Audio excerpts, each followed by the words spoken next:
What's going Check on? on your phone. Oh. Brucey's come up. Find the perfect hotel. Yeah, it's working now. Look It's at the bar at the working? bottom. Yeah, look at the bar at the Hey, we got audio. Wait, let me just do. Yeah, it's working.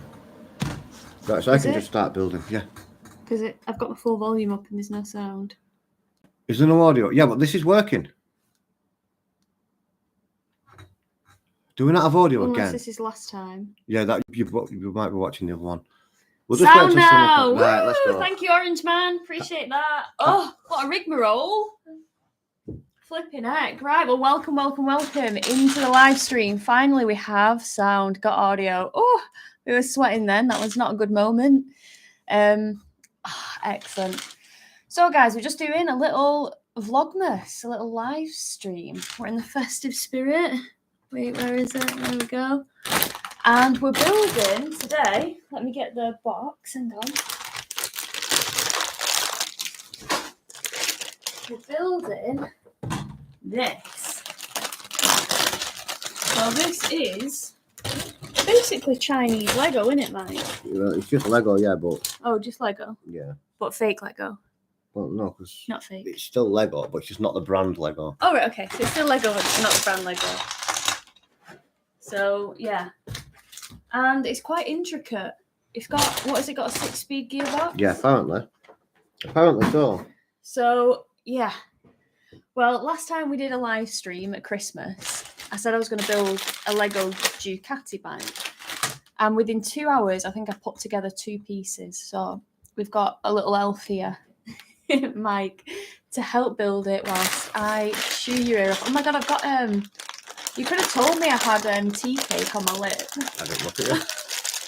I just had a tea cake in the back. You know the biscuit with the marshmallow, and I've got marshmallow on my face. Awkward. Right, hello stream. That's better. You say we, but let's have a look. Rejoined and got sound. Excellent day.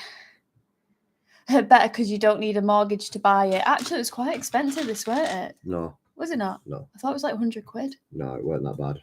Oh, really? Yeah, it was still 100 quid, but Lego's expensive. It was like Yeah. 107 quid, I think, but it's 2,600 pieces. Yeah, and the Ducati one is 600 pieces? Yeah, the Ducati one was quite small, but... Yeah. What's up? You stumped already? Yeah. Oh, no.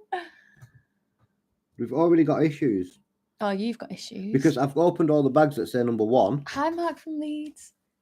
I've opened all the bags that say 1. Right. But the pieces aren't here. Oh, no. What about other bags? I don't know. Shall I grab all the bags? These have all got 1, 1.1, 1.3 and 1.2. Is there no more ones? 2, 2, 2, 3, 3. What's Four. this?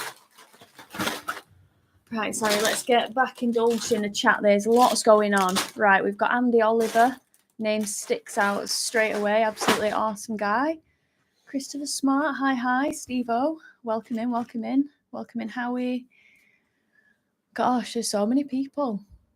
Are you still stumped? Well, Yeah. You stay stumped while I keep saying hi to everyone. We got Mark from Leeds. What an absolute legend. Oh, Mark from near Leeds. Sorry, correction.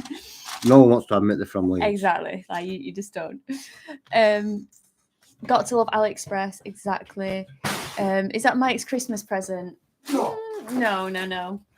Your Christmas present, if anything. Yeah, my Christmas present, if anything. Let's have a look. Need elf and safety. Hey, I found this. Oh, what is this it? bag. It's another bag of them. Has it got 1 on it? No. It's got a none on it. So it's all the intricate bits. So we need another one of these. It's just got black ones in. Yeah. So 7. So, what have we got popping? Wow, the chat is banging. Elf and safety. Hi, guys. Good to see you. Hi, John. Good to see you, Mr. Longdon. 7. Thank you for all dropping in. It's been manic. It's been a manic start. We had no audio. Made us sweat a little bit. Typical BMW instructions. Pretty much, yeah. Yeah, Howie, you got that right. But I'm going to do a comparison now, back in 2 seconds, of just how big this thing's going to be. Okay, cool. Toffee pops. Oh, well, whilst you sat on the reception for the NHS, I'm glad we can give you some So, entertainment. We got the Ducati as well. So we got the Yes. Ducati one just because it's pretty cheap. And if anyone's built this, they know how big it is. It's actually quite big. And this is the size difference on the tyres. So this is the Ducati tyre, and this is how big the GS is going to be. It's going to be pretty sizable. Yeah. What she said. Michael, PG. Right, what have we got? What have we got? Oh, just me. Hi, Crocodile. The instructions are giving me anxiety, Mike.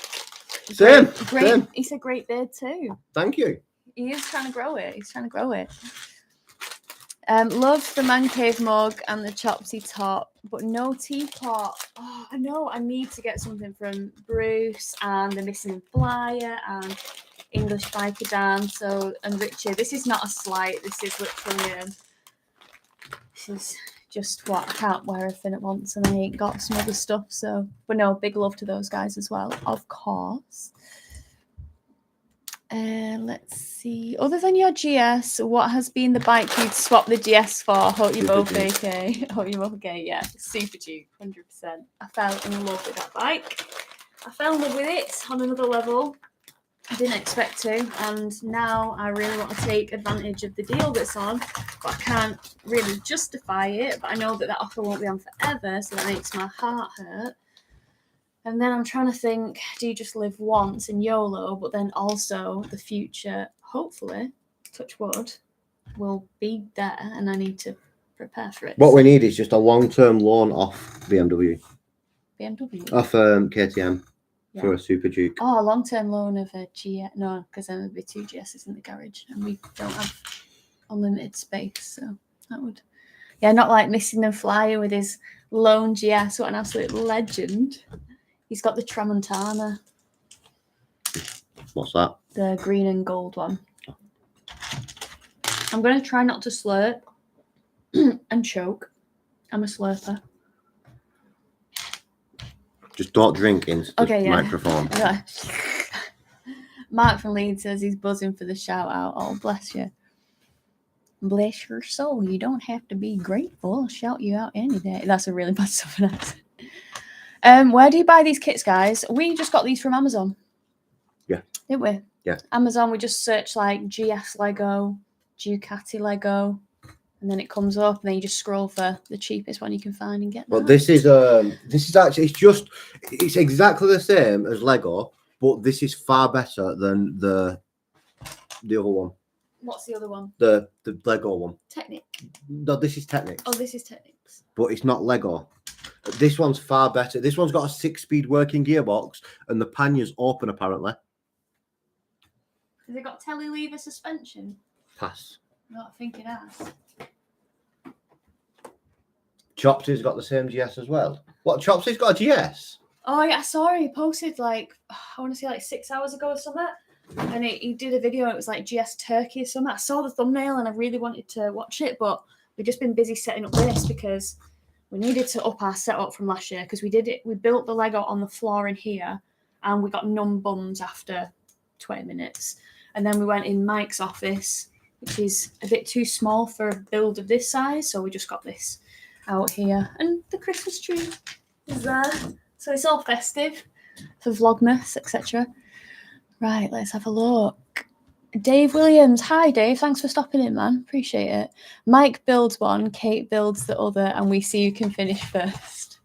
There would be no competition there, Dave. That would just be Mike with a shiny bike all done and me scratching my head, wondering what went wrong. So this has got 2,600 pieces, and the BMW, the Ducati's got 600, and I'm still confident I'd beat her.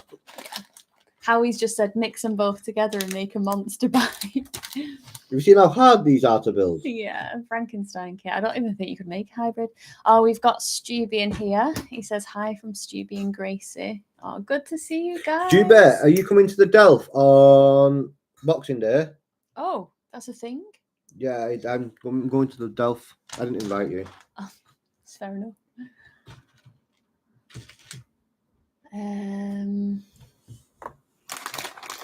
Merry Christmas, Carl. Merry Christmas. Just me's put go for it, Kate. What's been your vlog highlight of 2023? Steve-O asks. God, there's been so many, Mike. Canary trip. The Canary trip. He's got it. No He's got it. competition. The Canary trip was by far the best riding trip I've done. Yeah, I reflect that.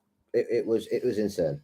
Absolutely insane. Yeah, there is nothing like it. In fact, I've just edited day 2, part 1 and part 2. So we've got those coming up in the near future. There's 5 days in total, so it's probably going to be like a 10-part series, really, if we do part 2, 1 and 2 per day. But every single day, it didn't get samey. No. Like, there's just different things. Like on day 2, there's the West Coast, GC200, which then views. Like, we say it in the vlog, it's like Jurassic Park. Yeah, it's absolutely insane. Absolutely insane. Yeah. Guys, if the chat refreshes and we've missed your comment, please write it again. We're not very good at multitasking. So while I'm trying to answer questions, watch what Mike's doing, listen to what he's saying. I'm just trying to keep up with everything, but I'm not a great multitasker. I think it's a myth, you know, that women are great multitaskers. Definitely a myth. Yeah, Chopty's got the same GS as well. I think he's got a triple black though, right? Not a Tramontana. I might be wrong again. What's he done? Is it a loan bike? Is it a loaner, guys? Is it a loan bike from BMW, do you know? Or is it like a dealership loan? Well, that's cool regardless. It would be good to see Chopty on one again. Oh, it was probably from Barnstormer, I want to say. We built this much. Whoop, whoop. We're getting there. We're getting there. Nigel says slurp away. Oh, no. No. Charge extra for that. Oh, on OnlyFans. I'm joking. There's no OnlyFans. Joke. Oh, Valence is here. Hi, Valence. We've got Pudmoto. What an icon. Absolutely love Pud. I consider myself a Pudling. But no, great channel. So you should definitely check Pud out. How many bikes do you have, Nick says? We don't have many. No.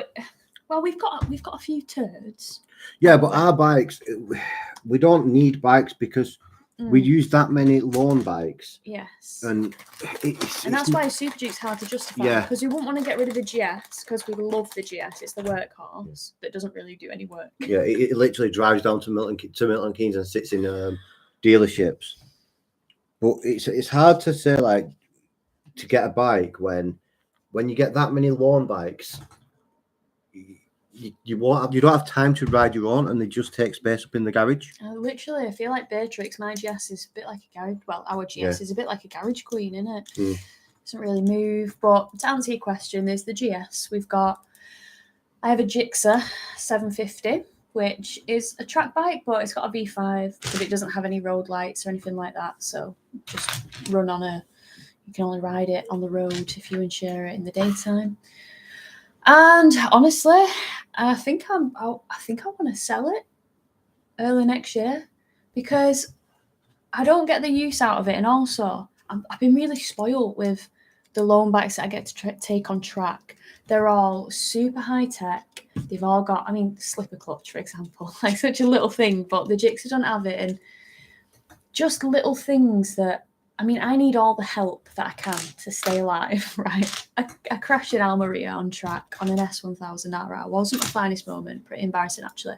And my fingers still haven't really healed. So, like, you see this, how it can bend like this? Well, that's the most that this one will bend now.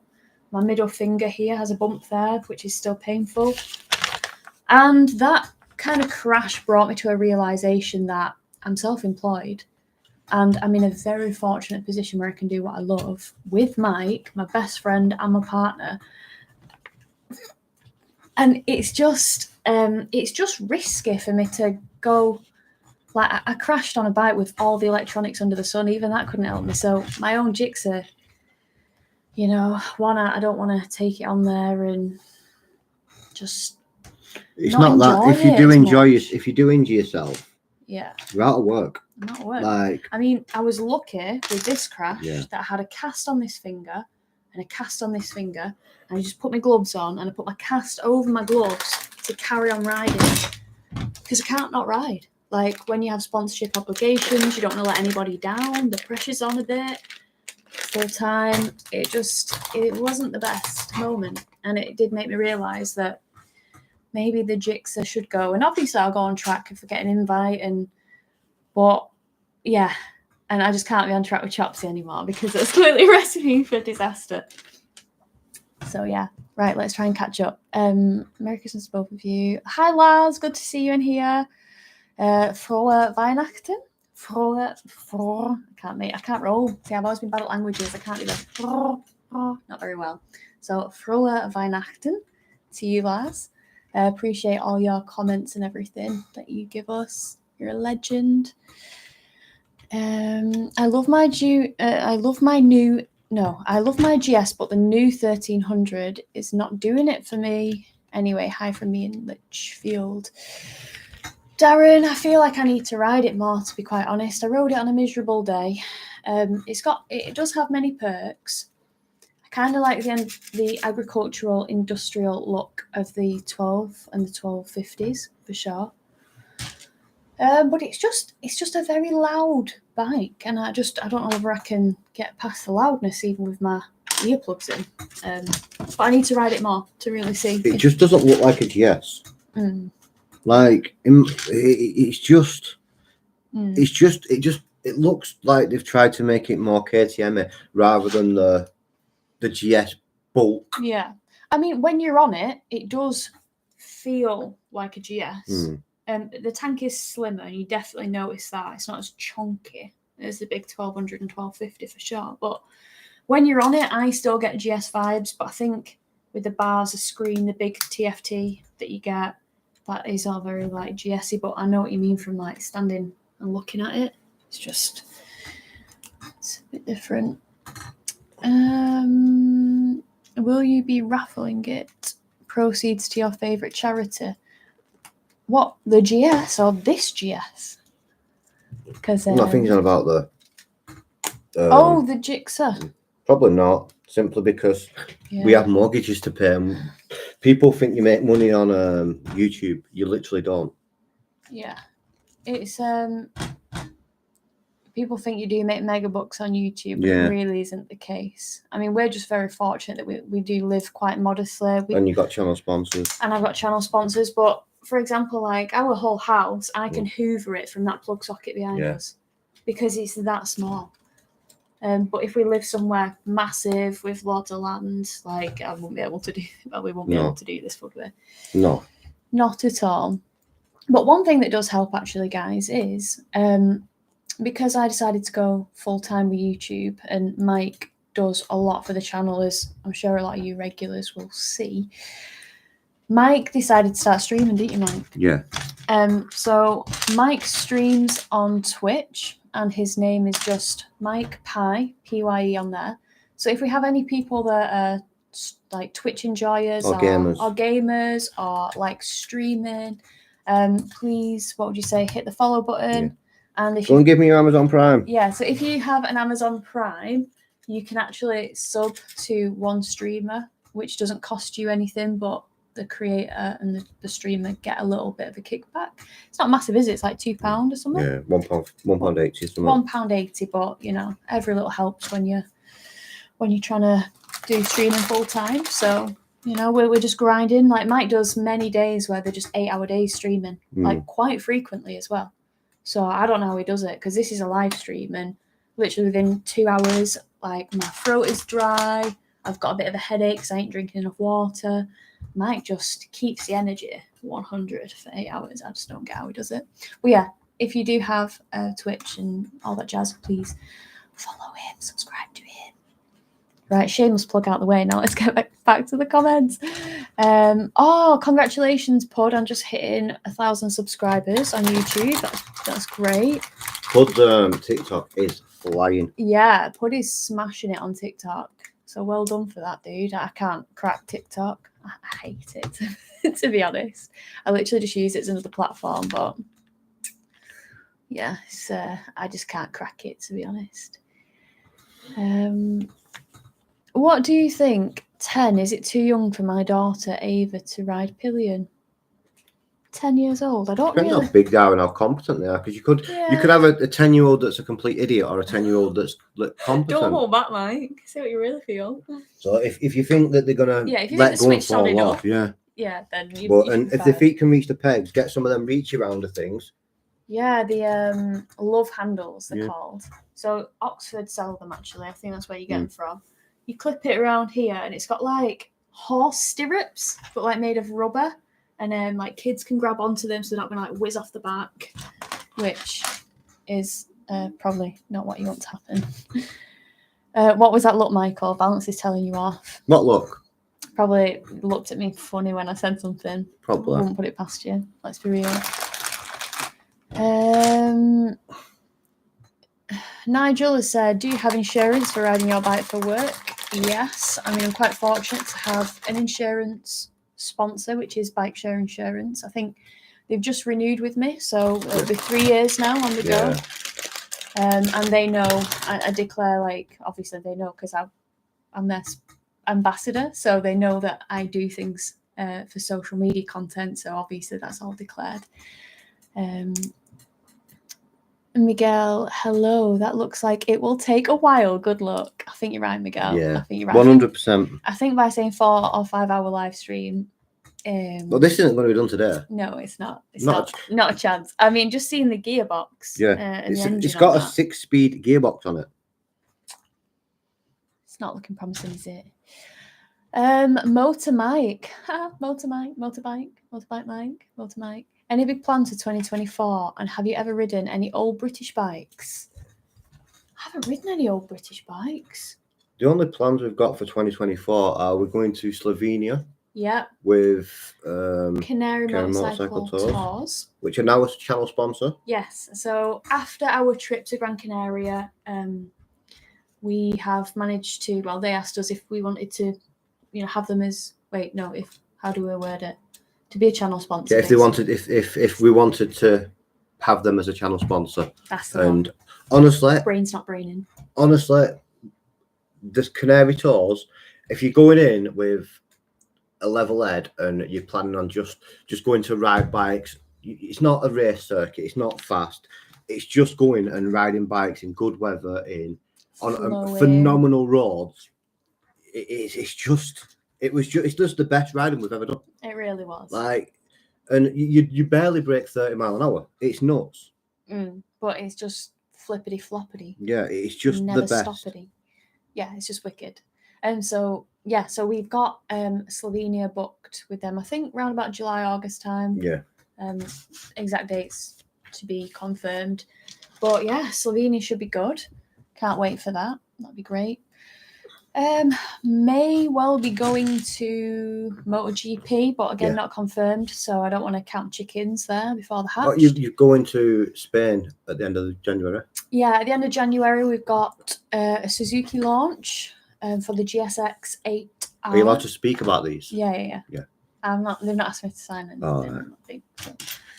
And then just before that, there is the Triumph 400 launch again in Spain. So. Managed to get invited to both. Yeah, which is quite nice. I never expect to be invited on the launches, but it's always nice if I do get an invite. I was very grateful. Right, let's see. I think they have moved away from their GS to compete with KTM and Ducati. The headlight no longer looks like a GS, sadly. Credit to Mike, he's nailed the GS point. Yeah, it is. I think ultimately they're trying to attract what's going to be the next generation of GS riders, I think. And I think they're just listening to feedback, probably seeing that the, sleeker lined bikes seem to be doing better. There's a lot of people that have slagged GSs off of being too agricultural looking, too boxer, too workhorse-like.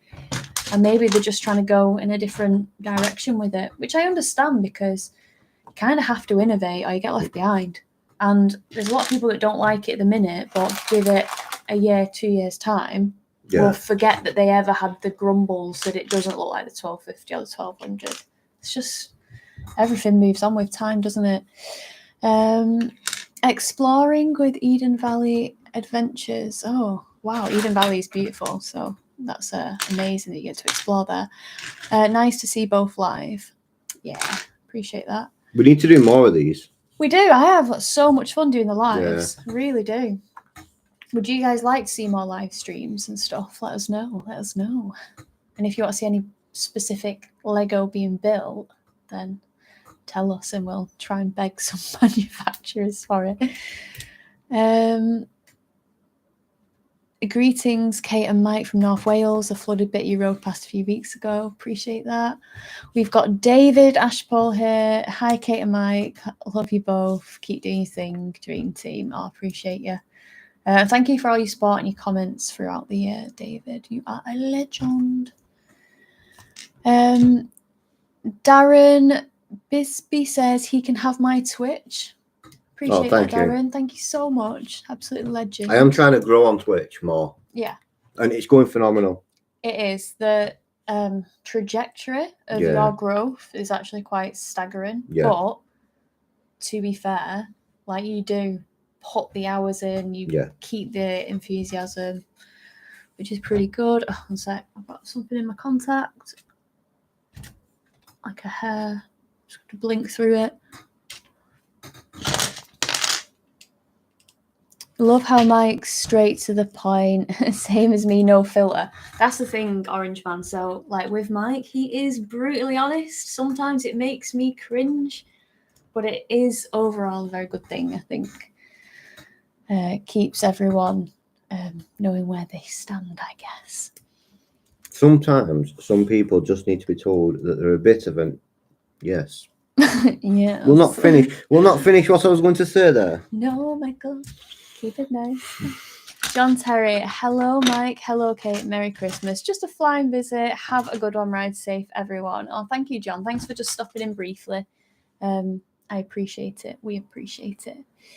Jimmy Screech, how are yous named Dad and Hannah, and when will we see them? Well, they're both fine. They're both great. They're all getting ready for Christmas. Hannah's up with the family. I'm up north. Which is nice to have her up here. We have, a few videos. I have a ride out with Dad, which I need to edit, and also a little camping trip that I did with Hannah, where I took the Katana. I met her in the Lake District. We pitched a tent. I slipped and fell in frog spawn, which was pretty awful. But yeah, so we do have some vlogs in the pipeline. I just need to edit them. It's just very difficult being one person, like editing, because Mike does help so much with a lot of things, but editing is not really one that you touch. But he doesn't really have time to help me edit because when I'm editing, he's streaming. So, yeah. Oh, sorry, this eye is troubling me. Now following Mike, and he has my Prime. Have a half pint on me, I think that means. I appreciate it. Thank you. Keridus. Thanks for that, Keridus. I hope I pronounced that right. Anidavan. Do you follow Dakar Rally? Any favourite? I don't, I'm really rubbish. I don't follow much because it's just so time consuming doing this full time. I barely have time to keep up with my favourite YouTubers, which makes me sad because I used to just watch them all religiously. But when you are doing it, there's pretty much no rest, is there? No. Sometimes we can get up at like 9 o'clock and then the computers get switched off at 12 and then we go to bed, rinse and repeat. Like it's very full on. So not much time for not much else. Sean Stevens, get good, Mike. Get good. That's Gadget. Gadget. Oh, Gadget. We love Gadget. We need to go on some rides this year for sure. Oh, Gadget, are you coming to the Delph? I know I asked you on Twitch the other day, but I didn't see what you said.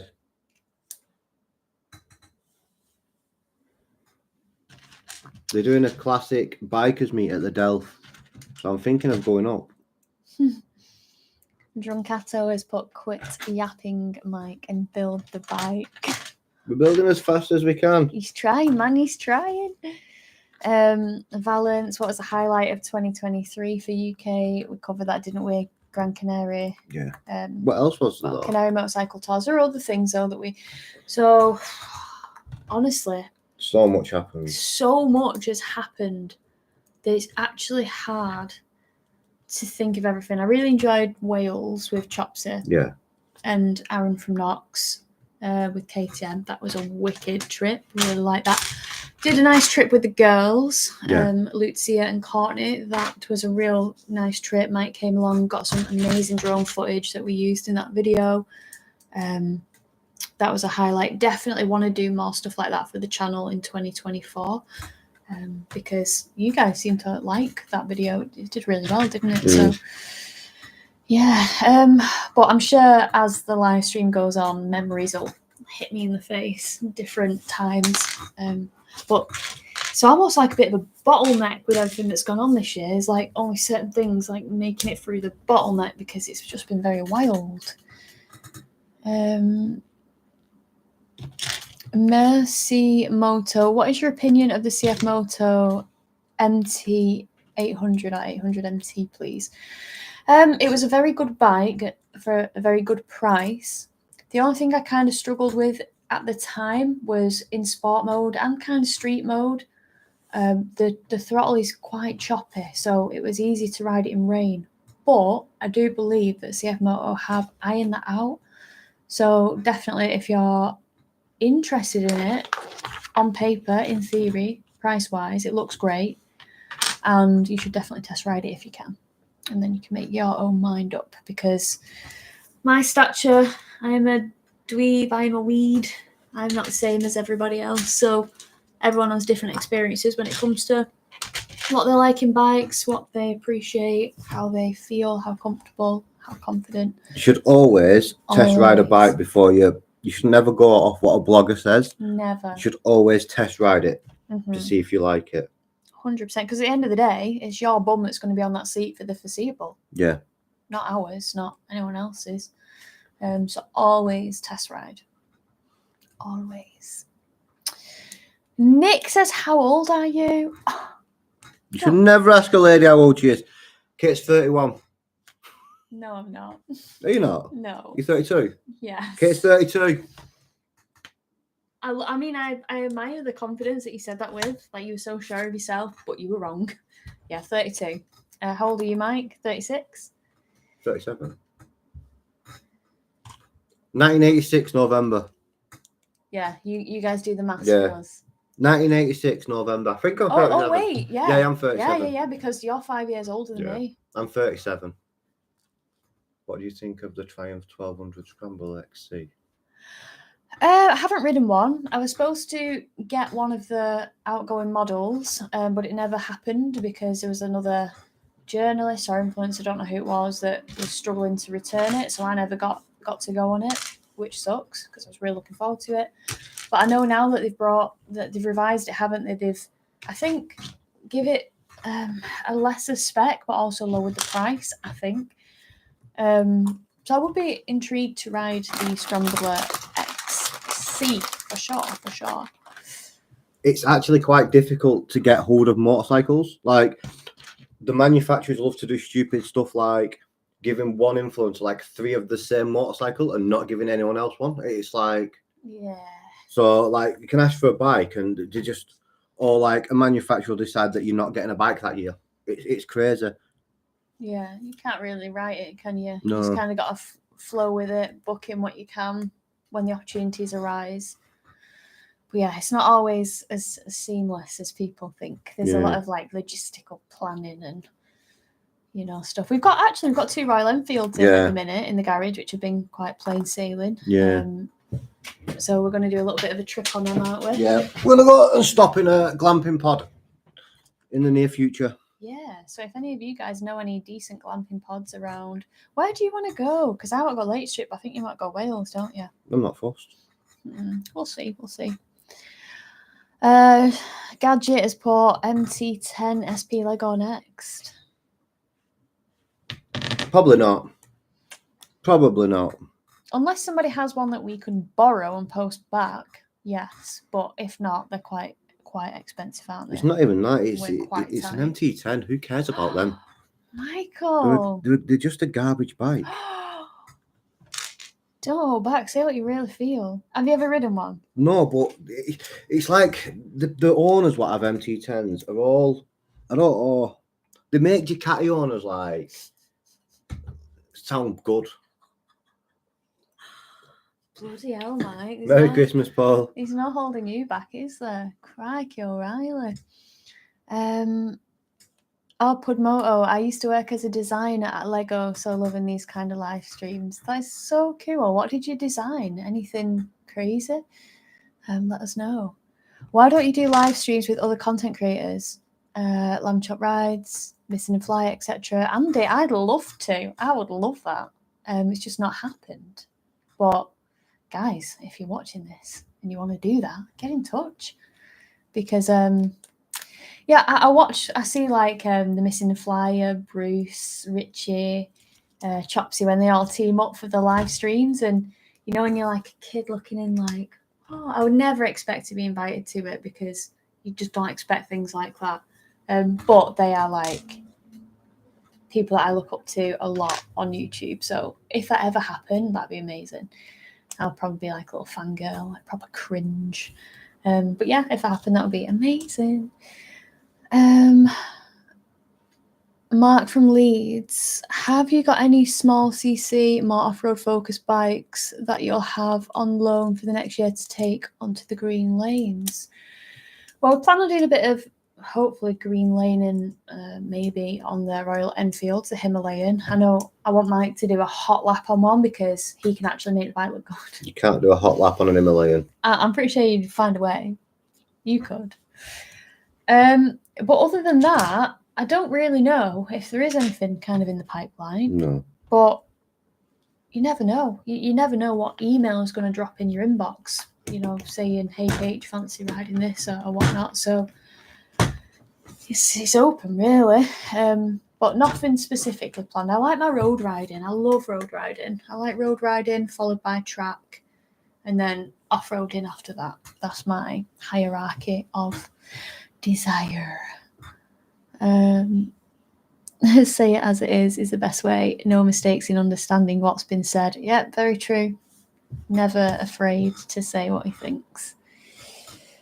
It is a curse sometimes. Darren has put, you should set up YouTube membership so we can have a membership to Tuesday and Kate. I actually have. I set it up recently. Nobody's a member yet, I don't think. You get special emotes. You get the username Kate logo emote. Yeah. Is it called emote on YouTube or emoji? Yeah, I think it's still emote. Still emote. Yeah, so I do have a membership, but I also have Patreon as well, which I have quite a few patrons now. Yeah. And with the Patreon, we update our life on there. Yeah. More than anywhere else. Yeah. So Patreon people see things that we're up to more behind the scenes. So say we get a bike that I haven't kind of told anyone I've got yet, they'll be the first to know. They'll know when it arrives. They can ask questions about it, stuff like that. And they're like my priority to answer to them because they're kind enough to, you know, really support the journey. So we try and Kate and guys first and try and post in there quite frequently as well. Almost every day. It's not almost every day, but it's as often as I can get away with, really. Because I want to keep it interesting, you know, not like, hey guys, I ate mashed potato and sausage for my tea, yum. You know, I want to actually give it some relevance to biking, which sometimes the nights, the evenings are just editing. Just sitting at this computer and not moving. Not moving for hours. Well, getting up, stroking Jasper, getting a brew. But yeah, not doing really anything else. This is pretty complicated. Like there's like 25 pieces in that or something, maybe even more. I don't actually even know what it is yet. Does it not tell you what it is? Can you tell what it is yet? Can you tell what it is? No. What's that? This is the gearbox. This is the main gearbox. Oh, so you know what it is. Oh, that's the main gearbox, but we don't. Oh, okay, fair enough. Maybe that's just part of the gearbox. Yeah.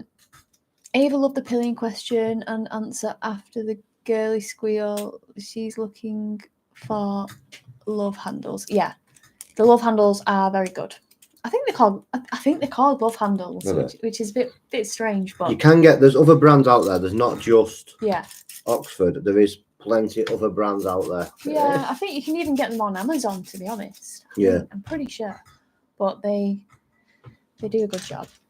Mark from Leeds says, are you planning doing any rider meetups? Do you know what? I wanted to do some this year and it hasn't fruitioned, which has been kind of unfortunate. Actually, tell a lie. I did a ride out for Supreme Coat VIP Day, but that was very much Supreme Coat's customers as to who, you know, got a place. So it wasn't as such my ride, if that makes sense. But I do have a demo day with Paddock Motorcycles on the 6th of April. So we'll be riding some Yamahas.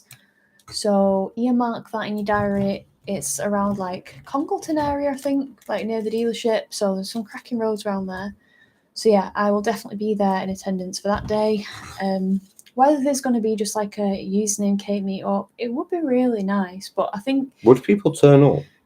Would people turn up? Would people care? I mean, a patron ride would definitely make sense because the patrons do care, hence why they're there, and that would be lovely. Yeah, but it depends where they're from, though, because... Exactly, like, some people are from, like, Australia. Yeah, they're going to get so a $2,000 flight down. It's like if everyone's from miles and miles away, it's not as simple as just doing a meetup. I suppose if you give people enough notice and it's at, like, a decent location... You know, you might have a better chance. But yeah, I would like to, because, you know, like Richie does it, doesn't he, with his big wild bad stuff, and he gets great ride outs. People love him, and that's the main thing, isn't it? People love them. Hi Kate, opinion on Norton Commando 961 or BMW R9T? Oh, it's just gone off the screen. I don't have an opinion on the Norton. I mean, visually beautiful, but I haven't ridden it. The R9T, I've ridden quite a few of their different models, like the Scrambler, the Urban GS, the general generic R9T with the upgraded forks and everything like that. And great bikes, handle amazingly, and good fun to ride. So yeah, I do like R9Ts. I'm actually really looking forward to hopefully riding the R1290 or R912T or something like that. They've put a bizarre name for this new R9T that they've got coming out. So yeah, it'd be cool to ride that. Definitely. Right, let's have a look. Darren, 31 long. Yeah, I love how you confidently was like 31. It's 1 year out. Like, nobody knows the partner's birthdays. We got the right Sentra. We did. That's a start, I suppose. Exactly. Yeah, Motorbike Mike, I answered your question. I don't know if you missed it about the 1200 Scrambler XC. I haven't managed to ride one yet, unfortunately. Are you and Mike doing another trip abroad this Christmas, New Year? No losing the rear seat. Absolutely not. That was cold. Yeah. We did the Canary Motorcycle Tours in October, so we kind of treated that as our like winter getaway. Even though it's not the depths of December like Germany was when we went to see the Christmas market. So cold. I love how you mentioned no losing the rear seat. I think that was the least of the bike's worries that trip. If you haven't seen that series, guys, do check it out. Me and Mike last year went to the German Christmas markets on Suzuki GSXS 1000 GTs, and they were cracking bikes for the job, weren't they? Brilliant bikes. And it didn't end so well. We've had somebody join the membership. Oh, nice. Thank you. Keridus. Thank you. Appreciate that. And look, they've got the little emote. The little glow. That's so cool. That's wicked. Thank you so much, Keridus. Thank you. You're officially the first member. I appreciate that. That's awesome. Thank you. Santa arrived early, just got me the new Tramontana in California. Hell yeah. Well, for one, I'm very jealous that you'll be having California weather right now. But awesome that you've got the new GS. I hope you really love it. That's the main thing. Did you test ride it? Or did you just go for it? Paul Wheeler has put Merry Christmas, guys. Merry Christmas to you, Paul. Appreciate it. Oh, that's the thing now. Like, ever since breaking that little finger, my thumbs up are a bit like, yeah, man. It's not quite a true thumbs up anymore. Would you like to make car videos? Nick says. I mean, don't get me wrong, I like driving and I like fancy cars and I actually like very old cars, like chavvy cars. Unfortunately, it's like a chavvy car is my guilty pleasure. Your favourite car of all times is the 205 GTI? Yeah. So I do like cars, but I feel like it would probably annoy people, like going so like because I go so hard with the bikes that people know me for the bikes and me Mike for the bikes. So to have like a car might upset a little bit, but don't get me wrong, I wouldn't turn down like a chance to drive a Lamborghini on a track or something like that for the channel. Do you know what I mean? Something like exciting. But no, I feel like if you're into your car reviews and stuff like that, Tim Roddy Drives is the go-to YouTube. We're making good progress on this. Oh, Pud says he designed quite a bit of the Mario Lego. Oh, right, nice. It's wicked. John says he's got to shoot off, but have a great Christmas. Back at you, John. Just appreciate that you're in here. You're such a legend. Orange Man, you're a well better YouTuber than TMF. No, come on. TMF is iconic. TMF is one of the goats. Yeah, he's goated. Don't sell yourself short. You and Mike are entertaining. Well, we appreciate that you think that. But I do. I am a fangirl of The Missing and Flyer, Bruce, Chopsy Richie, English Biker Dan, 44 Teeth, TMF Moto. is just a genuinely nice person when you meet him in person as well. Like 100%. I didn't like the TMF at the first, and then when I met him in person, and he's actually a really nice person. But like, why didn't you like him at first? I don't. Do you know when you just get a feeling? Yeah, you just got a vibe off someone that they're not for you. Yeah, they're not a you kind of person. And when I met him in person, my opinion completely changed. He's lovely. Yeah, he's absolutely lovely. Yeah, he's a really nice person. I'm going to tell a little story from when I was working at a dealership. I was just starting out in YouTube myself. I think I had about at that time I had about 20,000 subs, which is so not really like starting out, but you know, back when I was like working at a dealership as well. And a guy came in and was like, I really don't like that TMF. And I was like, oh, like, can I ask why? And he was like, because I asked him a question and he didn't reply. And I'm just thinking, flipping heck, I have like 20,000 people and I struggle to keep up and reply to everyone and I feel so bad for it. The man has like 250,000 subscribers. And I just thought, if that's all it takes for somebody to hate somebody, and then that is the word that gets out about someone, it's a bit of a sad state of affairs, really. So I always just think like, you know, we're all out here trying our best, just try and be kind because we're just trying, guys. We're trying. So if I don't reply to you for whatever reason, like I've not seen the message, it's never intentional. It's just because we don't like you. Wind you in. Okay. Let's have a look. But yeah, we are planning on, because Kate's got keys, whatever they're called. They kindly give Kate some gloves and a jacket. Yeah. So, and Kate's been wearing them, and socks, and Kate's been wearing them. So we're gonna go and do a bit of a winter ride. Yeah. Put them to the test. Yeah, just to see how they are. Well, they have been a godsend though. Yeah. Like I went to a friend of mine's funeral in Darlington. It was like a 3-hour ride, and the heated stuff kept me.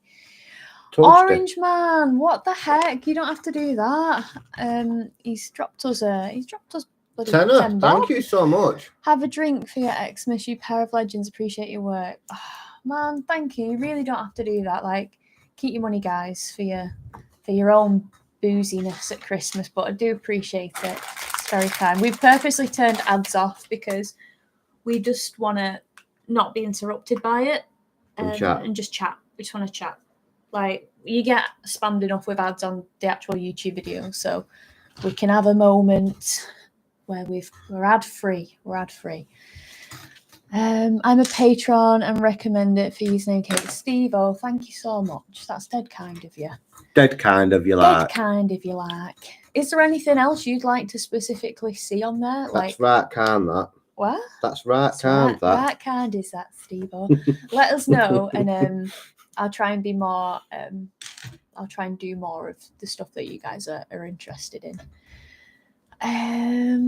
Again, if I miss your comments, guys, because I'm not the fastest reader, please re-put it and I'll try and answer it. Afternoon, folks, says Kevin. Afternoon. Interesting. Darren says he's tried to find the membership and he can't see anything on the page. It's literally next to where it says subscribe. If you just scroll down a little bit, if you go on your phone, Kate, and you just scroll down, it's literally just there. Let's have a look. So what if you type username Kate in? Do you have to click on just click on the video.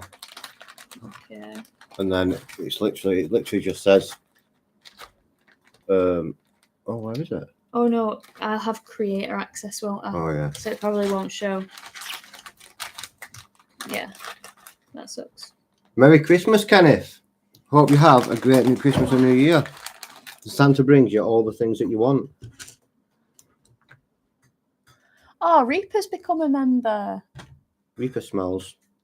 Want some chicken and a can of Coke? Okay, so that's Reaper. So for context, Mike knows Reaper on personal level. He's not just sending random scousers on Want the channel. some chicken and a can of Coke? Chicken and a can of Coke. Chicken.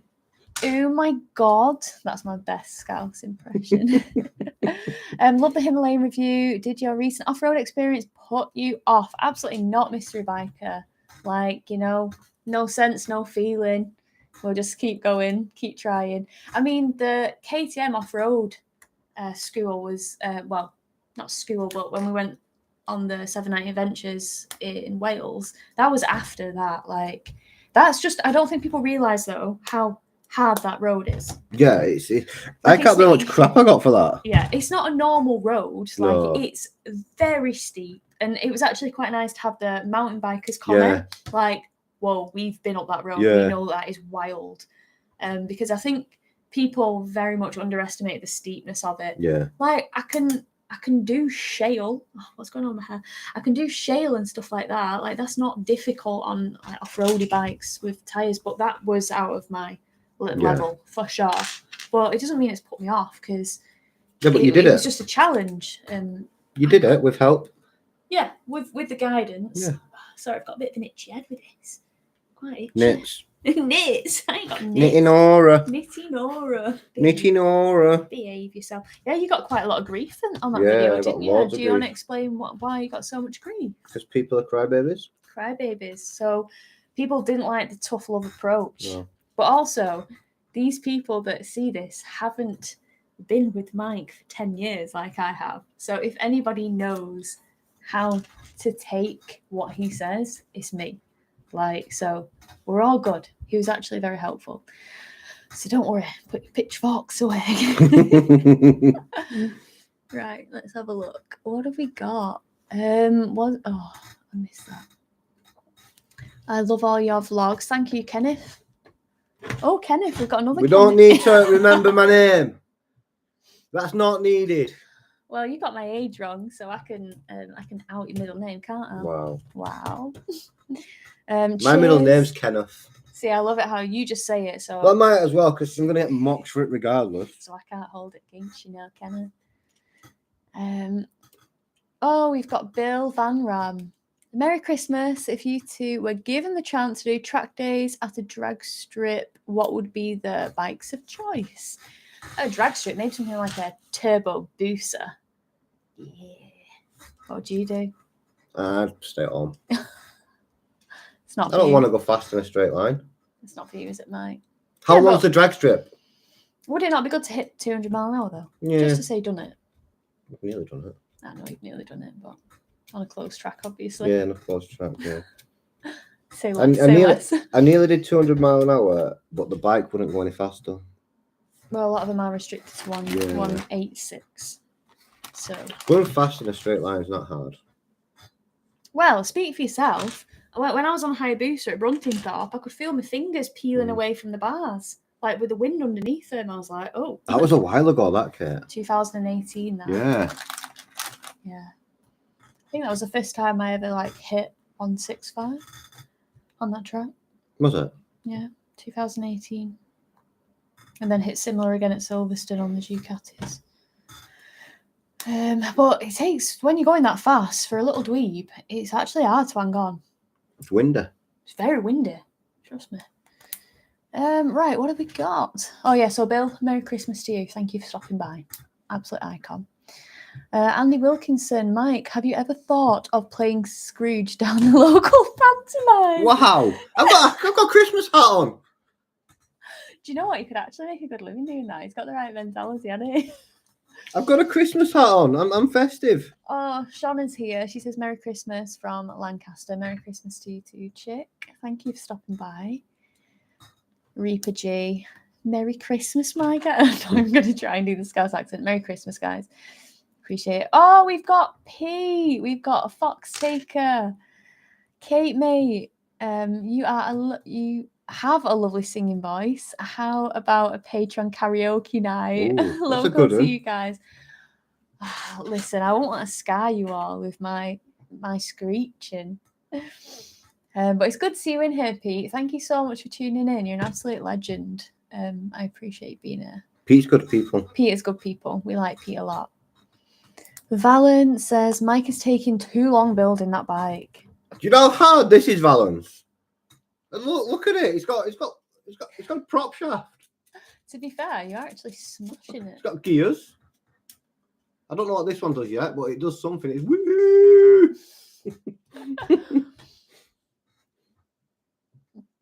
Kenneth, Merry Christmas, both of you. Have a great New Year. Back at you. I appreciate you being in here, Kenneth. You're a star. What's everyone doing this fine evening? Yeah, what fine evening. It's 3:00. Technically evening. Oh, it's late afternoon. Afternoon. I would say. Yeah, what is everyone up to? Like, what's gone wrong in your life that you've ended up on this live stream so close to Christmas? Like, what's happening? Okay, Kenneth has put Guzzi V7 Stone. What are you saying? You have one of those, Kenneth? If so, I've never ridden a Motor Guzzi. Never ridden one. R says, Merry Christmas and a Happy New Year. I've got to go now and do Christmas stuff. I'll watch the rest of the film later. Appreciate it, R. Thank you for coming in. But no, I know all too well about the stress of running errands at Christmas. It's just stressy. Orange Man, I hope Santa doesn't bring me Lego. It looks like a right pain. Lego, it's quite fun. Are you enjoying it? Yeah, like, it's I don't want you to be here like absolutely hating life right now. I don't want to be here, but if I'm gonna be, I'm doing something fun. I mean, to be fair, you do have to like live with this. To be fair. To be fair. Apparently, we've worked out that me and Kate. To be fair is an issue. The only words that we say now are to be fair. To be fair. To be fair. Yeah. You've got it worse than I have. Yeah. But then again, you stream. To be fair.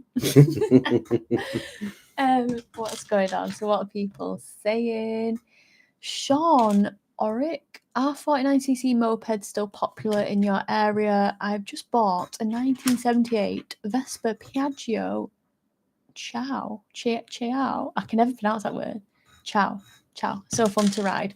Oh, honestly, yeah. I mean, 16-year-olds in this country can ride 50s. The problem is all the 50s are 4-strokes and all the 4-strokes are slow. Yeah. You don't get really 2-stroke 50cc's anymore. If it was back in the day, the 50cc 2-strokes, like they were a lot more popular.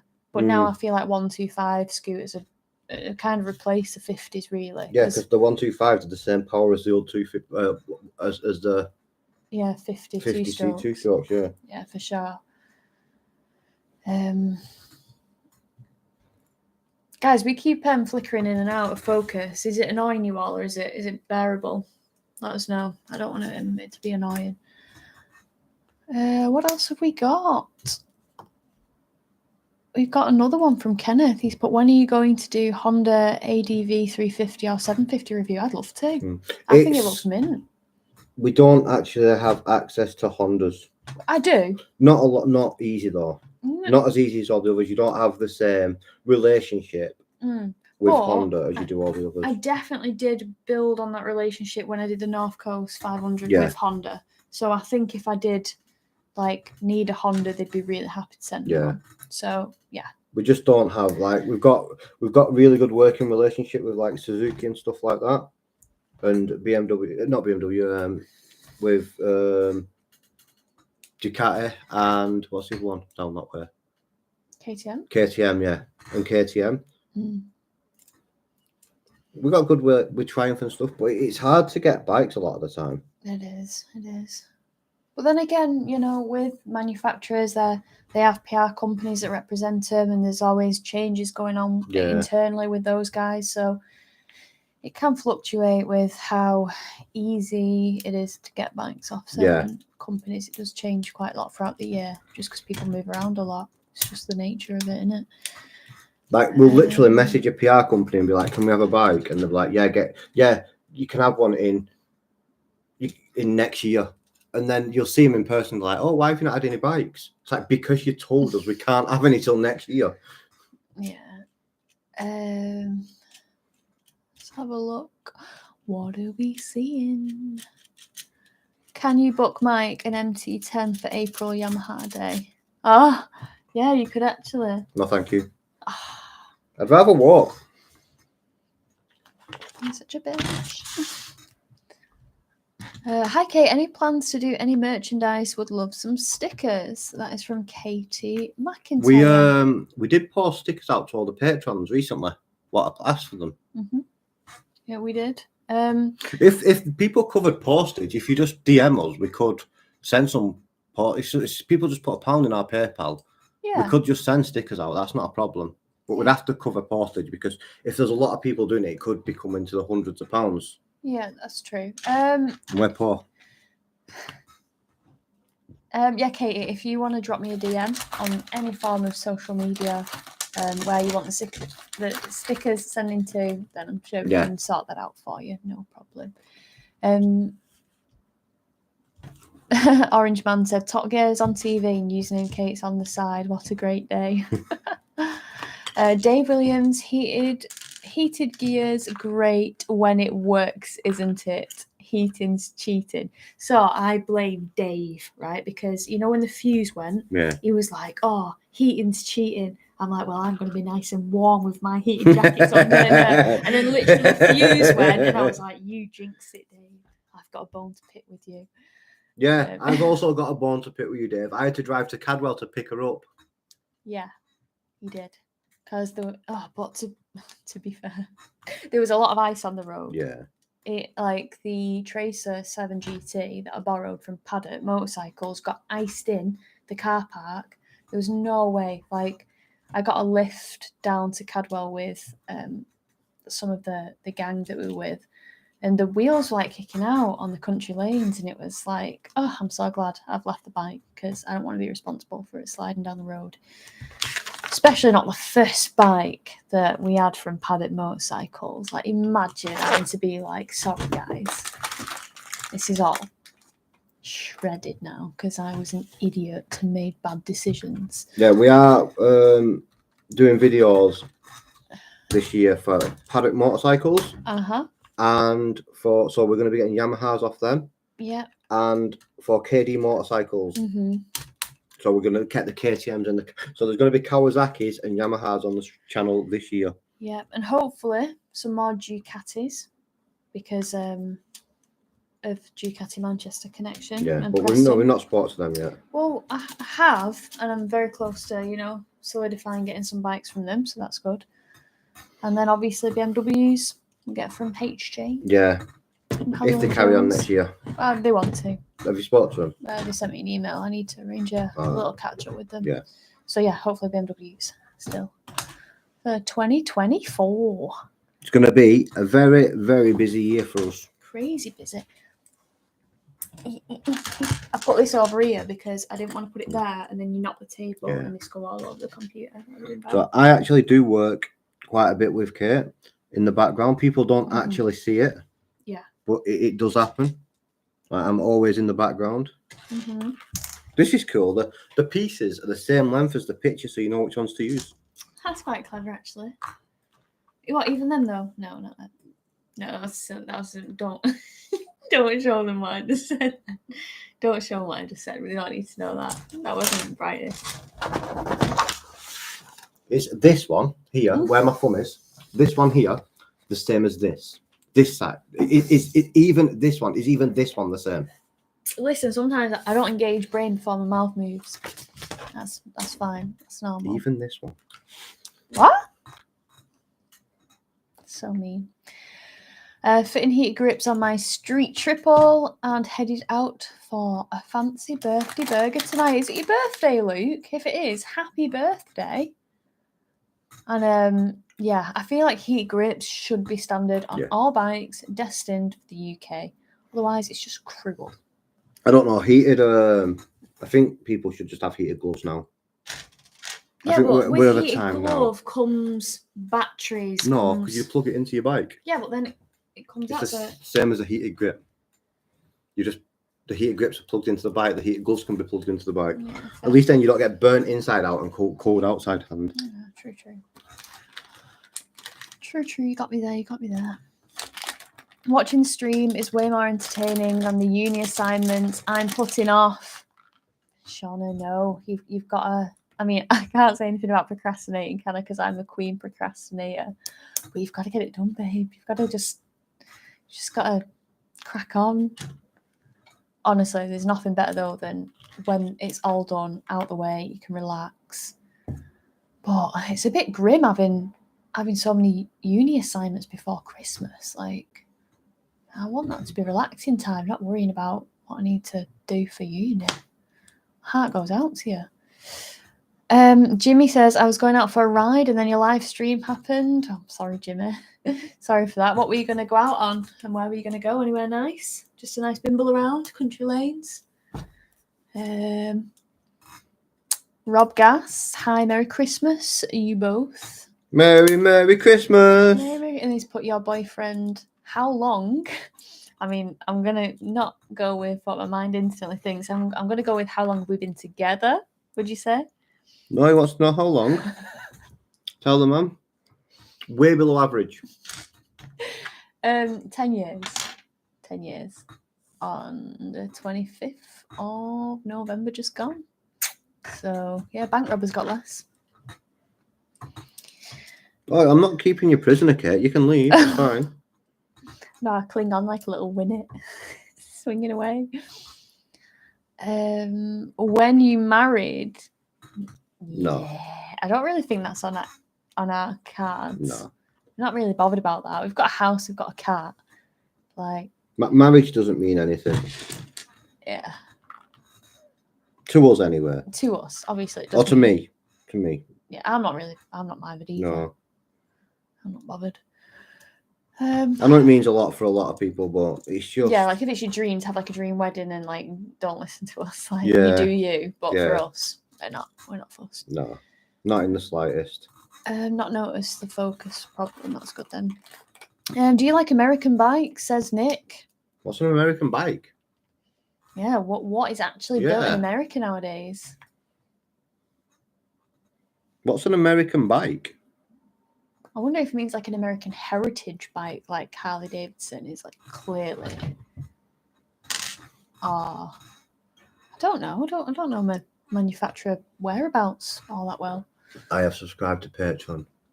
Oh, thank you, Darren. Oh, appreciate that.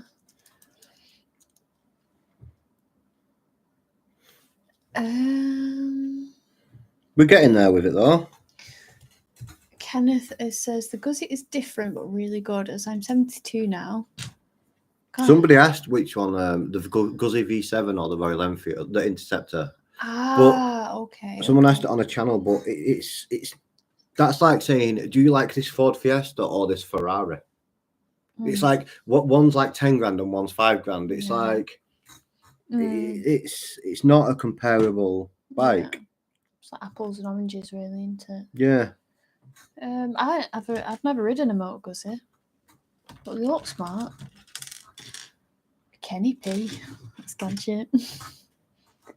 What else have we got? Ardy, have a cracking Christmas, guys. A shout out to the username, fam. Appreciate you, Ardy. Will H. When are you getting a new GS for a mini tour? Do you know what? We could replicate our Scotland trip. I'd like that actually. I bought on a 1300 and the 1200, and then we could swap. No, Why? because I have no interest in riding the 1300. Well, do you not think it would be interesting from just seeing how it's different? It's got a little bit more power and a weird headlight. I think it's a bit more than that. I suppose the handle's better and it's the same bike with a different headlight and a bit more power. different telemetry. Not telemetry, that's not the right word. It'll be the same frame. I'd put money on it being the same frame. It's not. Is it not? No. It's certainly, it's a very different frame. Is it? Yeah. Yeah, there's a lot of changes. Oh, hi Weber. Thanks for jumping in. I know you've got work soon, so appreciate you bobbing in here for a little bit. Thank you. Sprig of the Sump. Hi Kate, thanks for all the videos and hard work this year. I appreciate that. Thank you very much. Currently on a plane flying to Colorado to go skiing. Not jealous at all. Why you gotta say that? That's just rude. Not jealous at all. No, we hope you enjoy it. That sounds amazing. Imagine not inviting us. Selfish. Where's the invite? Selfish. When are you hitting 100k subs? It's YouTube saying No, not YouTube. Social Blade is saying 8th month next year. We should hit 100. But if people share stuff, could be quicker. Hint, hint. That is the goal. The 100k is the goal. Yeah, of course. I think it's every YouTuber's goal to get that little plaque to put on your wall. That'd be nice. Be nice. Why 125 instead of? Wait. Why 125 instead of 125 like 250? No reason, just the way it is. I don't really understand the question, Bill. But maybe I'm just reading it wrong.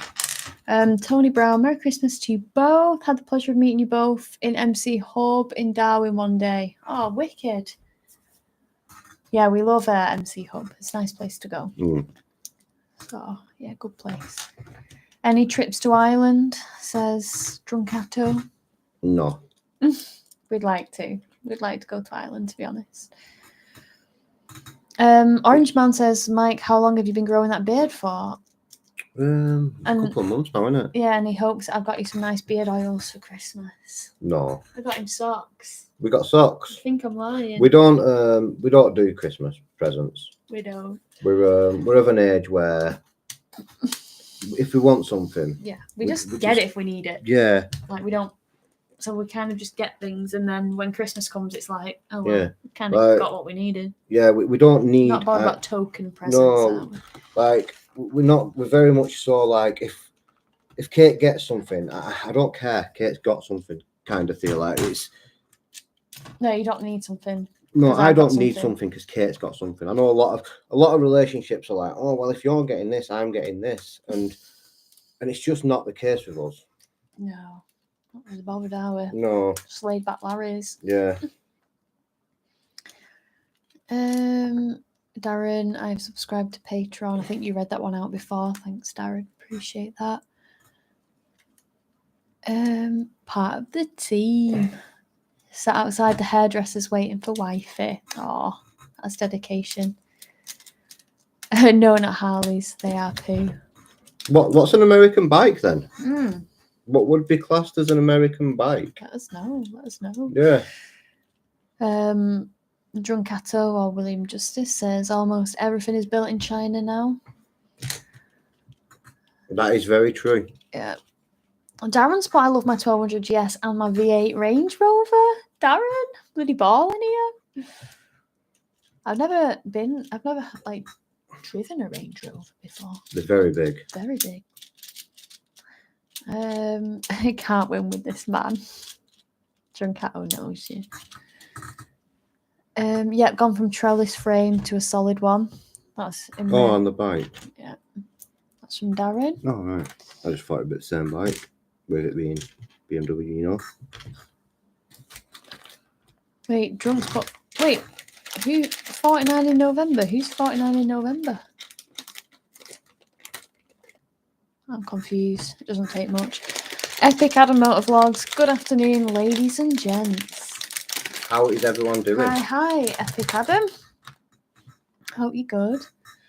Ari's put, I miss the world of sports tourers like the VFR and Sprint ST.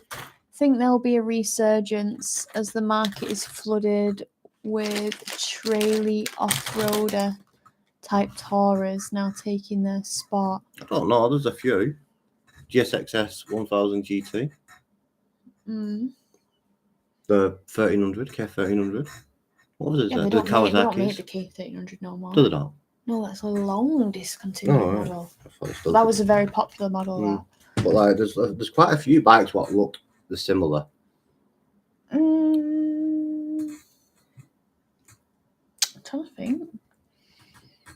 There must be a few Well, like because that. you've got like, We don't really get them though, do we? I don't know, because I suppose you've got the whole debate as to what a sports tour is. I had someone tell me off in the comments on the Tracer 7 GT, like, this is not a sports tour, it's an adventure tourer. So everyone's definition of things is different.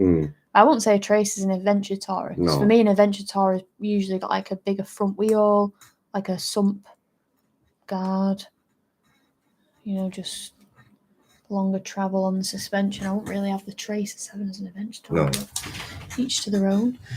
The Cross Tourer. Yeah, Cross Tourer. Have you tested the 21 Plus 200 V4K? Oh, I haven't. I'd absolutely love to ride a newer 200. I rode one back in 2016 and I loved it. It was quite flawed. We don't have any prettier people. But yeah, it was flawed in the sense it didn't have a fuel gauge and it was very thirsty, but it was an absolute dream to ride. But yeah, we don't really have any Aprilia connections at all, like dealership or manufacturer, so it's very difficult to get them on the channel. Like, we can only ride what we can ride. Yeah, we can only ride what we can get our grubby mitts on, for sure. It's hard enough to get bikes regardless because of how far we have to travel to get the bikes most of the time. What a lot of people don't see is like when we get the bikes, we've usually got like a 7-hour round trip just to pick one bike up. Yeah, it's a lot. It's a lot. Yeah. Do you fancy a break and to make a brew? Or do you want me to make a brew while you carry on? I will make a brew. Okay, cool. Well, you're getting pretty far through it in the... Wait, does it tell us how long we've been live for? 1 hour and 18 minutes. I built this, but I don't know what it does. And wait, does that say there's 101 people in here at the minute? 101. Sheesh. Shut the front door. Shut that front door. Do you live in a barn? Right, let's have a look. Okay, I've lost track of everything now. Orange Man is highly an Indian American these days. Nearly bought an Indian FTR 1200. I really want to have a go on an FTR 1200. And that is definitely... It's a bike that I'll be able to get hold of next year, one of those, because I've got in with Indian a bit in terms of knowing who to speak to, so it's good. The cult of Harley. The Americans love their Harleys. It's almost a cult. They do not care how bad they ride. They just love them. It's like a lot of people like slag people for bikes and stuff like that. But a lot of people forget about like motorcycles is also like an accessory, a fashion accessory. Mm-hmm. So like, yeah, they might see people going out getting these fancy bikes, but they're getting them because it's not necessarily for a bike, it's for the lifestyle. Yeah, it's they want that bike and they want that 1000cc. Yeah, they can't ride it, but it's like a handbag. it's like you go out and buy an expensive handbag, you buy an expensive car because you want to look at it, and it's the same principle. Yeah, with Harleys, they have changed a lot from when I used to sell them. Because when did I used to sell them? I think it was 2018. I used to sell Harleys, and everything was metal about them. Weird as that sounds, but now the new Harleys, you've got that Revolution Max engine, which actually looks like it could be made of Lego. Like it looks plasticky, and I didn't expect that from Harley, because Harley's always been rugged, like back when you had the diners and the soft tails and they'd rattle your fillings out at lights, and they had those vibes to them, literally and metaphorically. And now they just don't look like Harleys to me.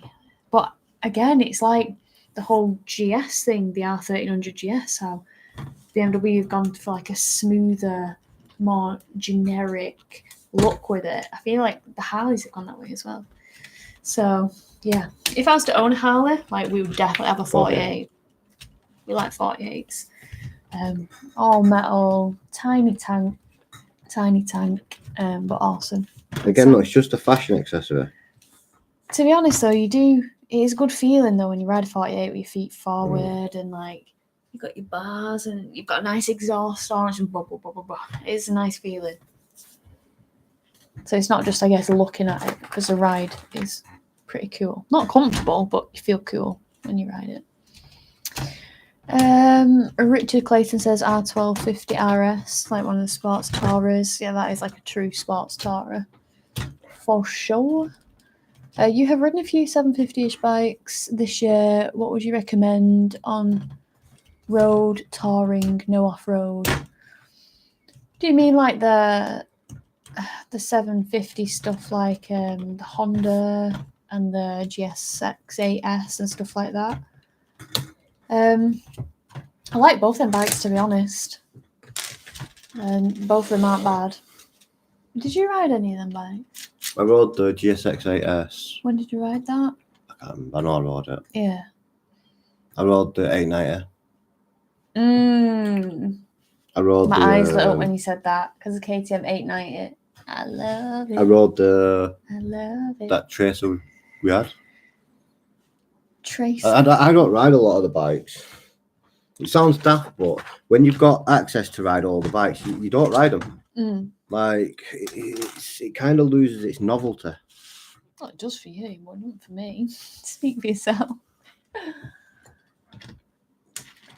Keith T. Keith is here. Hi, Kate and Mike. I've been out and about, so just seen the vlog. Never mind being of an age where you don't buy prezzies. I'm 69 and still enjoy a surprise on Christmas morning. Oh, well, I'm glad you do, Keith. You've got to have some joy in life. I like looking at a sunset. That's my guilty pleasure, or a sunrise, or a pink sky summit. You've got to have the little surprises in life, for sure. Ari has put cutting edge sports bikes don't count though. The 90s Blade isn't a sports tourer though. And by the way, Merry Christmas. Merry Christmas to you, Ari. I hope I'm saying that right. Orange Man, if money is no object, what 3 bikes are you putting in the garage? So definitely a Super Duke has a place. 1290R. Or maybe a 3090 depending on how it rides. But the 1290 is quite hard to beat, isn't it? 1290 was amazing. Phenomenal. Loved it. I maybe probably would have something like a 48 just for the difference. Just for having something super fast and then something super cool and badass, but not practical. And then, for me, I've got to have a GS in there. But then if you're saying money no object, would you not just flood it with things like Desmos Adidas? Yeah. It's hard because money is an object. It's not as easy as saying money no object, because money is an object. Well, that's the whole saying though, if it wasn't one. But it always is. Yeah. That's the problem. It always is. Yeah. Tricky. Any track days planned? Nothing as of yet. I'll be dabbling in a track day with the GSX 8R. in Spain. There's like a bit of a road section and track section. A track, I think, called Monteblanco. I don't know. We're not paying for any more track days because I waste them. yeah, last year we wasted so many track days because she couldn't do them. Not last year, year Year before. before. So I had like I had a Jamie Whittam track day that I paid for like 2 days. So Yeah. they're not cheap. And then I know it was one day, and I got offered to do the BMW Performance Academy. Yeah, you're not So going I to say no did. to that. I'm not going to say no to riding a brand new SLs and RR on track. So I did that, and then I honestly couldn't move the next day. My body was seized, like really seized. I couldn't. I thought, there's no way I can jump on a bike now and do another track day. Hell no. But I'd already paid for it, so I wasted it. You did it twice And as well. then it happened twice, so I don't want to. So wasted like 500 quid on track days. Don't. When you say it out loud, it makes me wince. Keith T, I bet you wouldn't say no to a new GS13 wrapped up in the garage. I don't know, Keith. I mean, obviously never say no to motorbike, but I need to ride it more because I just don't know whether I could live with that noisy engine. It's so loud, and it doesn't seem to bother a lot of people that, you know, take it out and ride it, but I think it might actually be a bit of a sticking point for me. But I do need to get out on it and, you know, actually give it another try and see what I think. Glad to see you in your Christmas stuff. Obviously, Raz, 'tis the season. We even got the tree. Wait, it's here. Which is a bit of a mishmash of colours right now. We've got a little KTM bauble, which is there. Got a few of them. I think there's one. No, there. Wait. Oh gosh. Yeah, no, KTM sent out a lot of bubbles. no coordination. Oh, did you drop something?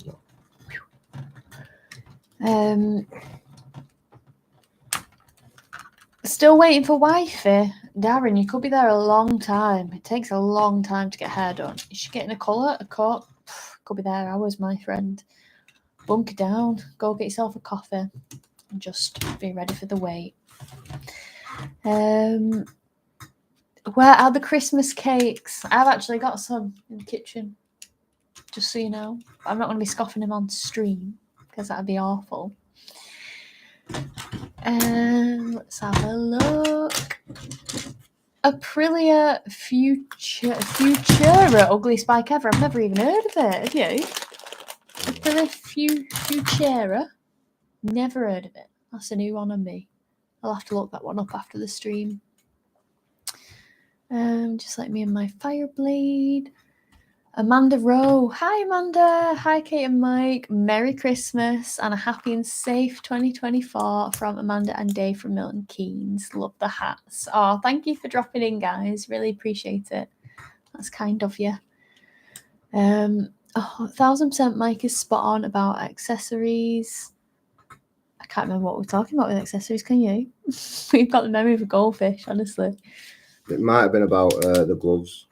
Yeah, maybe. It may have been about the gloves. Maybe. Razamataz, Raz has put, I bought my S1000 XRTE because it was BMW, and B, it's got all the bells and whistles and enough gadgets to keep me satisfied. That's the thing. There's I feel like there's two camps when it comes to gadgets and gizmos. You get the people that don't like them. It's like witchcraft. They're not impressed, not a fan. And then you get the people like me that's like, load me up. I want the quick shifter, I want the auto blipper, I want all the help. I mean, you can usually turn it off, right? But I don't even normally switch them off. I just like having them on. I'd like to have a go of a Sportster S. Yeah. My friend, she has one. And I would like to have a go with it just to see. Because apparently it's quite fast. I think it's like 150 brake horsepower, which is kind of unheard of with the Harleys that I used to sell. Like they wouldn't really break 96 horsepower. So, you know, to have something like that is kind of wild in a Harley, in a Harley Davidson. Harley Davidson has never seen 150 horsepower. That's what it says. That's what the Pan America is. 150 donkeys, maybe. Mike. Do you think they're getting confused with donkeys and horses again? I was going to make donkey noises then, but it's probably best I don't because I'm sure I would need somebody sent round to the stream will take me away. Harley would probably be more reliable if it was made of Lego and built by Mike. Definitely wouldn't. Definitely wouldn't. Saucer of milk for Orange Man. Stephen Lawrence, my mate, has an FJR 1300, and let me tell you, I bet it's mint, isn't it? Of course it is. They always are. They always look after. And after 30 plus bikes, he thinks it's the best, even though older. Maybe you could review some older bikes for us. They can be really good value. It's not as easy as doing that. Mm-hmm. You can't just ride other people's bikes because everyone wants you to ride the bike, but if you drop it or if anything happens, I'd feel dreadful. and they'd probably sue you. Because I know somebody did a recovery company did a recovery for someone, and they didn't charge him for a favour, and he crashed the bike, and he recovered the bike, and they tried claiming off the recovery company for the damage to the bike from the crash. So it's not as simple as just riding older bikes, because when you borrow the bikes from the companies, you've got a little bit of protection. And you're always insured through them as well. Yeah. That's awful that someone did that. There are some unscrupulous characters in this world. Yeah. Hideous. Bloody awful. Rotten sod. Right, where were we? But you can't be too careful nowadays. Yeah. That's it. Like, there's a lot of nice people out there, but all it takes is that one rogue character, and your life's a misery. Yeah. Your life's a misery. Darren has put, I rode a 1600 Softail in Alabama with my friend and on his GS 1200. The Harley couldn't keep up or stop. Just an awful experience of a bike. You do have to have some anchors at the ready to throw when you want to stop on a Harley, because it's a lot of weight and the brakes aren't up to it really on the older stuff for sure. But when you're selling Harleys, that's just part of its charm.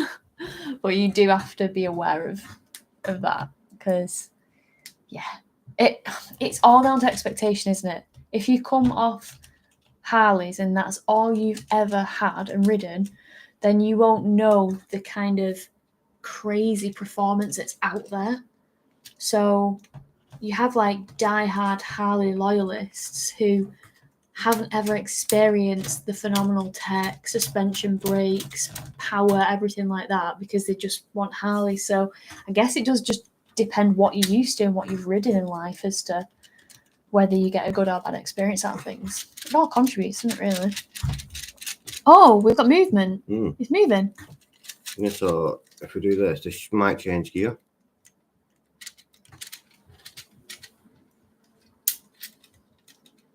Yeah, so it's changing gear now. Is that what that's doing? Can I see from that angle? Or do you have to turn it side on? I don't know. It's doing something. It's doing something. But we've got that, look. It's clack-a-lacking. Apparently, it's got a 6-speed gearbox in this. So, but I don't see 6 gears, so you never know. Yeah. And we've still got all these parts left. Oh, and you finished the page? No. Oh, right. Well, that's a good sign. I thought you'd finish that page with all those parts left. I was going to say, oh, good. Right, let's have a see. What else have we got? What have we got? Has anyone else got any trips planned for next year? Yeah, let us know. Give us some inspiration. We are thinking next year as well of doing a ride out to Gran Canaria with the patrons. So we're going to offer it to the patrons first. And then go from there. So we're going to offer, if they want to come, I think there's going to be 5 or 6 spots available. Yeah, they fill up pretty quick as well. Yeah. Don't they? For sure. So we are thinking of doing that, and it'll be a week-long trip. It'll be 5 days riding, and we'll go riding through the day, and then in the evening we'll go out to the restaurants and stuff and have food and stuff in the evening. And socialise. Yeah, and socialise. Amanda's put, please do more off-roading. It's hilarious. It's not good for our relationship. It's not. No, we actually handle it very well because you already know my incompetence and I already know how you Have zero patience. have zero patience. So it does actually work now after all these years because we both know what to expect from each other.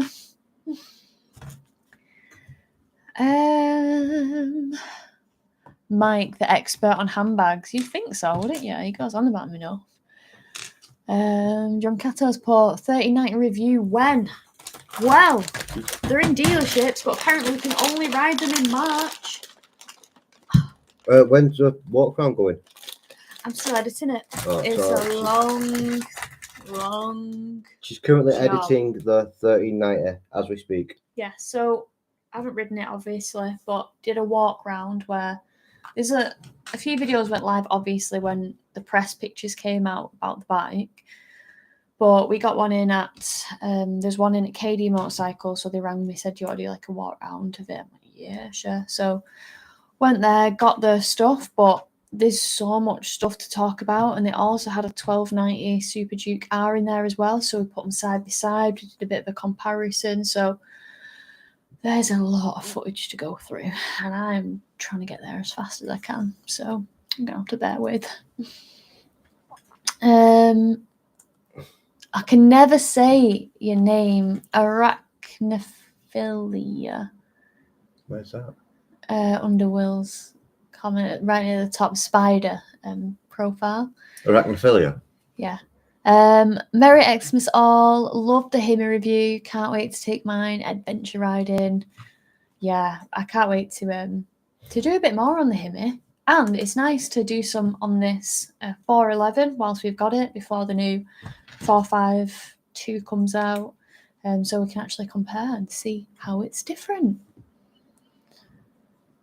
Steve-O, yeah, what about the Hornet, 765R V-Strom, 650 RE? Yeah, enjoyed the Hornet, enjoyed the 765R. Really enjoyed the... The Hornet is like an MTR7, but if an MTR7 was good. That's bitchy. It is, but it's the truth. It rides exactly like an MTR7, but it's got better brakes, better suspension, and more power.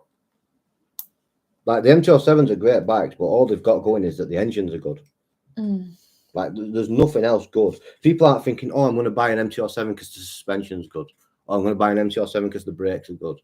They're buying the MTR7 because it's reliable and it's light. Yeah. But the Hornet's light as well. Yeah. I want that soap cleaner thing Mike was using. Do you mean like the snow foam stuff? The Supreme Court snow foam is mega. Yeah. It actually cleans the bike. You know, like when you put the snow foam on the bike normally and it doesn't do anything. It actually cleans the bike. Yeah. And I've not used many snow foams that have done that.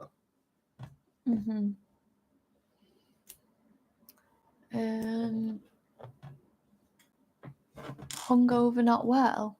Is that Will? Where? Oh, I'm quite Mike, stop, bro. You will take all day. What do you mean, Nick? Mark Scott has put Merry Christmas, Kate and Mike. Trials Enduro is a video I want to see. Listen, for the Enduro stuff, this man has got it covered. He's wild. He's a wild animal.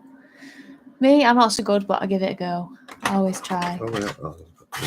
And we'd be test riding the new Tiger 900. It would be nice, Jake. I would like to get my grubber mitts on that at some point. Sebastian, hi, I discovered your channel a few days ago. What's your favourite video? Favourite video that I've filmed is probably any of the bike riding vlogs where I'm screeching like a banshee because I like the bike. The NEC video? Yeah, we did a motorcycle live video. What you filmed, me and Lily. The audio was a bit garbage on that, but it is what it is. But yeah, it was good. Valence has put, "Where's Jasper?" He's in he's in my office behind next to my computer. He's curled up on the radiator in Mike's office, living his best life. Hi, Mikey. I hope you're well. We're good. Thank you very much. Thanks for asking. Oh, it's Harry without the H because I'm Northern and we kind of say H's. Ah, Harry. Okay. What was I calling you? What was I saying? Where's I'm the sure. name? Was I not saying Harry? Where's the name? How far up? Just like the third one from the top. How? What? Oh, Harry. Harry. Harry, yeah. Harry. Harry. Harry.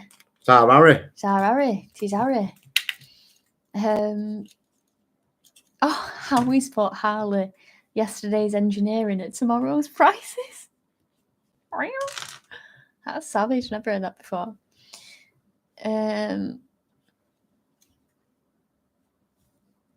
Harleys now make 150 panda power. That's an insult on pandas. That's funny. Pandas should be extinct. Have you ever seen a panda climbing a tree or something like that? They're so stupid. Oh, yeah, but we can't wish for extinction on No, them. I don't know how they've managed to stay alive though, because right. they're dumb. Yeah, they're so stupid. Is that not koalas? Or is it pandas? Pandas. Yeah, I'm a little bit worse to wear today because I was drinking up. I was up till 2 a.m. playing video games with Spudman. We're a bit tired, aren't we? Yeah, Because and I was up late as well on the Baileys. yeah, we was drinking last night, which was probably not the best idea, and I blame Spud. Yeah. He's a bad influence, Mm. that's for sure. I'm coming off. Had fun watching Mike fumble with the Lego. Got to go work. Merry Christmas, Ethan and Kate and Mike. Have a good one. You have a good one as well, Webber. I hope you get through the work quickly and you can get home and chill because you work a lot of hours. I know that for sure. Mike P. Harleys don't need good brakes going from bar to bar. Exactly. What do you need good brakes for? Wifey collected. Awesome, Darren. You need to tell that she looks great with the new hair. Even though you can't tell. Even though you can't tell, you need to say that, okay? Soiga. Best bike you've both ridden in the past 3 years. Doesn't need to be the same bike as each other. Just both know your favourites. For me, it's a Super Duke. It just is. It's nobody would guess it. I know it. Nobody would guess it. I know it. Yeah. You won't guess it. Nobody would guess it, and it's a Royal Enfield. Oh, I didn't even guess it. What were you thinking? I was thinking GSX S900. No, the GSX S950. No, I loved 950. because it was 100 horsepower, whatever it is, Yeah. and it felt like a big bike, but you could rev it. But no, the Royal Enfield Interceptor has been my favourite bike. You didn't want to give that back. No, In I fact, love they that bike. forgot about us, didn't they? And we weren't prompting them. No. We weren't telling them. I loved that bike. It was brilliant. Yeah. Yeah. Sheesh, Royal Enfield Interceptor. Yeah. That's mad. I forgot about your love for that. Yeah. You literally took it everywhere. Yeah. I rode it that much. It needed a new back tyre by the time I got back. You didn't get off it. Last night was not 100% my fault, Spud. Same again tonight, though, Spud. We are going back to Alabama in April. Might ride my mate's GS whilst he's on his bobber. Yeah, I think that's a better idea, Darren, to be honest. I'd love to visit America. America is one of the dreams I want to go and visit. Yeah. Hopefully, in the next few years, we can be. When the craziness calms down. Not even when the craziness calms down, just when we've got a more steady flow, we can just then think, right, we're going to go to America for 3 months riding motorbikes. Maybe get some contacts as well. Bring Jasper along in a cat bag. No. Yeah. I plan on going to Richmond again next year. I need to go to the castle there. Never been in the castle. Where is Richmond? Do you know? No. I don't know. Is that Webber? Yeah, it's Webber, is that? Yeah, Webber loves his castles. Yeah. Bill Van Ram, I'm not a big HD fan, but I love the HD XR750. Yeah, to be honest, that is a good bike. Like, they've got something about them, those. Very flat track-esque inspired. I actually flat tracked a street rod in 2018. I think it had a nice Fansenheinz 2-in-1 exhaust. And it sounded evil, and that was quite good, throwing that around. The problem we've got as well is we want to make videos that are like fun and interactive and things like that. But then you also need to do videos that get the views, because ultimately the videos that get the views bring us the money in. Exactly. So you've got to do a mixture. The videos that are fun just don't. Just don't what? bring the views in.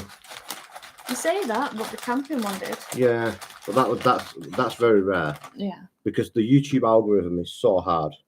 Yeah, it's The crazy. YouTube algorithm really doesn't like us. Amanda said we did Gran Canaria with Martin and Jose last year, and we plan to go to Tenerife in February doing our own get lost and drink loads tour. Oh, nice. Nice. Although planning Picos de Europa in April, either on or off road. That's amazing. That sounds like a right good trip. The Tenerife one sounds like it'll be fun. Yeah. Do you remember when we nearly got stranded up Mount Yeah. Teide, whatever it was? Yeah, we drove all the way up Mount Teide, and when we got to the top, we didn't have any fuel left. Yeah. There was literally like barely any petrol stations. It was crazy. Ari is put going to do the Scottish 500 trip, but doing it alone as I can't get any of my mates to go with me. Ari, that's just tight. You won't regret it. Yeah, you won't regret it, and you'll probably make loads of bike mates along the way. Are you if you go in camping, summer, or are you hoteling it, Ara? I'd hotel it personally. Just I'd save a little bit of extra money up and just spend the night in hotels where it's warm. If it's wet, you can dry off. It's just so much more pleasant. Hide from the midges. Yeah. Like if your whole holiday could be spoiled if you just got bad weather. That's true. Sean Oric, do you hate KLR 650s? I'm torn. Do you hate them? I don't hate anything. But I also haven't ridden one, have I? KLR. Is that like a Dominator? KLR's like a Dominator, right? They don't make them anymore. Do they still make them? I don't know. I'm sure it's like the thing of like a TTR type thing. Yeah, Kawasaki's like off-roady. Old off-roader. Well, no, I'd never hate them. They're fun bikes, like that style, for sure. Best enduro is XR 400. Love mine. That's just not true. They're good. They're good. They're a good green lane bike. Yeah. But they're not a good enduro bike. I suppose different definitions, isn't it? Green lane enduro. Yeah. Because your idea of enduro is hard enduro. They're just too heavy. Like the Dominator. Yeah, the XR400 is just they're too heavy. They're good if you want to do green laning, and they're good if you want to do light, like off-roading. Yeah. But anything too much, it's like I had an XR250. And I can't remember. Oh, was that the red and white? Yeah. Right, okay. Yeah, I had an XR250. Mm-hmm. Yeah. Well, do you want to make a coffee or me? Because I'm needing some caffeine. Right, I'll go and get it. Do you want tea? No, could you get one of them packet Aldi coffees with a bit of soy milk? Thank you. Oh, I got the main stage. I don't know if this is a good thing or a bad thing, guys. But yeah, I was going to show it, but last time I picked up the Lego bike, the paddock stand fell off, hit the escape key, and it ended my live stream. What can you do? Right, let's try and catch up because there is a lot of shizzle going on. There's so many people in. Like, we've got 101 people here. Like, it's phenomenal. Like, fair play to you all. I appreciate you all for being here. Because you're just legends. Mike P, a couple here, brought home a pair of Himalayan 411s and had out on streets where there was no snow. Yeah, so we've got a couple of 411s in the garage at the minute. We've got a red and black one and a June colour, which is like the desert sand kind of colour. So we're going to get out on them. But we might get snow because I think it's supposed to snow up north on Christmas Day. We're planning on going out quite soon after Christmas, in between Christmas and the New Year on them. So yeah, who knows what that's going to be like. Have a right good ginger Christmas, you snowy looking guys. I'll take that as a compliment, Paul. I hope you have a good Christmas as well. Richard Wood, where did you get that model kit? I could add that to my collection of BMW Ducati and Yamaha MT10. Right, so this model isn't technically actually Lego. It's like It's like wish.com Lego, but it looks like this.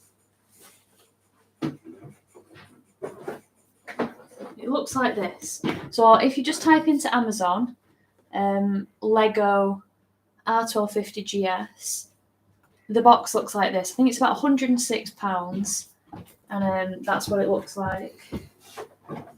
Oh, thank you, Mike. Also, if anyone does want any merch, they can get it from the influencer store. Yes. Right. It's true, it's true. Look where we're at to now, guys. Oh, I was going to pick it up and show him. No. But, yeah. You're not allowed to touch. No. Last time she picked it up, she ended the stream. I told them. They know. Yeah, the last time she picked it up, she ended the stream. This looks very foamy. Like a lot foamy than usual. We spiked it with booze. Right, well, no. Did you put milk in? Let's sign up. It's nice, huh? Done a good job, Mike. Right, oh gosh. Nick, I don't know. Should I ask or not? Do you desire to have kids? No. No. I mean, I have a fur baby. He's my angel boy, my love of the world, my cute baby angel king boy. He's my only child. And I did not birth him, because that would be weird. No kids. But yeah, it's. I don't think it's in our future, to be honest. No. But we're just living our best life right now. So, and it's always a weird one for women because, like, you've got a biological clock against you anyway, and I feel like a lot of women start to excel in their careers as the body clock is like, time's running out, and it's not fair when it is the way I think it is for most people. It's crazy. I think that's why there's a lot of women having kids later in life nowadays. But back to bikes, because I don't really want kids. And I've been very open about never wanting kids as well. Yeah, I'm not bothered about having them. And the new Triumph 400 will be massive for the company. Shame it's not being made in the United Kingdom. Nigel, I know it's just the way everything's going nowadays with productions and stuff like that. But I am actually riding the 400 at the end of January in Valencia. So it should be good. I honestly don't think it's going to be big for the company. And why I don't think that is because look at the sales of any 400cc motorcycle. No one wants them.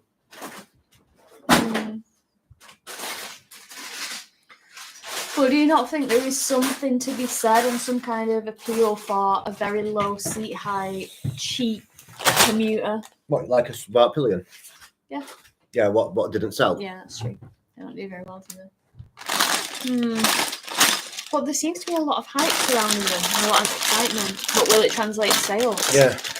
There's also a lot of hype about like the Katana and this new weird Yamaha that they brought out. Do you remember the hype about all them? Oh, the Katana. Yeah, there's hype about that. But then again, like, you know that 400's, probably appropriate for me. Yeah. I don't know whether I should go into that. Spudman, I'm going to take a break, though. Back in a bit. See you later, Spuddies. Ciao. Ciao, ciao. Slayer? Oh, we've been live. 2 hours, yeah, we got planned on last time. Okay, are you going to trade your 1200 GS for a 1300 GS? No. I mean, even if I loved the 1300 GS and thought it was a huge upgrade, the price is not justifiable for us when the GS is great that we have. Our GS has done like 16,000 miles. 18,000 miles. And we don't use it. And if we was getting another bike, it would be something different. A Super Duke.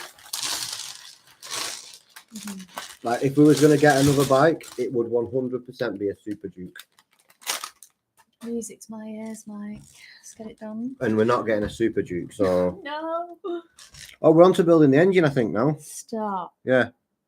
Is that the centre stand? What? Sticking out there, like ready to fold or not? No. What is it? I want to say it looks like a centre stand. It's not the centre stand because it is the centre stand. It's the centre stand, I think. It's got little feet. Yeah, it might be. I don't think it is, but it might be. You kick it not right? Maybe. I think it is. I don't think it is. Not a fan of your Christmas tree. Well, it's not a fan of you, all right? To be honest, I'm not a fan of my Christmas tree, but it is what it is. Don't forget the invites to the biker breakfast. When is the biker breakfast? What is the biker breakfast? Don't forget the invite, and I've already forgot the invite, Ian. What's that? I don't know. My brain is like an oversaturated sponge. Anyone who is near, we are going to the Delph on Boxing Day. So if anyone fancies meeting up at the Delph on Boxing Day, the Delph Water Sports Centre, we are going there. So there's 2 Delph centres. It's the sailing club. No, it's not. It's a swimming club. It's the diving club, not the sailing club. Where is it actually? Eccleston. Eccleston. That's the one. Right, let's have a look. Did Route 66 cross country, 7 hours at 80 mile an hour through Texas and passes 1 field on each side before passing a gate, and then another 4 hours at the same field. Yeah. That sounds fun. It's huge, isn't it, America? That sounds fun. Forever. Have you ever visited the Northwest 200? I personally go every year as I live there. Lol. Is that Ireland? Is it Ireland? Or is it Scarborough? I don't know. Is that the thing you was on about we were going to do this year? No. What's the thing we were going to do this year? The Yorkshire thing? What, Northumberland 250? Yeah. No, this is road racing. Oh, right. What Mike Norbury did. Scarborough. I don't know. I don't know. Is it Scarborough? You'll be able to answer. Steve O, would you like to try the Royal Enfield shotgun if and when it becomes available in the UK? Of course. Well, we've got a good working relationship with Royal Enfield now, so we should be able to easily get bikes. Yeah, shotgun would be great to try that because there's a lot of customization that can be done to that bike. I like it with its like floating seat, more so than when it's just got its normal seat. It's amazing how things like that can make you like or not like a bike. Chem has put, do you think the new R1300 is much better than the 1250GS? No, from what my experience is so far. It's just the same, but a bit more power. And a lot more noisy, and I can't get over the noise. Yeah. So it's a problem for me. This is why I need to ride it more. But on first glance, I thought I would ride it and be like, wow, this is so different. I am blown away. When I was just like, it's not all that dramatically different. It's a lot noisier. And it's I was watching Bruce's video of his 1300, and he was saying like the gearbox has got like a bit of a whine when you shut off. So all I could like hear when I was riding it, it was very distracting. I mean, I've got like a race lid, so I've quite a noisy lid. I still had earplugs in, and it was still very loud. And I was just like, can I live with this? I don't know. But you don't want to just like say things that your opinion might change on. So sometimes you're conscious of it and you do mention it, but you keep some things back because you just haven't ridden it enough to really 100% know your true opinion of it yet. So yeah, I do need to ride it more. Don't get me wrong, I think it'll sell a lot. And like my dad test rode it and he loved it. Yeah, but there's a but. What's the but? I don't know. Is a GS fangirl. True. Fangirl. If he's watching this, he'll be fuming. He is biased though. Like he is. Yeah, he does love GSs. Yeah, you can't be biased if you just love something. Like if you've already gone into the mindset of this is the best thing ever, then you can't. But this isn't very accurate. It's got 4 pistons. What? Yeah, it's got 4 pistons, guys. This isn't very accurate. We should send it back. That's a major fail. Yeah. Right there. Yeah, we need to send it back, I think, guys. 4-piston GS. Yeah, we've got a flat 4. It might not even be a flat 4. I'm not sure which way it goes yet. But I think we've got a flat 4 GS. This is an upgrade from the 1300, I think.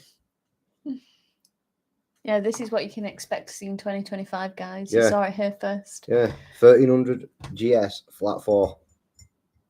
Oh, I just poured a caramel Baileys and opened a packet of honey roasted cashews. Oh, that sounds good. Oh, that sounds lovely, Howie. Mm. Disassemble the Lego bike. I dare you. No, we're not going to ruin all our All our progress. You are correct. It is our progress. We're not going to ruin all Mike's progress, you know? Richard Hunter is here. Hey, folks, you're doing great. Appreciate you, Richard. Thank you. Then we've got another Richard. We got Richard Wood. Thanks, Kate. That's my Christmas present to myself. Sorted. Even with its inaccuracies, are you still enjoying making it? Would you recommend? Yeah, this is insane. The amount of pieces in this is actually bonkers. 2,000. You get your own graphics kit as well, don't you? Sticker kit. Yeah. I'll try not to be a slurper. Yeah, Ducati Super Sport is a sports tourer. I have to say, I rode that bike when I was working at a Ducati dealership, and it didn't tickle my pickle. It didn't blow me away. I found it quite heavy, actually, from memory. But maybe I need to revisit it and see if my opinion has changed. Keith T, the first bike I had a go on was a mate's Dot Scrambler.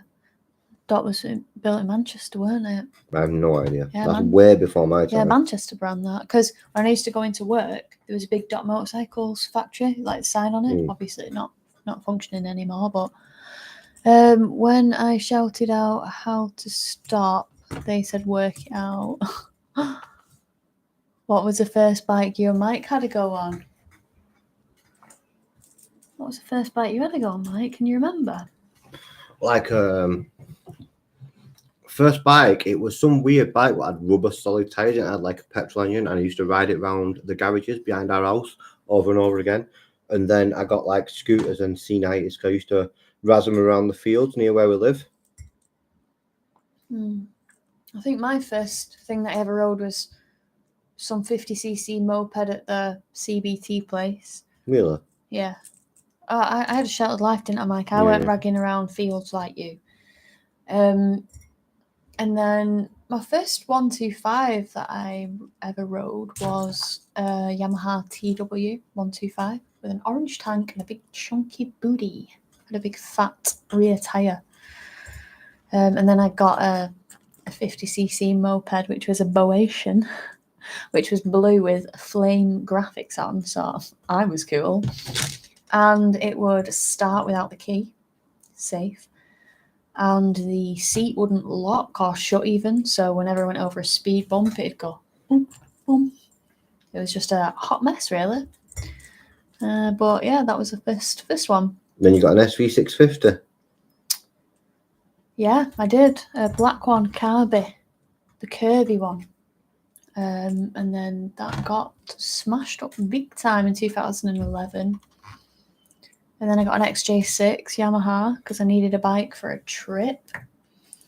And I do regret that bike because it was heavy and boring. Sorry if you have an XJ6N and you like it, but it worked for me. Where are we at? Would you try a Honda Goldwing? Could do an epic road trip. Try anything, but I don't know whether a Goldwing's kind of my thing. There's somebody that I follow on Instagram called Tom, and he has an old Goldwing, and he's always putting like reels together of it. And that is a vibe, that bike, because it's so old. It literally looks like, I don't know, like it is made of Lego. Like all the controls are just so old school. And yeah, I really, really like that one that he's got. KLR 650 single is still available in the USA. Not sure about Europe. No, they're not in Europe then, I don't think. I'm surprised they still make them. That's an old bike. But then again, there's a lot of things in the USA that aren't here and vice versa. Like when I did that Tracer 7 GT video, the amount of people saying this isn't available in the US. It's like, oh. And they seem to be like saying that they wanted it and they just couldn't get it. But You think with a long road, you'd want something with a bit more poke than that, right? I don't know. I don't think you need more than 70, 80 horsepower, really, if you want to go riding. In the US, though, with the long road. It doesn't matter how long a road is. You can still only go as fast as you're going. Yeah, true. Merry Christmas from Sweden, the urban way. Merry Christmas to you from the UK. Sean Oric. Hate is too strong of a word. Sorry, Kate. Can't imagine you hating anything. What did I say I hated? Pass. Yeah, hate is a strong word. What did I say I hated? I can't remember what I said I hated. I must have really hated it if I said I hated it. Hello, everyone. Rainy Rider. Hey. Welcome in. Stormin Norman. Happy Christmas to you both. From Stormin Norman in Oxfordshire. Whoop, whoop. Happy Christmas to you. Simon Allison. Oh, my God, Kate. Best keeping Gingerbread off the streams. He sounds like an arrogant a swear word. Well, I am. He's going nowhere, I'm afraid. I am one, that's why. Everyone is entitled to their opinion. But it's wrong. No. Joking. No, everyone's entitled to an opinion. Whether you like or... what opinion did you have that would have riled him? I don't know, probably said something. Yeah. I don't know. Who knows? Simon Allison. Oh no, that's the same one. Richard Hunter. I'm glad Mike is lying all the parts out before putting it together, as that's exactly what I do. Oh, you get the bags that are bagged up with numbers, and it says bag number 1, 2, and 3. So you got 2, and then you got 2, 1, 2, 1, 2, 2, and 2, 3. But it doesn't go in that order. So you have to open all the bags of the 2, because you think, oh, you'd start on bag 2, 1, and then go to bag 2, 2, and then. But it doesn't work like that. Yeah, it's all a mix of everything in the bags that are numbered. Yeah. Crazy. Bill said, kids aren't for everyone, but if you had a mini mic, which would be harder to train, a puppy or a mini mic? Puppy. Yeah, puppy for sure. Lost and Bald. What do you think of the Kawasaki Versys 650? I haven't ridden one, so I don't really have an opinion on it as of yet, but hopefully I'll be able to ride one at some point. That'd be quite nice. But now with the KD motorcycles sort of relationship, hopefully I can get my hands on one, which will be good. Right, what else? Luke S. Hopefully see you there on Boxing Day. Oh, nice. Wicked. PR7 5PR for anyone looking. Caffey's great. Thanks, Luke. One of the best breakfasts you'll have. Yeah. Easily one of the best breakfasts you'll have. It's great. And Luke, come up to us and say, I'm Luke S from the stream, because our name to faces and stuff like that we need all the help we can get, really. So yeah, definitely say hi. Rainy Rider, are we still up for a live stream interview after your season slows down? I thought the season had slowed down now, but it hasn't slowed down, has it? It's literally wild. It just keeps going. Just keeps going. It would be nice to. Hopefully it's doable. Well, with the new channel sponsors that we've got, it's keeping us very busy, aren't they? Yeah. The access to bikes now has been much better. Mm-hmm. Especially Paddock letting us have that tracer for 2 weeks. Yeah. That was very helpful. Yeah. And it was good because I could do final thoughts on it after actually taking it out quite a bit. So yeah, because there's nothing worse than having a bike for a couple of days and we're riding, then people are like, what do you think of it? It's like, I've not really ridden it enough to say what I think of it. It's because you need to ride a bike for a good 5, 6, 7, 8, 10 hours before you can actually start thinking that, you know what, I like this bike. Yeah. And that's why you need to stress the importance of test riding yourself. Yeah. Because then you can feel what it's like, which is important. Let's have a see. Ever thought about riding Land's End to John O'Groats? Yeah, it's something that we could do. We thought about doing it on smaller capacity bikes. Yeah. So never say never with that one.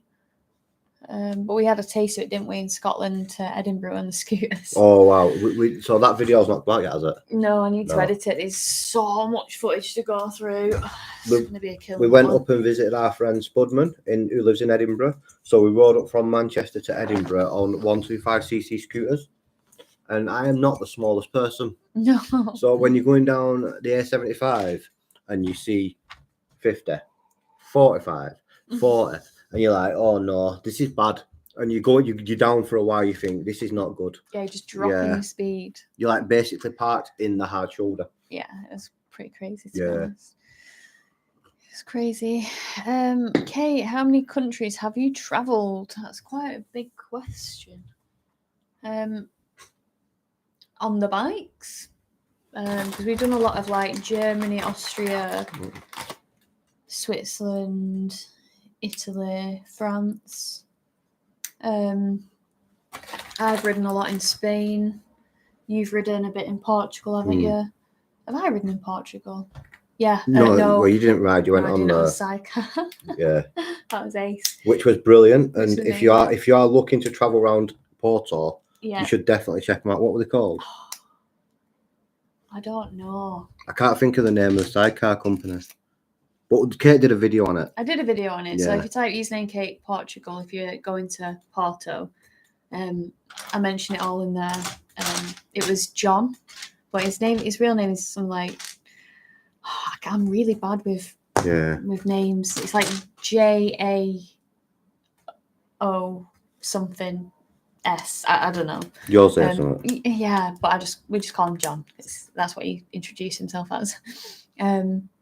So yeah, that was an amazing trip, that sidecar. And then just generally, like as a child, I've been quite a few places. I've been to Russia, I've been to Estonia, Been on a few cruises. been to Norway, been to America. Never been to Australia. Never been to Canada. We've been to Iceland. Yeah. Been to Iceland. Iceland is a beautiful place. Yeah, we went in December and it was sunshine. It was 30 degrees. He was fuming because you could wear shorts and he wanted like to wrap up. But yeah, fair few places. Very lucky. Mike P, have you checked out Tomboy Bits channel and her Lego build of PV4? I've not seen that specific Lego build, but Diamante, as her real name is a lovely lady. And we do meet up at quite a lot of events that are in the same place at the same time. And she's just a dead nice person. She's on the XSR 125 vlog that I did a while back. So that was a good time. But yeah, she's nice. I like Tomboy a bit. She's nice.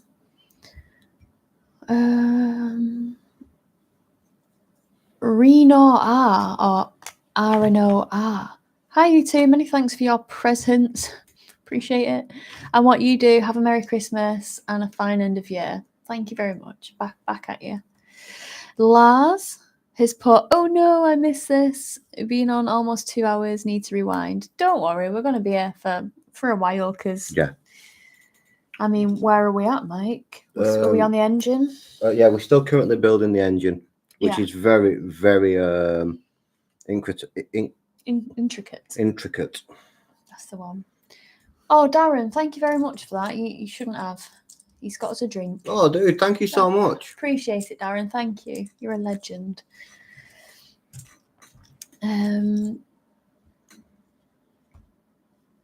Keridus, it's a Chinese GS ripoff. Haha. Well, it's probably from like wish.com or something. Yeah. But yeah, that's why it's got 4 pistons. Yeah, that's why it's a flat 4. The 650 Versys is a great bike, great tourer, reliable as heck, very comfy, but also boring on the highway. Yeah, it's like the Royal Enfield on the highway. That is boring. Like 3 hours on the motorway on that was laborious to say the least.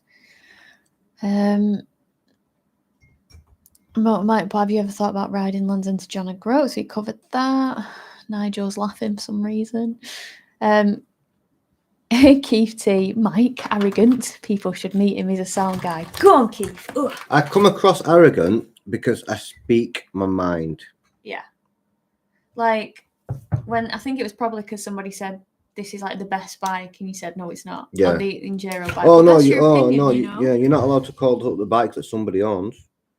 God forbid you call a bike that someone owns. Or maybe it's your MT10 hate. Probably, yeah. No, but people are allowed to dislike stuff. I Exactly. don't judge people because they like terrible bikes. Yeah, say someone came up to you and said, your Honda Dominator is a bag of garbage. Like, you just be like, yeah. Yeah, I know. I know. Tell me something I don't know. Yeah, it's like people get so hurt on Yeah. stuff that's just irrelevant. I have to say that is one thing actually that you have helped me with a lot when it comes to interacting with the internet. Of course, there are lots of lovely folk out there, as you can see in the chat right now. But there are a lot of meanies. Yeah, A lot of meanies. So many nasty noo-noos out there. And Mike has really helped me to not take things personally when I normally would. So that's growth for me, because chronic people pleaser is not very good when you get like a lot of hate like thrown your way. But now I just don't take it seriously. Especially anyone who classes themselves as an advanced rider. Oh my dear God. Dear God. The amount of abuse Kate's had on a video. You went over a white line. Accidents happen. No, well, I actually haven't though. So that was a very bad example because I don't go over white lines. No, but I mean like when you went over the roundabout. Oh, yeah. What the heck? Yeah. Wild. People on the internet are wild. Yeah, so yeah. I suppose that's one thing that I'm looking forward to leaving behind in 2023 is, well, I probably won't. It'll probably haunt me into 2024 because people just love to say something. But no, I did an advanced riding course to try and promote doing things that might help you riding. Even if you take one thing from it, it's one thing that you take from it that might help you later down the line. That's literally all I wanted to take from it. When I didn't do it with the aim of, oh, I can't wait to get my certificate. I can't wait to get my sticker to put on my GS. I'm not really bothered about anything like that. I could not have a sticker. I could not have a certificate or anything like that. That's not why I did it. I literally did it just to promote, learning something that might help you. That's it. Maybe safer riding. Yeah, maybe say, well, yeah, because they do try and teach to be safer on the road, which is great. Like, you can't complain at that. Oh my days. Like, I admit, I don't even think I passed, but also I don't really care because getting a pass or a fail wasn't what I was bothered about. Maybe just seeping something in was what I bothered about. And also just showing people that anyone can do it and there's always something to learn. They were the two objectives. Oh no. Crikey. So I ended up getting a first, which definitely don't think I deserved a first, never mind a pass. But crikey, the internet does not hold back, does it, Mike? Oh, but people get personal. People sending emails. People send me emails. You have no authenticity. You shouldn't have accepted that. Well, I don't go around introducing myself. Hello, I'm an advanced rider with a first, and my name's Kate. Like, I don't even act like I have a first or a pass because that's not what I was aiming for or bothered about. I was just bothered about learning something. So yeah, the true advanced riders were very angry with me, weren't they? Yeah. And I got a lot of stick for it. But you know literally what? Getting emails. Like, literally people coming up to me at bike meets where the first thing that they say to me is, you didn't deserve that first. I'm like, oh, nice to meet you as well, mate. Like, simmer down, sunshine. I don't care that much. And like really taking it. Didn't you get some backhanded comment as well at a bike meet that you should crash or something? Oh yeah, I've had stuff like that said to me. It's madness. Some nasty pasties out there. We got the first ever flat 4 BMW GS. Away. We've got an engine. And it moves. It's got moving bits. Look at the pistons. They actually do go. Yeah. Boom, boom, boom, boom, boom, boom. But it is a flat 4, which is... Yeah, we've got a flat 4 GS. Quite confusing. But no, so yeah, I suppose one of my actual regrets of 2023 It wasn't even 2023. It was 2022. Was I did it? it. But I posted my video There's a guy on New who- Year's Eve. There's a guy actually doing a video as well about you. Yes, I ain't gonna name this guy because I ain't gonna give him the clout that he seeks. Yeah. He wants it. I ain't giving it him. But he literally, his whole channel is a lot of it about username Kate, her riding history, and then getting quotes from people in the comments about me and sharing them and things that didn't even happen. Yeah. Like she overtook my friend up Rivington, like he was stood still over a solid white line in a 40. Well, one, I'd like you to point out where this said solid line is up Rivy in the 40 because it doesn't exist. Two, I remember the overtake. 3 it was me. What? 3 it was me. What was you? I did the overtake, not you. No Was way. it? Are you sure? No. I remember the overtake, Mike. I was on I my thought own. it was, No, sounds like something I did. no, because then he even commented saying, and then her boyfriend turned up on an automatic scooter. Yeah. But no, I remember the overtake because it was a guy just divering over Rivington. You know what? There's nothing wrong with divering. If you're in a divering mood and you want to diver, there's nothing wrong with it. He was just chilling. He was chilling, so I overtook him, probably doing about 60 miles an hour in the National. Oh, my friend had a word with her when we got to the bike meet, and he told her if she carries on riding like that, she won't make it to her next birthday. Nobody said anything of the sort.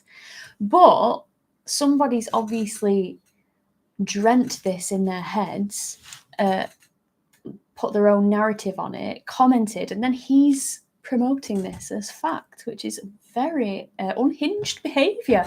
So yeah, we won't mention his name because yeah, he ain't getting the clout that he wants. But just wild. So yeah, it's been a roller coaster with the advanced riding stuff. Yeah. I actually really enjoyed the observe rides. I had really nice observers. Found it a really pleasant experience, and there is always something to learn out of things. But then, of course, when you're a YouTuber and you do that kind of thing, the second you do something like ride for 5 seconds longer with your visor open, or you point to something, you've not got both hands on the bars. You have no eye protection. You are going to be blinded in a second if you don't. And it's like, I might have done the training and have learned things that I'm happy to implement, but I'm also not going to ride around with an advanced riding rod wedged up my backside because I also want to have fun. You know? So, yeah, that was a roller coaster, but crazy. Are you also testing flat track racing next season? Really fun. Lars, I probably won't be doing any racing. I'm not good enough to race. That's not me being self-deprecating. That's just me being a realist. But yeah, it would be nice to do a bit of flat tracking if the opportunity presents itself. That'd be good. For sure. Richard Hunter might have to pull the Triumph out for a run to Delft on Boxing Day, weather dependent. Nice. Oh, it'd be good to see you there. It really would. Looking forward to it if you do rock up. Kenneth, when will you be able to review the new Himalayan kit? It seems like you enjoyed the ride out the other day on the older Himalaya. Yeah, so actually in that video, I ride to Delft. That's actually where. So if you've seen that video, that's where the Boxing Day kind of like bike meet thing is. We're doing a vintage bikers meet. Is that what it is? Yeah, so it's for vintage bikes. Oh, and then we rock up on the non-vintage. Well, it is. It's technically a vintage. Well, isn't vintage like 1960s? I don't know. I think this day of age now isn't vintage just whatever. If it looks old. Well, I suppose you have distinguished gentleman's ride with people rocking up on sports bikes. Yeah. So I suppose the lines get blurred every now and again. Yeah, I think we're going up with Stubby. Or we're meeting Stubby there. That's awesome. Richard. Yeah. So when will you be able to review the new Himalayan? I would like to do it ASAP. Are they handing them out yet? No, so they did the main launch in the Himalayas. India. Oh, was it? Yeah. Was it in India? Oh, maybe it was. I don't know. So they did that, but I don't know when it's coming to the UK and whether I'm on the list or not. Who knows? Yeah.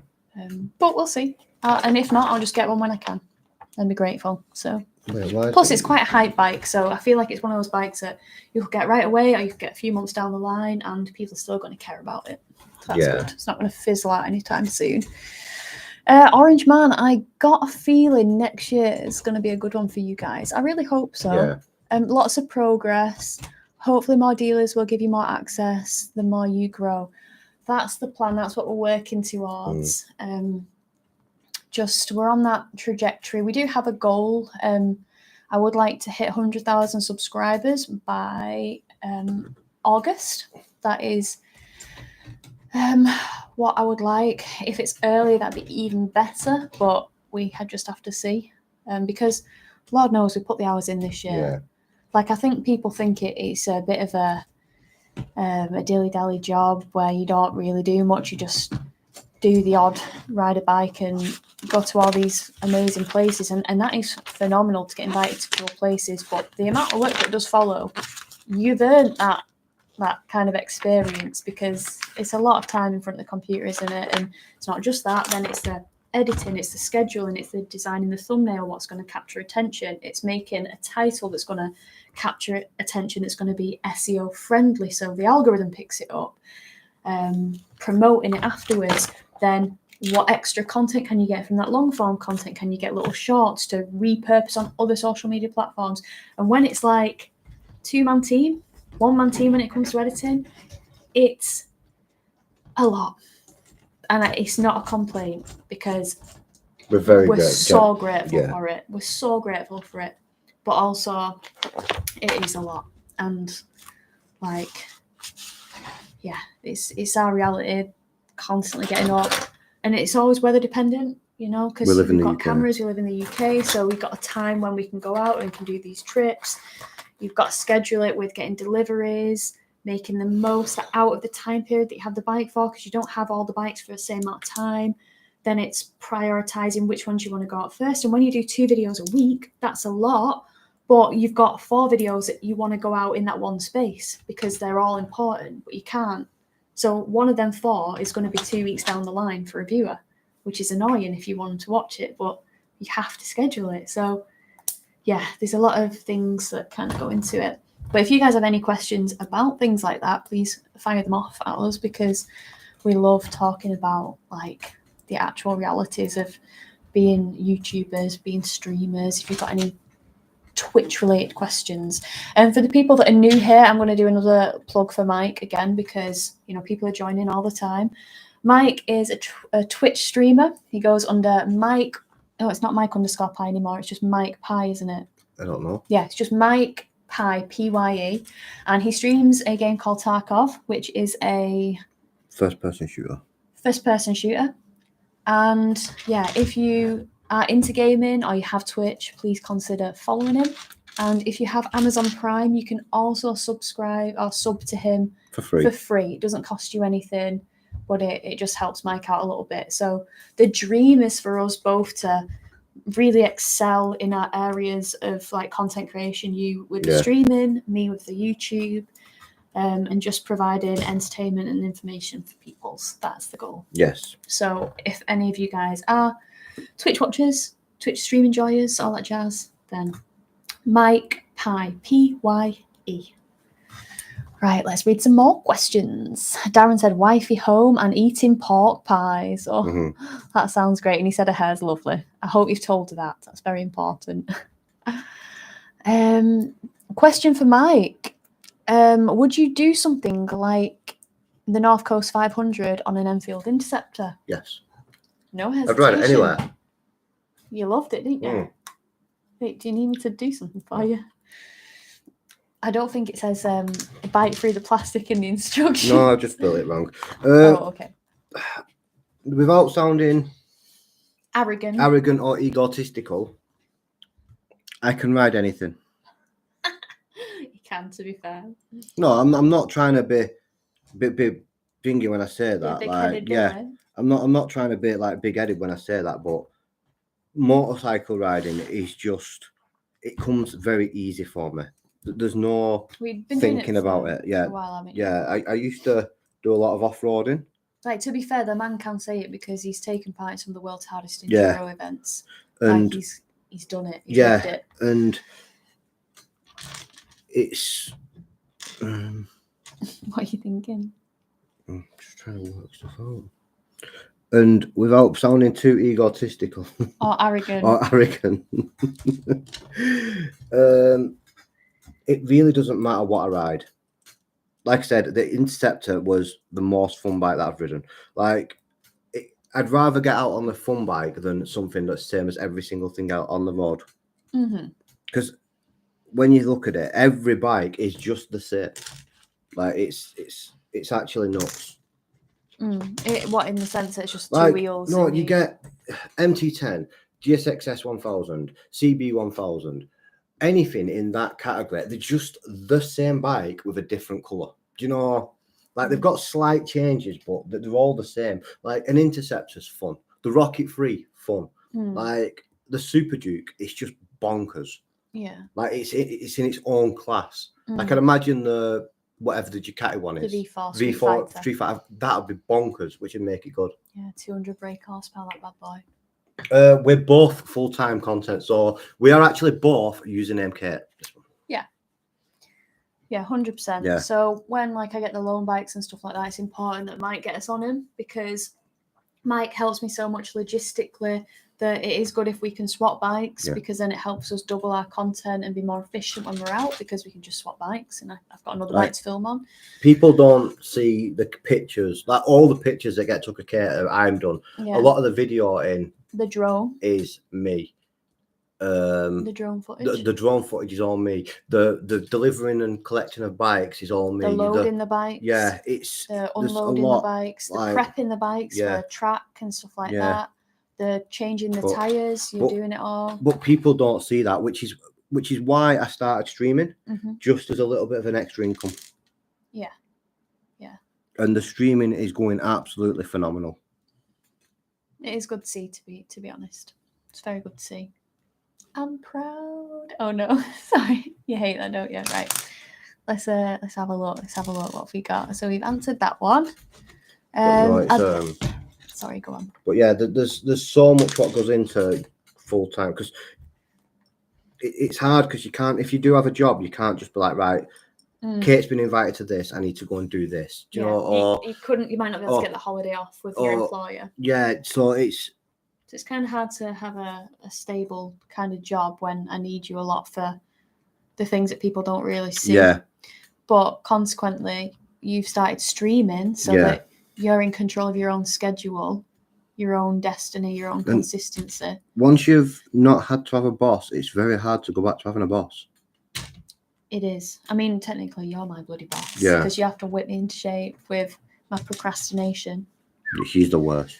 But it would be horrible now, actually, to go back to having a boss, because I like the fact that we are our own bosses, because we're very driven to we don't want this to fail. No. Like, we are headstrong and stubborn with this.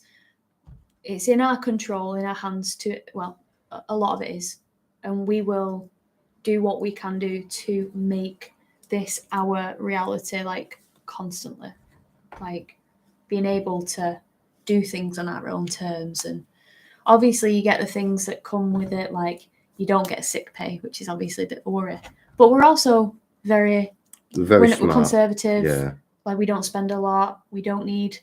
I mean, that's the thing with the Super Duke. We could go and get a Super Duke. Yeah. But that frugalness in us, where we're like, prep for the rainy day, stopping us getting the Super Duke and stuff like that. So it does come with its sacrifices, having that mentality, but ultimately, hopefully, it'll be worth it. Yeah. So, right, what else have we got? A bike named Annabelle says, Merry Chrissy from Australia. From Australia. Wow. Fire and ice, mate. Shrimp on a barbie. No, that's a bit offensive. Thank you for wishing us a Merry Christmas. I wonder what time it is down under.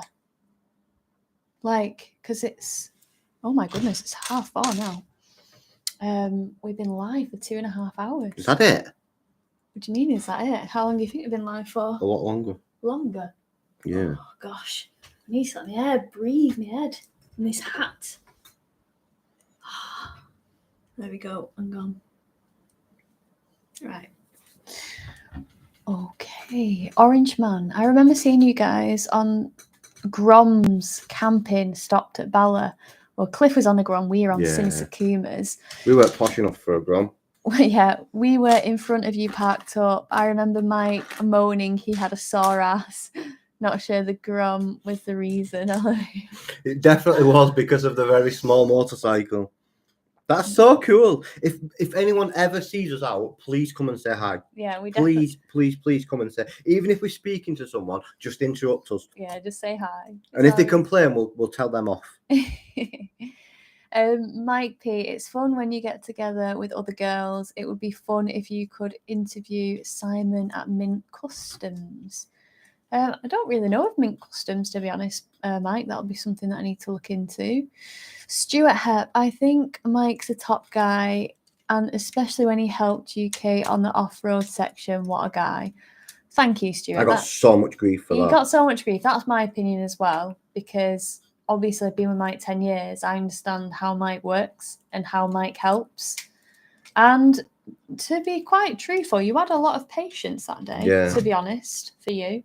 Because when you live with someone 24/7, been together 10 years. You're working together. And breathing down his neck all the time.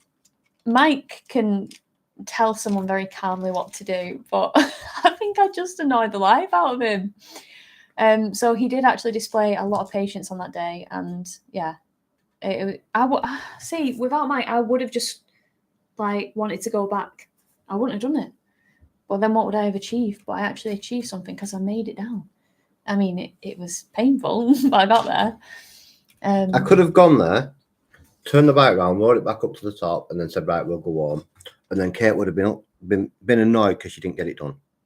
But instead, she got down there. Yeah, she had an unfortunate crash at the bottom. Accidents happen. True. She didn't hurt herself too bad. She just bruised her foot. And it is what it is. Black. You can't go living your life scared of doing anything in case you get hurt, because you'll live a really boring life. Especially as motorcyclists as well. Is that? Yeah, this is the Lego. Grab the box, Kate. This is the Lego Technics GS we're building. It's not the it's not the Lego. It is it's a different. It's not Lego. It's off Amazon. I think it's 100 and something quid. And it's actually better, much better than the Lego one. Much better than the Lego one. It is massive. This is just the engine. It is huge. 1/5 scale. Patient putting that Lego puzzle together. Thank you, dude. I enjoy stuff like this. It takes a lot of your focus, so it's actually really good. Like when you can look at something and work out how to do it, it's actually a lot of fun.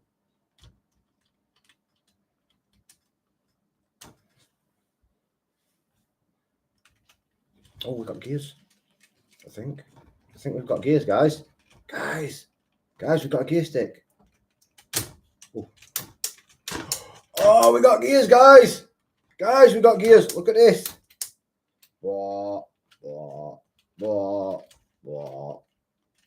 Wait, change gear. Neutral. First. Neutral.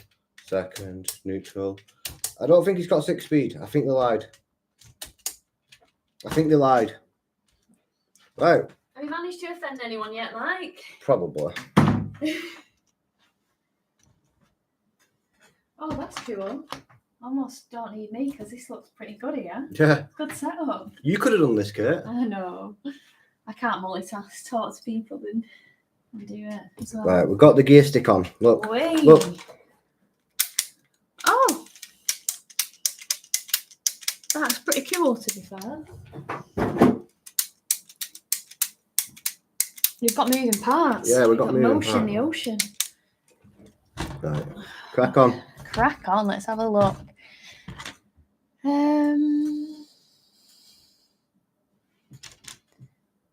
Katie, what time are you thinking of being at the cafe on Boxing Day? Do you know when it starts? We'll probably get there for about 10, 11 o'clock. Okay. But I'd imagine we're not going to be able to park where all the other bikes do, because it is a classic. But yeah, we're probably going to get there for around 10, 11 o'clock, I think. It starts at 9. No, AJ, bad AJ. Username Bad AJ. Mike. Yeah, no, Mike is not about the username prefix. Bad AJ. He is Mike Pie on Twitch, on Instagram, and Mike Pie actually on Twitch. So Richard Clayton, same here, an advanced rider, 54 and only been riding for 2 years. Did course at IM. It's about being as good as you can be. Who cares about the certificate? Yeah. Exactly. It sounds like you were doing this from a place of self-improvement as opposed to an ego thing, just have a certificate, which is unfortunately the nasty side that I'm encountering. So you're doing it for the right reason. So, good luck to you with it. I hope you enjoy it. Howie, you got a first. Well done, Kate. Hate's gonna hate, so what? Potato's gonna potato. If the course makes you better safer ride it, it's been worthwhile. You also did the rapid training, which you learned a lot on. Yeah. You did the rapid and you enjoyed that a lot. You learned a lot. They actually taught you how to do safe overtakes, how to use your revs properly, how to use your gears properly. Mm-hmm. They actually taught you how to ride a bike properly, rather than just going lifesaver, lifesaver, lifesaver, lifesaver, lifesaver, 29 mile off, lifesaver, 29 mile off, lifesaver. It's like real world riding, isn't it? Rapid training. Yeah, they actually taught you how to ride a bike. Yeah, and the teacher, the trainer was called Ryan, and he was brilliant. So if you ever do rapid training, hopefully you get Ryan. Not that the other ones are bad. I don't know who else trains with him, but he was my instructor and he was good. Mike P has put, go to different countries, specific brands like Kawasaki USA to see what is available in that country. It's an interesting look on what one has or has not available. Yeah, I guess the only reason I don't really do that is because it's a lot of energy and time to find things out that don't really impact me. Do you know what I mean? Like, we get the bikes that we get over here and we're just that busy focused riding them that we don't really kind of keep in touch with what is available in the UK versus other places, unless it's just mentioned in like passing comment when you're at these like launches and stuff. But when you do hear of what is available, what's not, it's quite interesting. Mark Hughes said, got sound now. That's good. We've only had it for 2 hours, 41 minutes, Mark. No, I appreciate that. Dan Weston, how do you used to? Have a very Merry Christmas and a fantabulous New Year. Is that Big Man Dan? Is that Big Man Dan? That sounds like Big Man Dan. He's put fantabulous. Yeah, that sounds like Big Man Dan.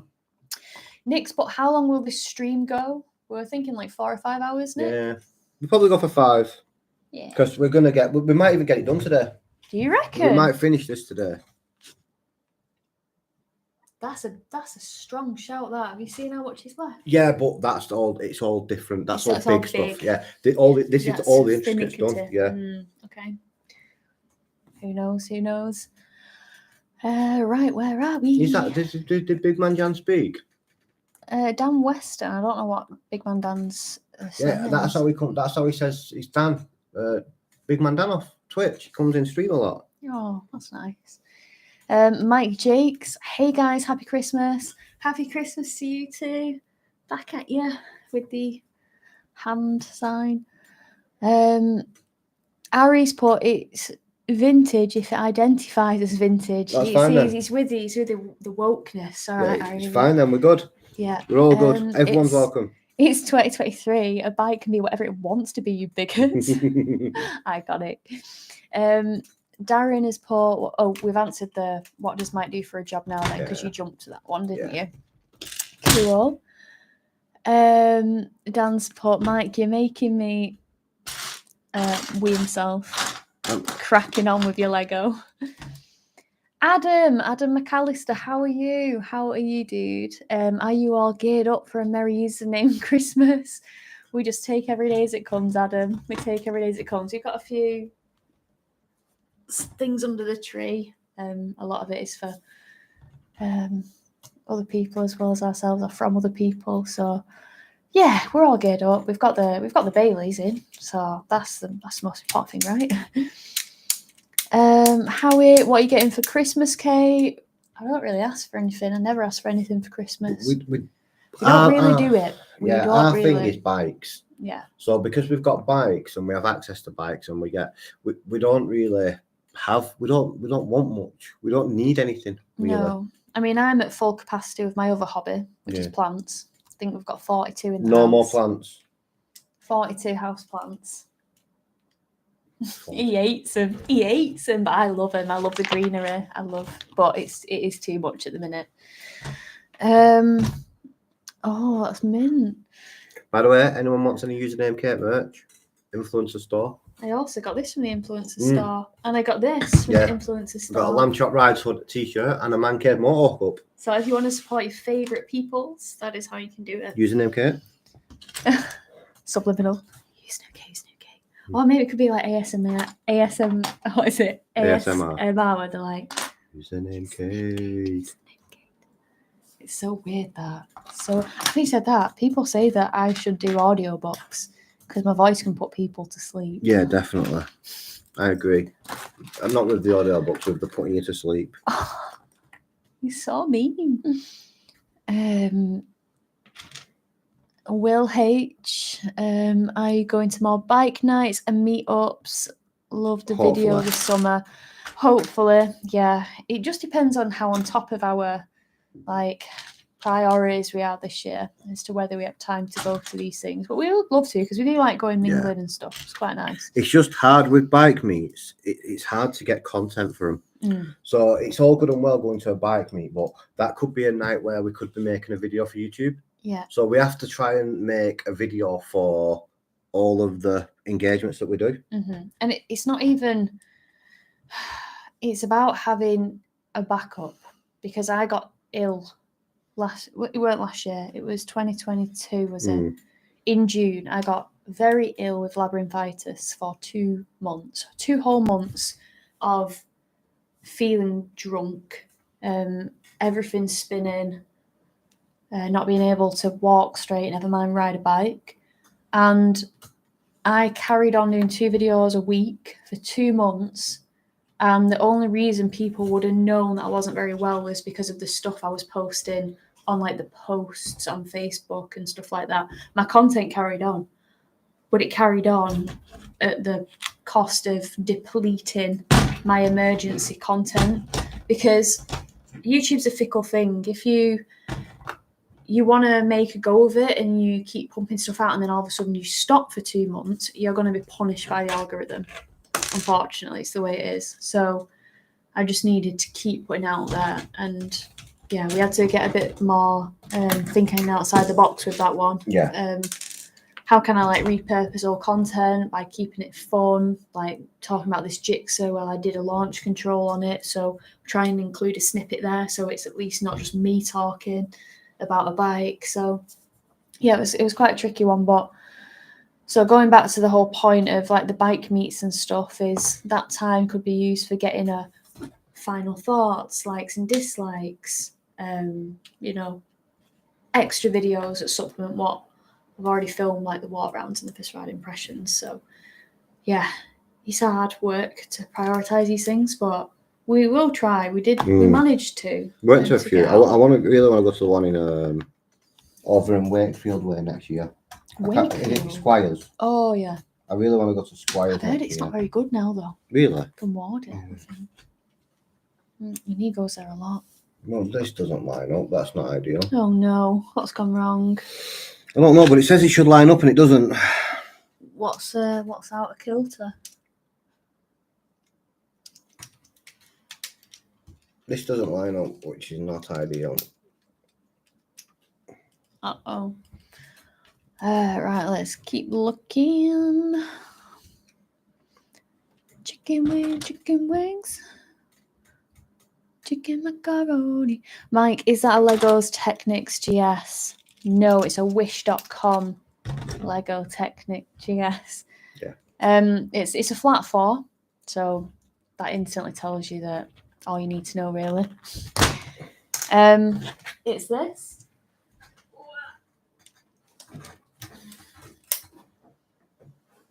This is what it looks like.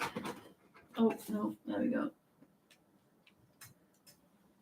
So I think it's about £106, but it's a 2,600 piece kit with opening and closing panniers apparently, and you can change gear on it and stuff.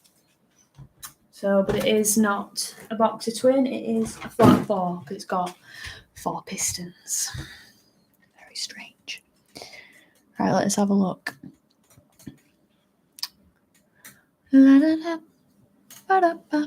What are you drinking, Kate? Coffee.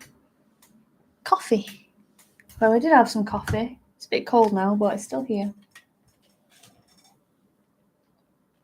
But I need it because I had a bit of a late night last night. I'm drinking some Baileys and need to wake up. Mike P, Merry Christmas. Mike is very patient putting the Lego puzzle together. Have the best New Year ever. And you too, Mike P. I see you in all my comments, and I appreciate all the comments that you do put. So thank you very much for that. The comments do help massively. Oh yeah, massively. That's what makes me laugh when I get a hater. When I get a hater or a troll, I don't take it all that seriously. But if you can bait them, yeah, if you can reel them into just constantly commenting, it's like, it's so funny because you don't like me, yet you're helping me so much. Like, how does that make you feel? I'm just mischievous like that, I think. Yeah, there was one guy recently on the GS video, and I think there was a train of 40 comments, and he was going in, he was insulting me, he was name calling. Oh, I was thick, I was this, I was that. I never once insulted him, but I was just bantering back. And it's going badam, badam, badam. And it's like, thank you, sir. Thank you for your service. Right, where are we at? Where are we at? It's moving so fast.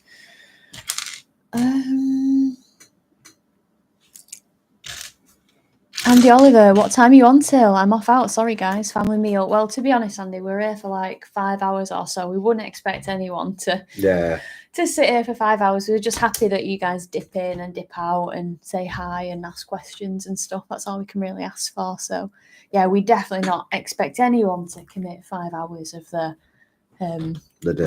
Christmas period, their day, watching us ramble on about rubbish, basically. Yeah.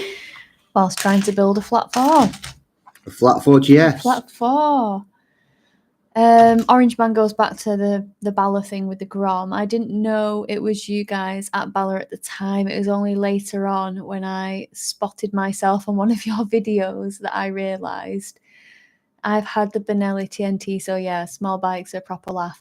So Orange Man has apparently appeared in 4 of our vlogs this year. Is he stalking us? No, he's definitely not. But it's funny because he's got he travels around and he's got his own sticker, which is just this orange man, and he sticks it everywhere. So if you see an orange man, you know it's Orange Man.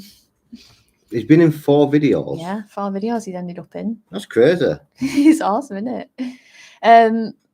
Will Juster says, "Is it looking like a bike yet?" It's kinda. We've got an engine. We've got gears. Have we got a bash guard? We've got a bash guard. And we've got a centre stand. It looks like little legs, that, you know. That's quite cute. So yeah, we're getting there, Will. We're getting there. BMW Paul. You were right, Kate. My 2023 1250 triple black was a beast. Put 11,500 miles on it this year. That's good going, that, Paul. Where have you been on it? Yeah, where have you travelled to accumulate such mileage? That's awesome. AJ said, bad AJ. I love you guys. That's because I keep saying username Mike. Bad AJ. Merry Christmas. Thanks for the great year. Oh no, thank you for being supportive and just being a legend. Nick, all right, Kate, Merry Christmas. Come live on Christmas too. Oh no, we'll be we're doing our own things on Christmas. And also, we wouldn't expect anybody to tune in on Christmas Day. Absolutely not. Lost and Bald, the vlog you did last year with your sister last year was really good. I've actually got one that needs to be edited, and it's me with the katana. We packed it up. We went to Lake District, did a camp. I slipped in frog spawn. It was awful. But I've got to edit that yet. So that is on the cards. And also for this year, kind of Hannah's holiday allocations and press trips start fresh. So hopefully I can be a +1 to a few of those. And we would actually really like to stay at a haunted hotel. I think that's one of the things that we really want to plan and organise. So that should be quite interesting, to say the least. Because we could, like, if we're in a scared mood, we'll literally make each other jump just with our shadows. Like, it will be quite crazy. Let's have a look. Howie, get the Baileys out. I've had 2 good-sized glasses already, Hick. Howie, I love that for you. It's a time to be merry. I don't think Baileys would be a good idea for me on stream. I'd just be glazed over. I'd be missing comments left, right, and centre. Duncan Holmes. Hi, guys. Wish you both a very happy Christmas and the best for 2024. Love the vlogs and reviews. Keep up the good work. Thank you so much, Duncan. Really appreciate that you've come on here and commented. I'm just really happy that you like the vlogs. It's very motivating to keep doing them, keep pushing them out. So, yeah. Kerida says, farm the haters for engagement. Love it, laughing face. You've got to, because you can either take it one of 2 ways. You can let them really get you down and impede your happiness, or you can try and not take things so seriously. Try to not take things personally. Let it bounce off you with the thickest skin going, and find it funny.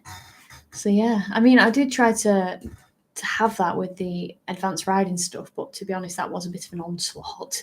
It was just constant. Quite nasty as well. But other things, like when people say, "Oh, you're a girl," because I do get a lot of comments like that, because I think they want to like trigger me, but I'm not really triggered by things like that. Like, someone's commented saying, "Far too big for you, Missy. What are you doing?"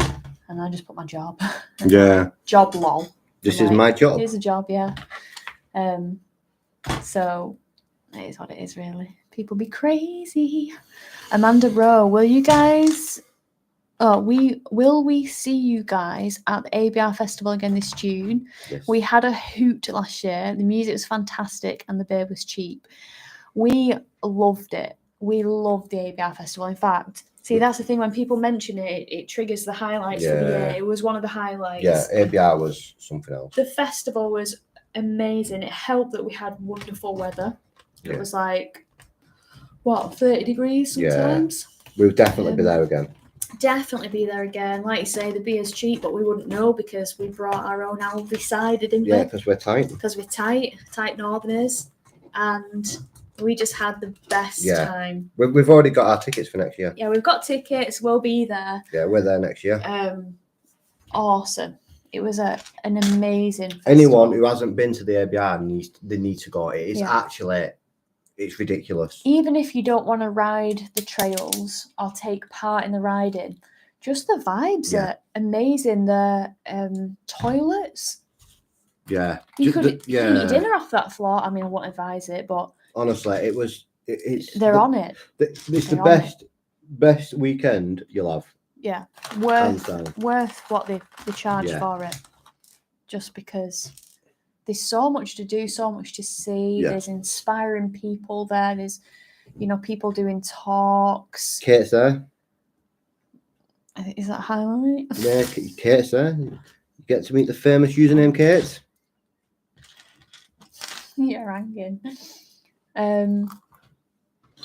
But yeah, there's loads of people floating around. It's a really good event. Can't wait. I just hope the weather is as good as it was, because the weather it has an important part to play in a general experience of something. So much. What was your best part of the ABR weekend? Yeah, Amanda, what did you enjoy the most? Did you do the trails? Like the little off-roady bits, or did you just stick to vibing and watching the bands, eating the good food? Oh, brisket bros, Amanda. I mean, I hope you're not vegetarian or vegan, but yeah, brisket bros. We're pretty much at there every day. The best brisket on fries, dirty fries with sauces and barbecue sauce, mayo. It was beautiful. Really, really like the food there. But it was bad if you were a you were a vegan. There was no options for you at all. So, but we did bring that up with them, didn't we? Just because, you know, I have friends that are vegetarians and vegans. It'd be nice if they had a bit more choice. So I think they've taken that on board. Adrian Whitfield, which manufacturer do you feel is missing a bike from their roster or needs to update an existing model? That's a very good question. I've never actually had that question before. Wow. It would be good if KTM offered a sports bike that wasn't capped at a 390. Yeah. That'd be cool. Like, imagine a sports bike with this new 990 engine in it. That'd be good. Or you could even, why not an RC8? But good RC8, Oh, not maybe like it could a be an terrible one. RC9. Yeah. Because... No, because the RC8 is still twin, though, isn't it? No, but the RC8 is still it's because the LCA. 1200 or whatever. Yeah, it's the LCA, but they could do another RC8 with a 3090 engine in. They could. 200 horsepower. That'd be wild. That'd be brilliant. Yeah, that'd be good to see. BMW kind of got a bike for everything, haven't they? They've covered it all. Oh, the other bike, what's going to be interesting next year is the new adventure bike. The F900GS. Yes, that looks fantastic. That looks like a phenomenal bike. Yeah. It looks like quality. Yeah. Like it's got all quality parts on it. Yeah, I think that'd be very, very good. Very good. What do you think, Adrian? What do you think's missing? Because you must have something in mind to have asked that question. So I'm intrigued as to what you think. Darren, what's for dinner? I'm having a Rustler burger and chips, and wifey is having a pasty and chips. We are high-class rollers here. Love it. Nothing wrong with that, Darren. Nothing wrong with that. I don't know. I made a steak casserole yesterday in the slow cooker. Dead easy to make. I know it's not a cooking channel or a food channel, but literally just fry up some steak, turn the heat off, whack in a bag of casserole mix from Aldi, which is just leeks, potatoes, onions, all that jazz. Dump 2 bags in there, fill it up with chicken or beef broth, put it in the oven for like 3 or 4 hours. Oh, the meat falls apart. Put some spring greens in there as well, and a bit of gravy granules just to thicken it up. But yeah, I think that's on the cards for food tonight. What have we got? Richard Hunter, trying a Nox Honister base layer over the holes ready for next year. Are we going to see a trying it on montage with you and Mike to review the full Nox range? Depends. It depends if they want us back. Yeah, if they want to give us some more, then yeah. If they want us to try some on, then, of course. But what we have so far is... I definitely didn't build it wrong. You have the Urbane Pro. I have the Urbane Pro. And then we have the two-in-one dual seasonless jackets, which I love mine. And then the Handroids and the Orsas. We did a video on our Nox stuff unboxing, and we wore it in Gran Canaria. And it was very good stuff for those heats. Yeah. It was fantastic for them heats. Yeah, for them heats. Yeah. For that heat, yeah. I don't know why I said that. Yeah, for them heats, it was really good. Orange Man said, more like you're stalking me. I'm always there first, telling me up. I don't know. I feel like you've got some traffic going. A tracker. Nigel Price used to love the ride outs. Yeah, ride outs are good. Mike P. later. Mint Customs is DeMonte's hangout building her bikes. Oh, cool. That's good. I didn't realise she partnered up with them. Amanda has put, Defo loved all the food. Took my KTM 250 free ride, so I couldn't do the long adventure bike trail, but got very dirty in the bog of doom. Why couldn't you do the long one? Why couldn't you do the long one, Amanda? Why did they not let you? Stephen Lambert, I'd like to see some more input from Mike on the bike reviews. Maybe you both sharing opinions to camera. Well, No one cares about my opinion. that's not true, Mike. You have a lot to offer in terms of like how good a bike is. It would be nice, you know, to say things like the Transal or the V-Strom 800, kind of dual sport bikes. It would be nice for maybe me to give a road opinion because like I love the road riding stuff. But then I think it would be good for Mike to take out it on the like off-road sections to give a good honest opinion as to, I mean, No, that's the problem. Because it's all good and well having a good honest opinion, but you've got to be like, I'm too honest. There's ways to deliver an honest yeah, opinion. and I'm not good. And you're quite blunt with it, Yeah. brutal. I don't know, might maybe a bit of media training from me. Jokes, I have no media training. But no, I would like that as well. Like that's why I want Mike to do something off-road on the Himalayan because he could do much better than me. It goes round, the engine works.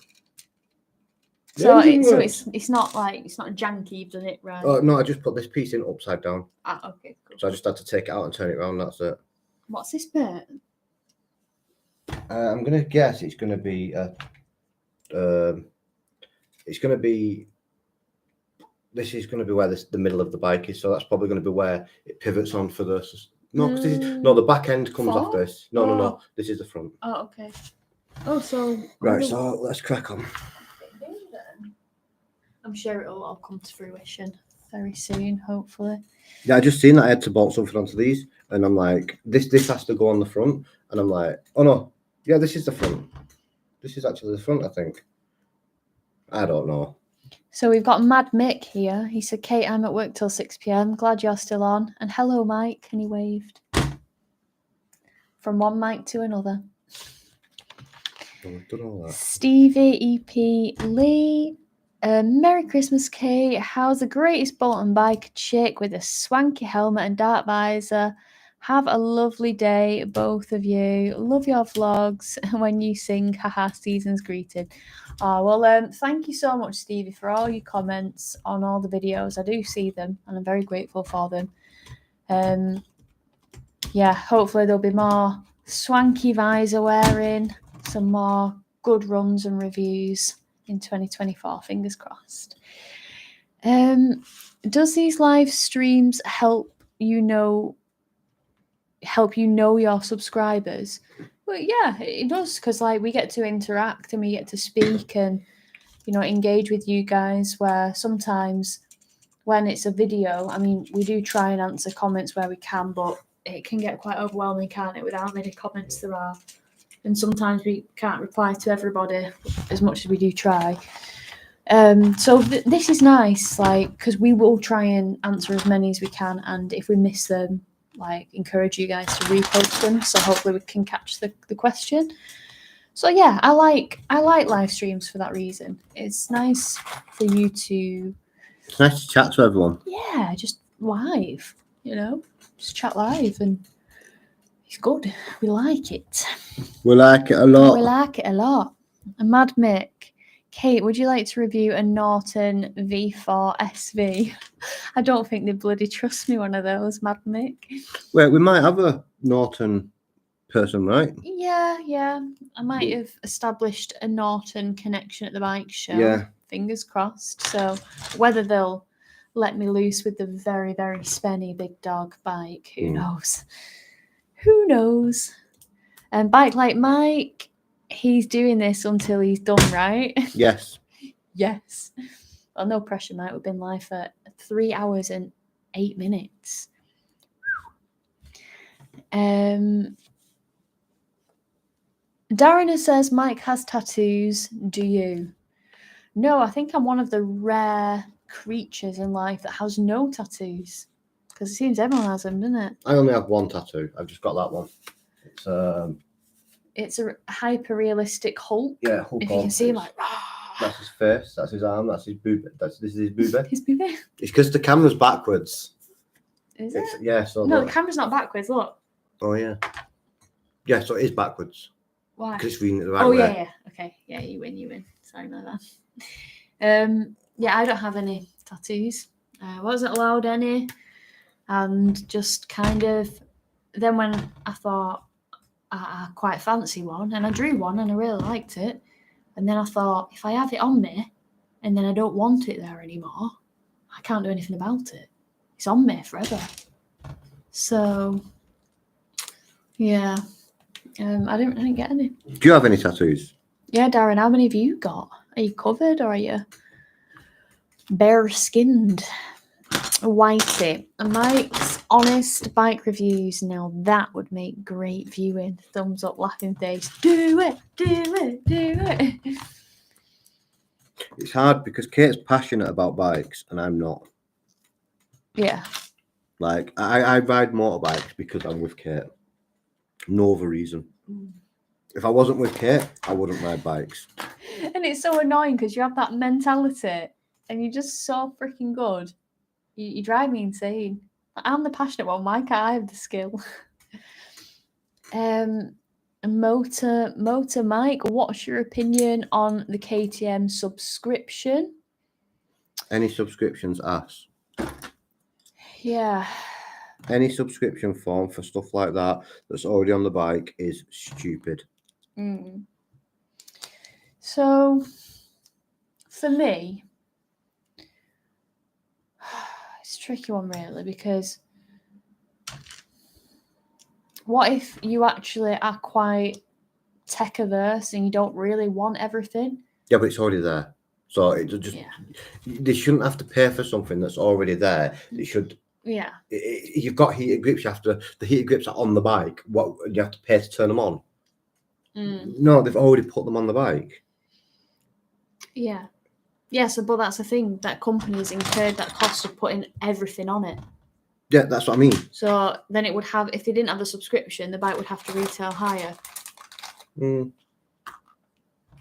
But if somebody doesn't want cruise control, doesn't want the quick shifter auto blipper, don't really care about that, then they're saving money than if it all came with it on already. And so that means the people who want it have to pay more. Yeah. Which is stupid. Because most people do want more. They shouldn't just build a bike with it all on. In my opinion, this is my opinion. Nobody else. Yeah, also because you would think that they would have a lot of things retrofittable because that helps the dealership from a workshop target perspective. Do you know what I mean? Maybe just that's me working in bike dealerships. Their workshop have their own targets. They want the accessories to fit. But if it's all on there, then they're not going to be hitting that target as easily. I don't know. Yeah, it does rub a lot of people the wrong way, that's for sure.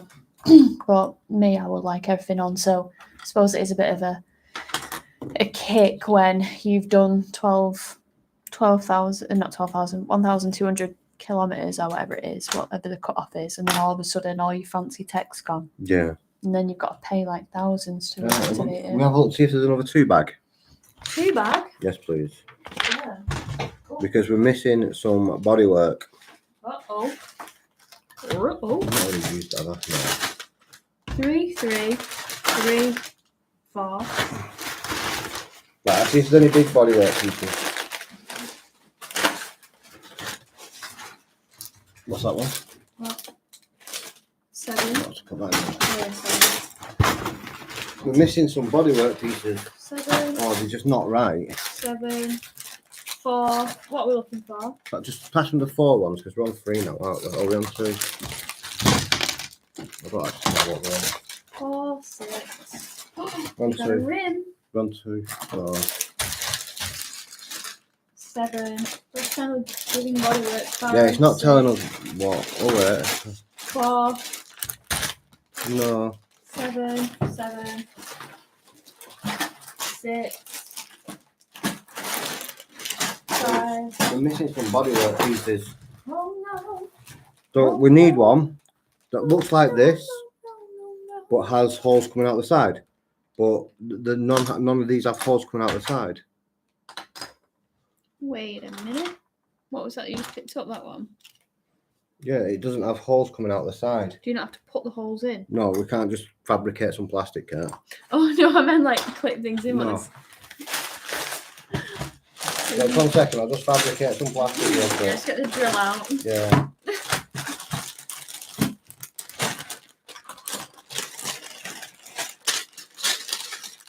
None of them look like that, which is an issue. Right. Where are we at? Where are we at? Yeah, because look, it goes in that way. It doesn't. Oh no, my bad. Howie says, off to eat my tea. Good to watch you both. Have a very Merry Christmas. See more of your content in the new year. Bye bye. See you Bye. later, Howie. Enjoy your tea. I hope it's good. My bad. I was looking at it wrong. Oh, why? What were you looking at? I had it sideways. I had it the wrong way. My bad. Okay. Robert Cloney, I want to say.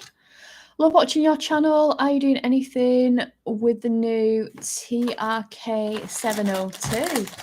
It would be nice to. Do you have? Is that That's a Benelli, right? Yeah. Do we have Benelli people? Potentially. It depends. The hardest thing is getting hold of the bikes. Yeah. Because it's never just simple and yeah, we get the bikes. We'll go and do this. We have to find someone to give us that bike. I'm just sniggering at a comment. What? Hi, Kate. Isn't it time to start considering going back to KTM? Why? Because I like the Super Jeep. Oh. No, it's not. No. And Darren says he has no tattoos. 6'5", bald head, goat it, and 56. No tattoos. None of Have you ever thought about getting one? Would you get one, Darren? Or is that ship sailed? Bike like Mike. Kate, can you recommend a good track school, not California? Price is crazy. I agree. Small boys? No, that's a rental company. Jamie Whittam Track Days, for sure. Yeah, but then can you hire bikes? Yeah, we're small boys. Yeah. Jamie Whittam's probably the best one. But he weren't asking about rental, he was just asking about track school. Oh. So he might have his own bike. Oh, right. But yeah, Jamie Whittam ones are amazing. Yeah. Like 100%. Low numbers on track. 20 minutes on track, 20 minutes getting told where you're going wrong, how to improve, and then 20 minutes just putting your warmers back on and getting ready for the next session. Please stop yawning. I know, I'm really sorry. It's the Baileys from last night. Who passed their bike test first? Me. Mike only got his big bike license because You ride. Because I ride. Yeah. Peter Sean would be far better. Just Kate, sorry. Well, I think you're wrong. Respectfully, but have a great Christmas, Peter. Rick P. Hi. Cooked Goose. Hiya, did Mike get a go on the R7 when you rode it?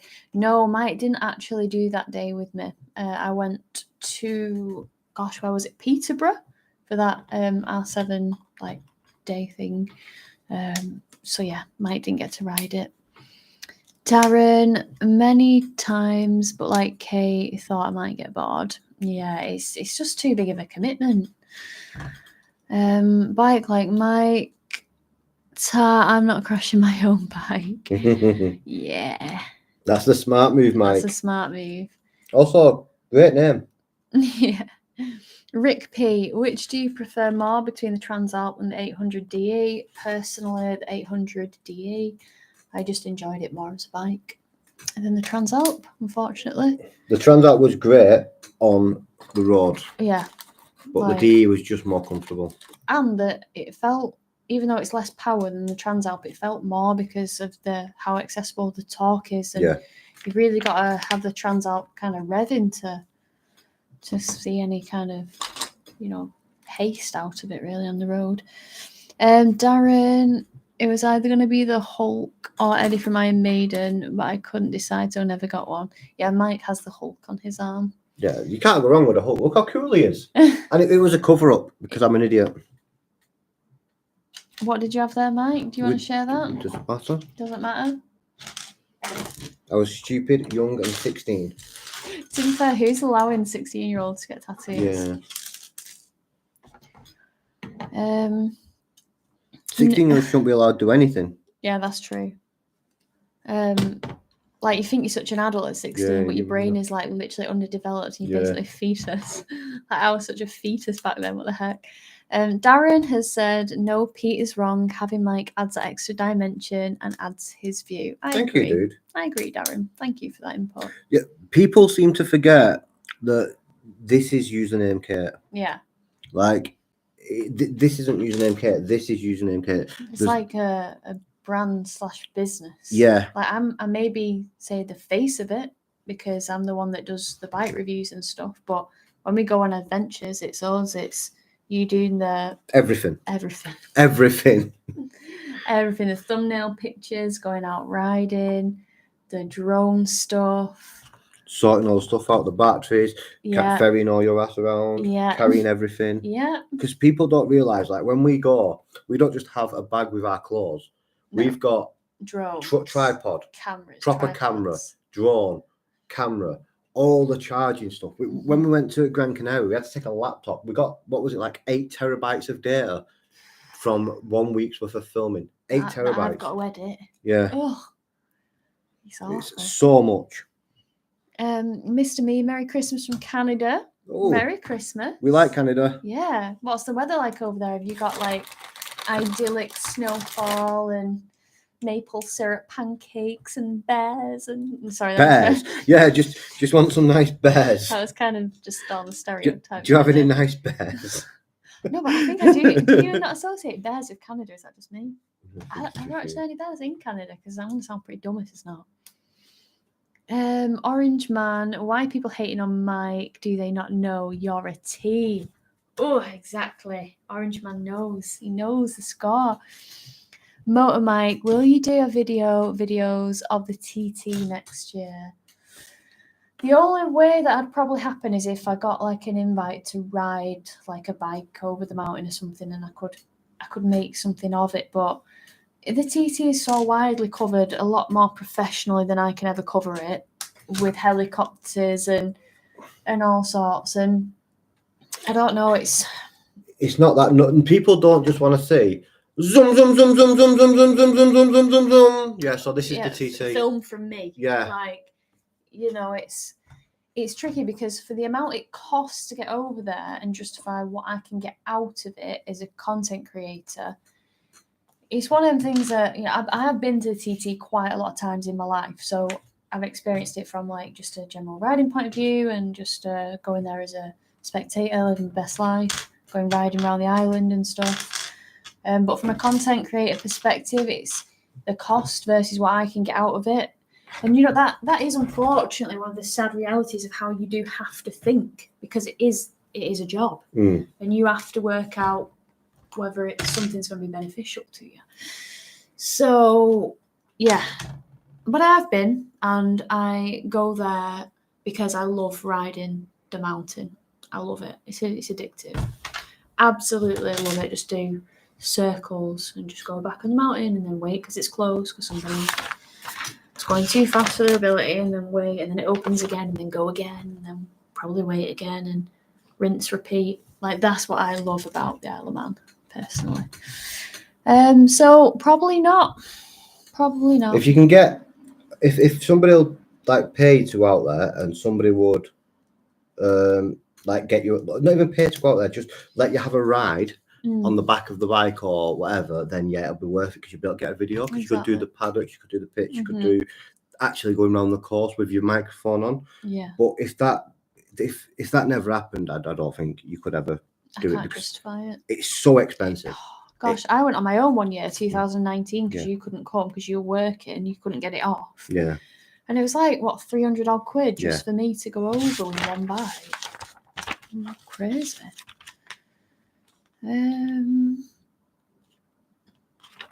Adam McAllister, put your teeth back in. What are your opinions on professional riders, Deliveroo, etc., being allowed to ride on just a CBT? It seems to divide opinion. I haven't really thought of it. No. Like, I suppose as long as you've got business insurance, I guess what does it really matter? Yeah. they've done some riding what's been deemed safe. Yeah. I mean, let's be honest, they call taxi drivers professional drivers, but we all know that Yeah. when you get in a taxi, you take your life in your hands, don't you? Depending on the nut behind the wheel. So, yeah, I mean, I don't know. It's tricky because, I mean, they could have the full licenses and still ride like absolute clowns on the road. So, I guess it's more of a character test than it is being down to probably just having a CBT. I would say maybe.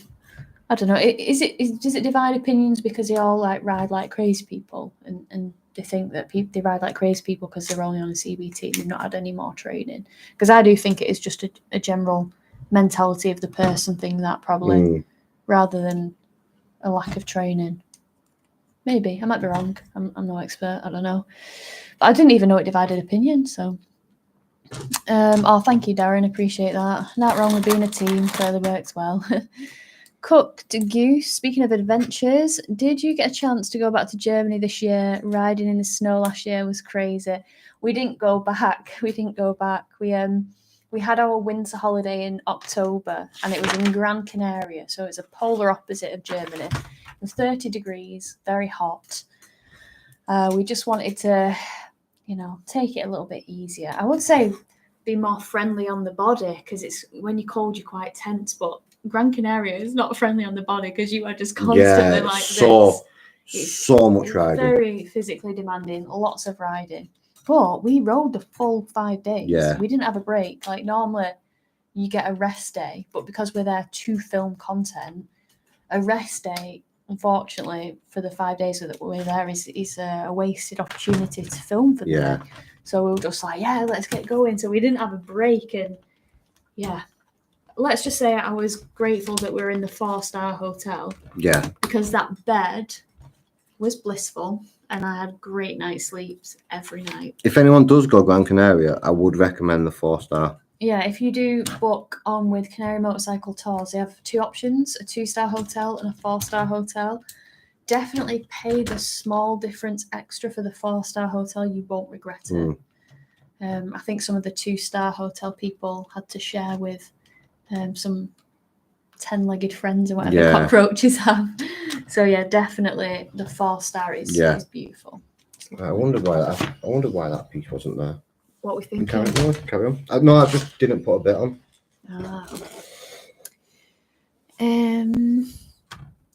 Mad Mick, if you had a head-to-head, who would you say could talk the longest about a given topic?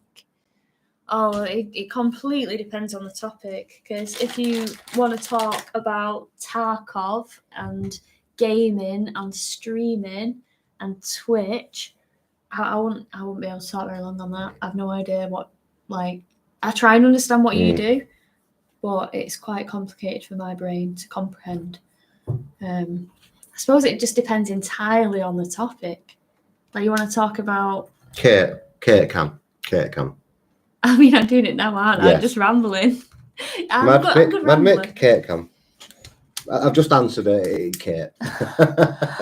Because I'm displaying Maybe it. Mike should have some Mike merch. I wouldn't know what merch to have. And who'd want to buy it? Me. Duh. Like no one's interested in buying anything I've got. Will you guys encourage my wifey to take her bike test, please? Oh, you definitely need to do it, wifey. It's just so good. I mean, it's scary at first when you don't really know what you're doing, but if you keep persevering, it's just wonderful. Oh, Rachel, right? Sorry, not wifey, Rachel. Yeah, just go for it, Rachel. Is my advice. Unless you're happy pillion, everyone likes different things, but. Nah, you should do it. We should do it because it's wonderful. It really is. Even if you don't like it, you should do it. Yeah, just so you've learned the skill of how to ride. Or even just go and do your CBT. And then once you've got it, if you don't want to ride, just get a 125. 125s are more than fast enough nowadays. And if you don't like it, don't ride. If you do like it, winner, go for a ride and you don't have to. You can just go for a ride on your own and leave your boyfriend at home or your husband at home. Kerry just has put, Rachel, get your CBT done.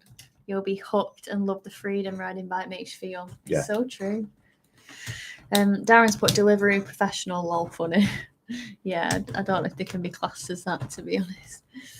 Her dad was a big rider and rode to work for many years. We have all seen how some HGV drivers drive, and they are professionals. That's true. I think they call everything professional drivers, don't they? But it doesn't necessarily mean that you're actually Professional or good. Yeah. Orange Man, have you tried any electric bikes yet? And what are your views on them? I've tried a few, but many years ago, I'd say. I think I tried them in, I want to say 2017. They're good novelties. Yes, I think they're good as a choice. Yeah, an electric bike's okay if you live and work 5-10 mile away, because we've had quite a lot of electric bikes, and these ranges that they're saying, you do not get them. Real life riding, you do not get them. Like take 10 to 20% off the mileage that they're debating. Yeah, that they're stating that. You just don't. Like, we've had quite a few electric scooters, and like, yes, 80-mile range, and then 60 miles in, you've got 1% battery left. You're like sweating.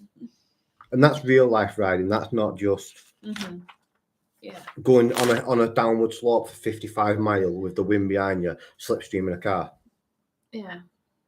And this is why I can't do reviews. Yeah, I think then it's nice to have them as an option or a choice, but I think it's wrong to just say, right, petrol's completely going, because when you think about the footprint that bikes have compared to everything else, cars, vans, HGVs, trains, buses, planes, everything, like, we are just a drop in the ocean. Like, leave us alone. Just leave us. So, yeah. That's kind of our opinion on that. No electric things with wheels. Nearly as bad as Harleys. Nearly? Yeah, nearly.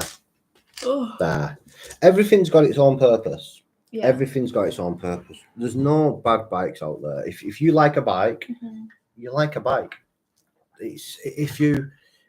Just because you don't like a bike and that bike's not fit for your purpose, it might be fit for someone else's purpose. That's like electric bikes aren't bad bikes, because if you worked 5 mile away, an electric bike's perfect. If you can go there, you can charge it up. Obviously, in the UK, an electric bike's no good because it's raining all the time. Yeah. Bikes just aren't practical in the UK just because of how much it rains. Yeah.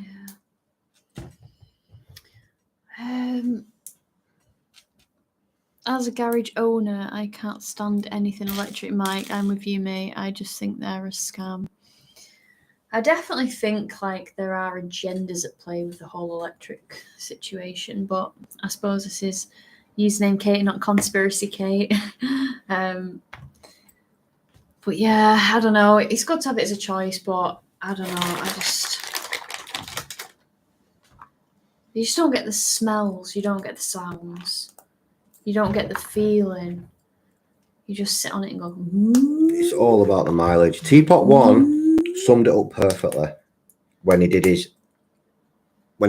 Teapot One's done a big video on electric bikes where he rode it to Land's End to John O'Groats, and it took him something like 26 charges. He had to stop 26 times. No, to I think it up. was more than that. Oh, maybe more. I think it was like 30 odd. Yeah. But the thing is he stopped a lot to do it. Because you can't just like run it to almost zero and then charge it to 100%. Like they say for battery life and stuff, you should be like charge it when it's at 20% and then taking it off charge when it's at like 80%.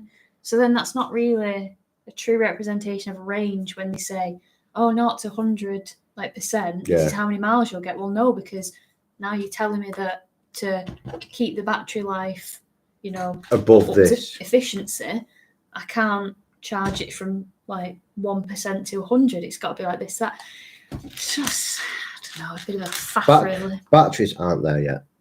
Will they be good when they come there? Maybe they might be good when they get there, but they're just not there. And then even if they get there, you've got the whole infrastructure side of things to think about. Like, sometimes when you pull up to an electric charging facility, you see a queue, right? You see a queue of cars, and they're not even, all that popular in terms of how many people in the country are using it. So, and then obviously, if it breaks, then that's one down. So that's like probably X amount of cars per day or bikes that can't charge. So they're getting palmed off another. Some places are expensive, man. Some places are insanely expensive as well. What do you mean? Like To what they charge don't, it? what they don't tell you about is it can cost you a lot to charge electric if you stop at some places. I don't even know that. Yeah, some places are stupid. Is that because like private Yeah, it must thing be. or I don't really know, but I also just don't like the thought of like an emergency happens and you're driving for ages and you pull up to one charging bit and they're all out of service or they're not working and your range is dropping and you might have to be somewhere to pick someone up or someone might be dying that you need to get to them. Like, you can't just nip to a petrol station, spend 5 minutes at the pump and you're back on your way. I don't like that lack of convenience and control with electric, personally.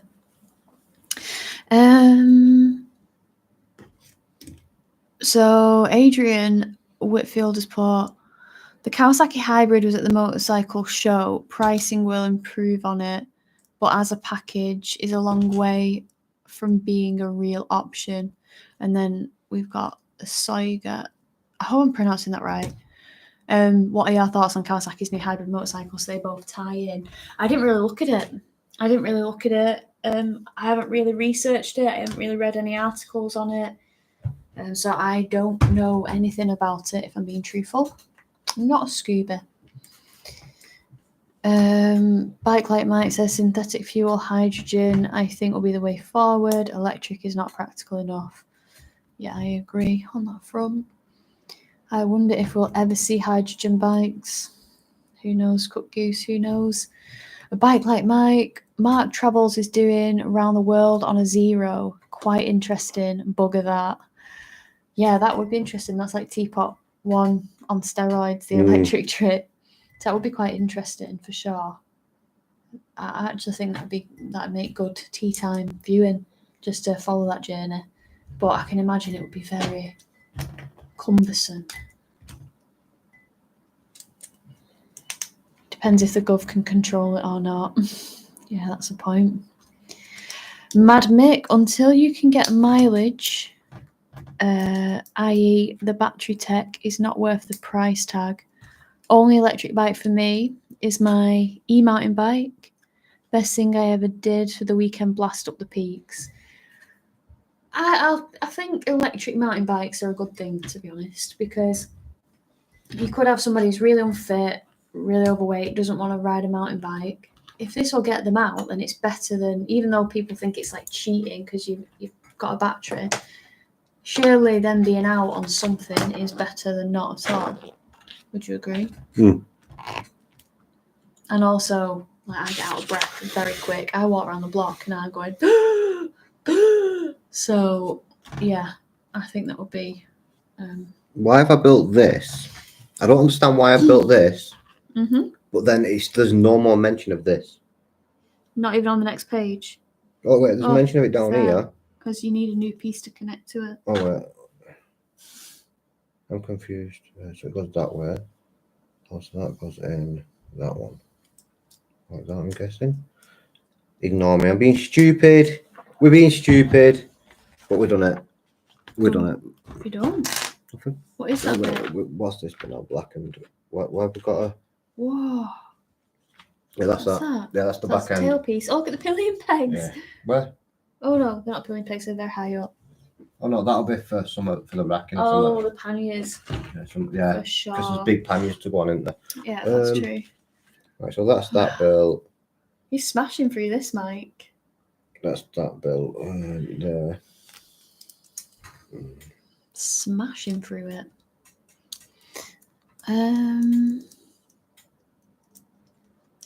Right, So let's start build right onto this one. How you guess my weight and athletic ability. Oh, I'm just speaking from how I feel. I feel so unfit and unhealthy. Bike like Mike. Nice seeing you guys. I'm off to edit a video for my 3.5 subscribers. 3.5. Who's the half? 3,500. Oh, right, okay. I thought it was like 3.5, like half an individual. 3.5 subscribers. Hope Santa brings good stuff. Ciao. Good evening. Ciao. Not good evening. Good night. Ciao, Mike. Ciao, Mike. Soiga, yes, you're pronouncing it correctly. It's derived from ancient Greek, Latin. No, wait, what does it actually translate to? Because I feel like Greek, Latin names have meanings. So I wonder what yours translates to. Cooked goose, offered food. Glad I caught you too. Merry Christmas, both. Thank you for stopping by, Cooked Goose. Speaking of cooked goose, that's what I'll be having on Christmas Day. Yum, it's so nice. But have a great Christmas yourself.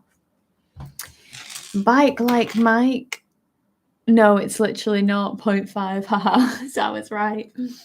Oh, well, take care and thanks for bobbing in. Really appreciate it. It's kind of you. Right, we've still got 80 people in after 3 hours, 40 minutes. That's decent. That is crazy. But we're missing some parts. Uh-oh, what we're missing.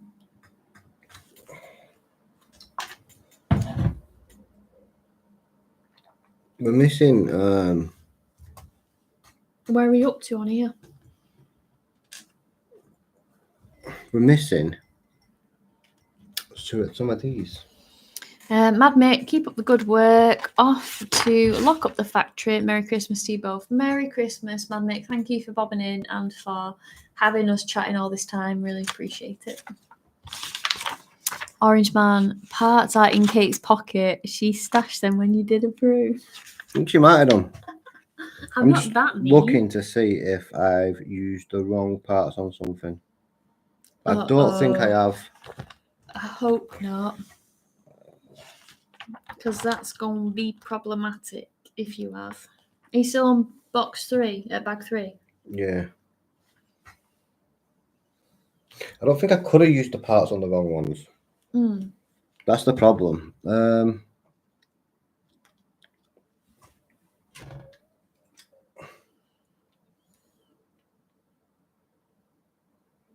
What are you thinking?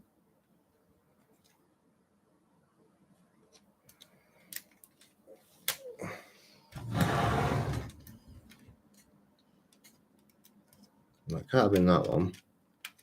I'm just looking to see if I've used it on this. What's that one? So this is saying I should use this type, but I may have used the wrong type on it, but I can't see it. Darren says, how come you went blonde and then now back to brown? I've been blonde for many years. Like literally from 15 onwards, just always dyed my hair blonde. And then it was like my natural colour, which is this, but like with blonde. And then I decided to go all blonde, and it was literally like a root bleach, a scalp bleach, and it just damaged my hair so bad. It started to snap off. It was dreadful. I thought, I can't be miserly with this. If I'm just my normal colour, then I don't have to really get it done. It'll be healthier. And that is how I'm back to brown. And to be quite honest, I'm quite enjoying it. I've got one of them. I've got two of these ones. Two what, sorry? Two of them ones, but I should have the two different tile. What I've got the square going in. So I need to now go back and see which one. Is that not the square going in? No, that's the circle going in. Oh yeah, so it is.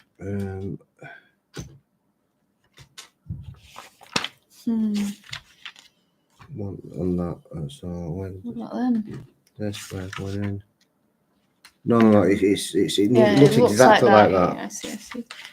How do you know it's a square? Does it show you? Yeah, it tells me here. So I need two more of them ones, but I need to find ones that have got the circle ones and see if I've used the squares on them. Oh no, I reckon you will have done that. So there's two circle ones on this. No, they're circle ones. We're just doing some reverse engineering here, Yeah. guys. We think Mike may have made a boo-boo. Yeah, but they're right. So them ones. Carried They're us, take it correct. all apart and start again. No. They're correct. I feel like it might have been wrong parts given us. Oh, really? Yeah. Because there's not that many. Someone said, "What's in the bag?" by Kate's Glass. No, that's number 4. Yeah, Bag 4. This is bag 4, so this is the next stage. We're not at the bag 4 yet. Let's have a look. I had bikes years ago before having kids. After discovering your channel, it reminded me how much I love riding. So this year, I got back at it. Nice. No way, that's so cool. What is it that you ride, Al? I hope I'm reading that right. I'm a bit far away. It might even be AI lock, but I'm reading it as Al lock to make you more human in my eyes. What are you riding? And where are your favourite places to ride? Saiga essentially translates to sacred knowledge. It comes from a 16th century Latin treatise on magic, sacred knowledge, one copy of which was owned by the Elizabethan scholar John Dee. Crikey, the more you know. Darren, are your hats not driving you mad having them on so long? Yes. Get a bit scratchy, a bit itchy. They are a bit hot. Adrian said you missed the Langdon stall at the show, and Aprilia, amongst other manufacturers, didn't go. Are there any bikes you are really keen to get your hands on in 2024 that you haven't been able to line up? We went to Langdon, but they didn't really have anything. They've got the other bike, the new one they've done. But honestly, the Langdon, they're good because they've done that 2-stroke. But Yeah, because the engineering behind that is brilliant. The engineering behind the 2-stroke is absolutely phenomenal. But the biggest problem you've got is with it, people can't buy them. You can't buy them bikes. They're that expensive. Oh, really? How Yeah. much are they? That bike, the new bike they're doing is like 80k, so much stupid, or 50k. It's an obscene amount of money for a Buell. Like, it's just a Buell. Like, yeah, but Buells aren't 2-stroke. No, but the new one's not a 2-stroke. Oh, is it not? The new one's the V twin Buell engine, the 180 brake one. I didn't know that. But the other one's superb. That the 2-stroke Buell is amazing. But with the frame. Yeah, the frame and the engine and stuff like that. But then I feel like they lost it a bit, and we're having issues here. I don't know what to do. He's lost his head, guys. It's gone. Ginger Santa is officially Latin. You do look like a ginger Santa, you know. We don't have the capacity. We don't have the capacity. We're missing 2 of these, but we've got these ones. And later on down the line, we don't use these. So this is an issue, and we've not used. And you've definitely not used the wrong ones. No, things like that. No, because you can't, because they're different. Okay. Uh-oh, spaghetti-o.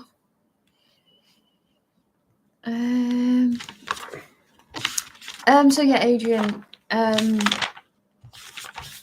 Aprilia. Can't get my hands on them. I'd love to. I don't know how. But other than that, I don't really know without thinking too much. Yeah, mainly them. And it would have been Kawasaki, but we've got connections this year, which is good.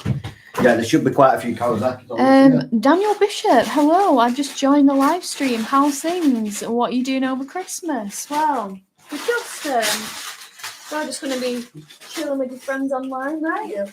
I'm going to be going down to my parents, see my brat of a sister, who I love really. Eating good food, eating bad food, lots of Ferrero Rochers, lots of Baileys, lots of badness, but goodness. So yeah, it should be good. I'm going to have a goose. Goosey gander. Goosey gander. Where shall I wander? Wander into our oven. Thank you. So that'll be really tasty, because if you've never had goose at Christmas, you need to try it. It beats turkey. Beats it so much. Let's have a look. Oh, Darren has said, right guys, have a lovely Christmas. Thanks for chatting to me. Hope you and Mike and Pussycat have a wonderful Xmas. Stay safe and have a wonderful New Year. You too, Darren. Appreciate you and Rachel. Thank you for stopping in. And yeah, I don't think we can go any further. no. I think this is it, you know. Stop. I don't think we can actually go any further because we don't have these parts. Like we're supposed to. It's quite we're supposed to have a piece that goes into this, which is one of these, but the other way. But we don't have none, and I've reversed back. I've not used it on the wrong thing anywhere, so it doesn't make any sense.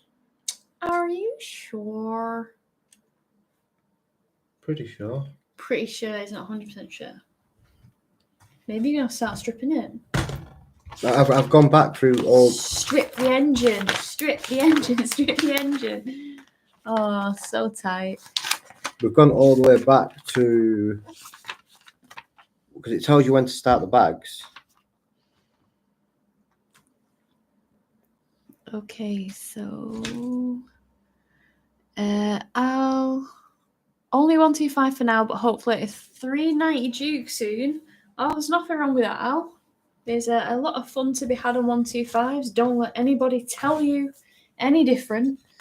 2 wheels is 2 wheels, but you will have a lot of fun on the 390 Duke because they are fun bikes.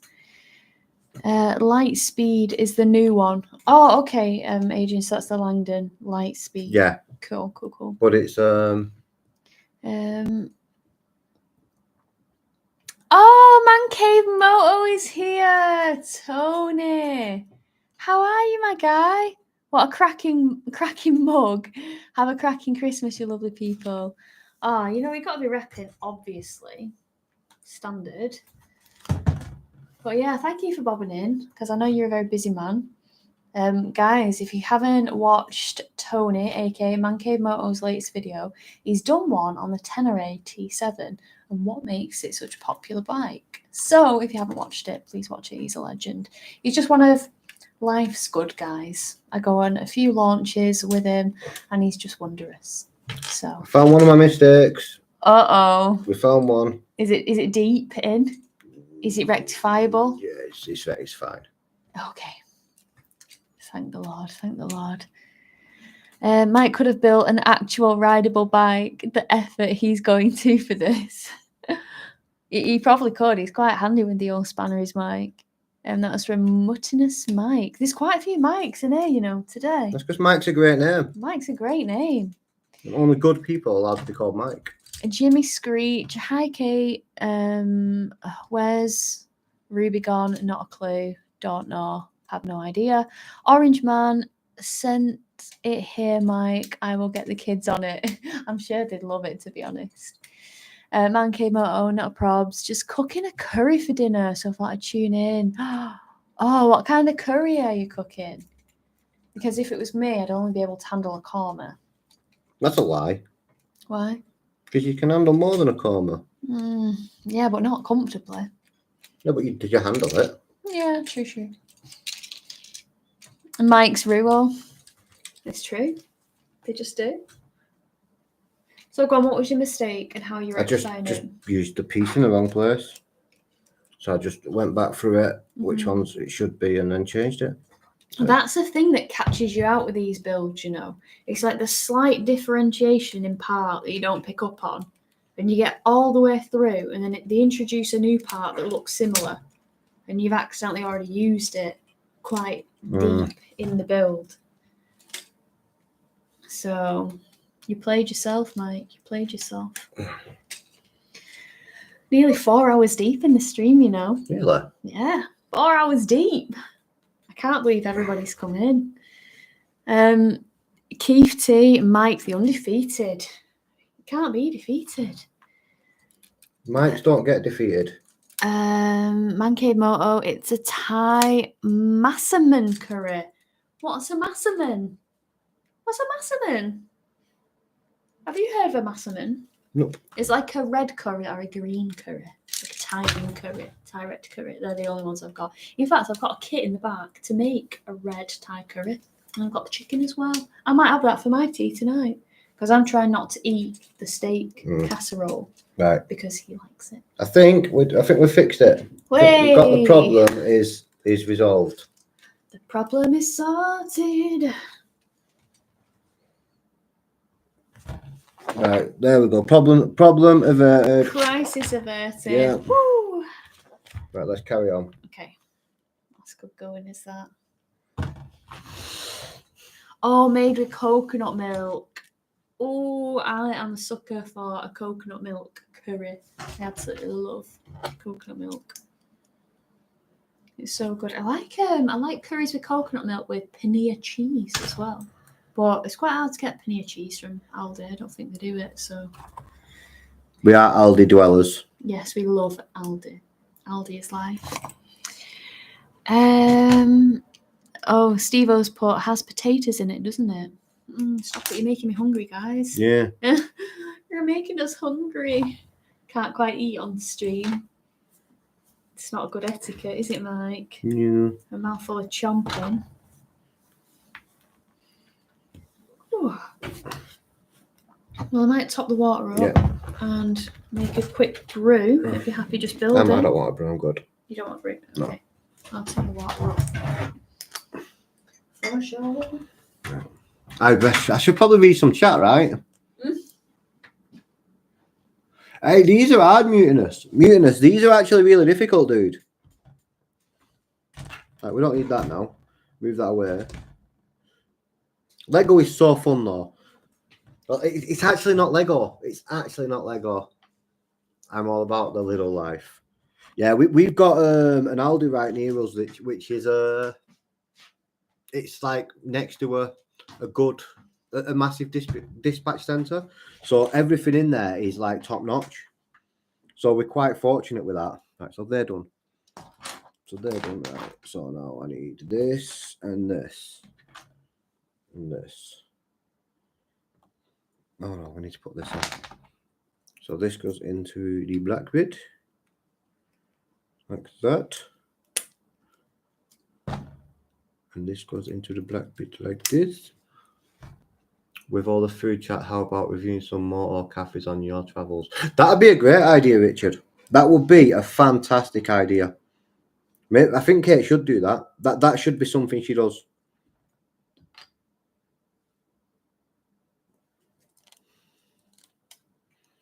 But it's hard. That should actually be a new section. That, Richard. That is great.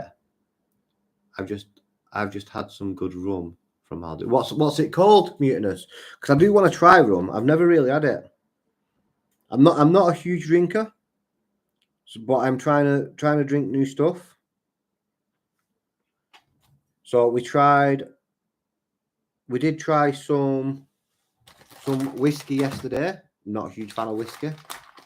Whiskey's a bit stingy. So I might try a bit of rum next.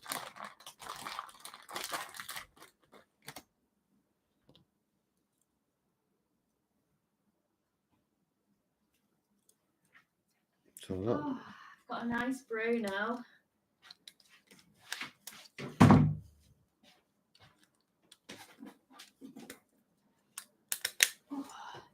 Oh, best chippies. Yeah, Kate, we could try some best chippies. Oh. Or best, or do some. What, like Brief and Chopsy's the big hunts? Yeah, we could just do start doing a season once a week where we just both ride out to a chippy or a cafe or something and just review it and see what it's about. Yeah, and maybe we can say things like what it's like for bike parking. Yeah. And stuff like that. Yeah, that's a good call. How biker friendly they are. Yeah. And if there's any space for your helmets and all your kit. That's quite a good shout. Right, yeah, I think that's a good one, that. Kraken. Oh, Kraken. I've never tried Kraken. I think I might have to get some to give it a go. Got fresh brew in my new fancy cup. Yorkshire tea, you'll be impressed. I've upgraded from PG tips after the abuse that I got. Did you get abuse? Yeah, people say it's like basic bish tea. Really? Not good. You know, you just parched. You've not really drank any water. Are you all right? Yeah, I'm good. I'm busy. I don't know how you do it, you know, like streaming for 8 hours. So, guys, we've been streaming for 4 hours, so we're going to do a nice shameless self plug. So, for those guys that are new into the stream right now, I am a YouTuber, do motorcycle related content, and this is my partner, Mike. He is a long standing sufferer of 10 years. He's been with me. But we basically do the YouTubing together. So although the channel may be username Kate in title, we're basically a team.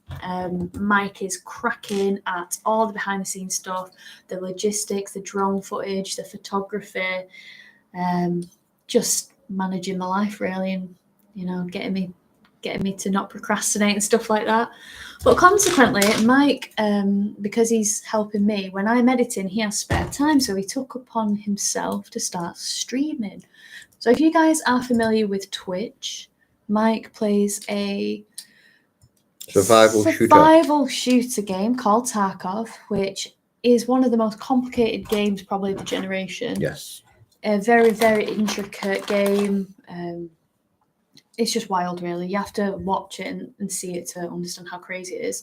But he plays that and he streams it under the name of Mike Pye, P-Y-E. So on Twitch, not YouTube, on Twitch. So if you're looking to, you know, support us, if you're interested in doing that, that's one way how you can do it. You can follow him on there. And if you have an Amazon account, you can use your Amazon Prime account to sub to one creator of your choice per month for free. It doesn't cost you anything, but it does give the creator, I think it's like £1.99 or something, just a little bit of money. Just a little bit of money, and that helps. So that is how you can support us for free by doing that. So it takes 2 minutes to do that. 2 minutes to do it. So yeah, Twitch, Mike Pye, P-Y-E. If you follow me on Instagram, I'm always sharing the link, so keep an eye out on there if you're struggling with it. But yeah, that's a bit about us. And we do motorcycle reviews and trips and adventures and just anything kind of motorcycle related that we want to film. We'll film it, put it on there. 2 videos a week. So there's always something for everyone. So if you see something that you don't necessarily like you've no interest in a certain bike, or you don't like scooters or whatever, then the next week it might be on a Hayabusa. So it all changes, always. But yeah, any subscriptions are, you know, I'm mega grateful for them. I think for 2024, we're on track to hit 100,000 subscribers with all the will in the world. I would love to achieve that, especially saying we went full-time YouTubing, content creating back in February 2022. So we've almost done 2 full years as full-time creators. So the growth has been promising. Yes. We have been putting in the work. Lots of like very long days with editing and filming and logistics. Sometimes it can take a full day just to collect a bike before you've even started riding it, filming it, scheduling it, thumbnailing it, promoting it. Yeah, so there's a lot. It's a lot, but it's great, and we're not complaining. We absolutely love it. And just by subbing to us, following and subbing to Mike, it all helps us live our dream, which we never take for granted, because we appreciate it could all end tomorrow, and we are ready to jump into a real life job if we have to. I say, do you know what? We're doing ourselves a discredit when I say that, because I suppose like doing entertainment for people or informative things with vlogs is like you are offering something to people. We're missing another part. Oh no, what does it look like? One of these. A white thing? No, this angle. Not that thing again. No, it's a different angle. Nothing's fell off the table. I can't have used this anywhere.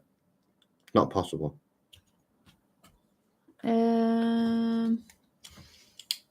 It's not fallen? It can't have. Not possible. Impossible. And it's not there and there. But that's the one I've used. Ah.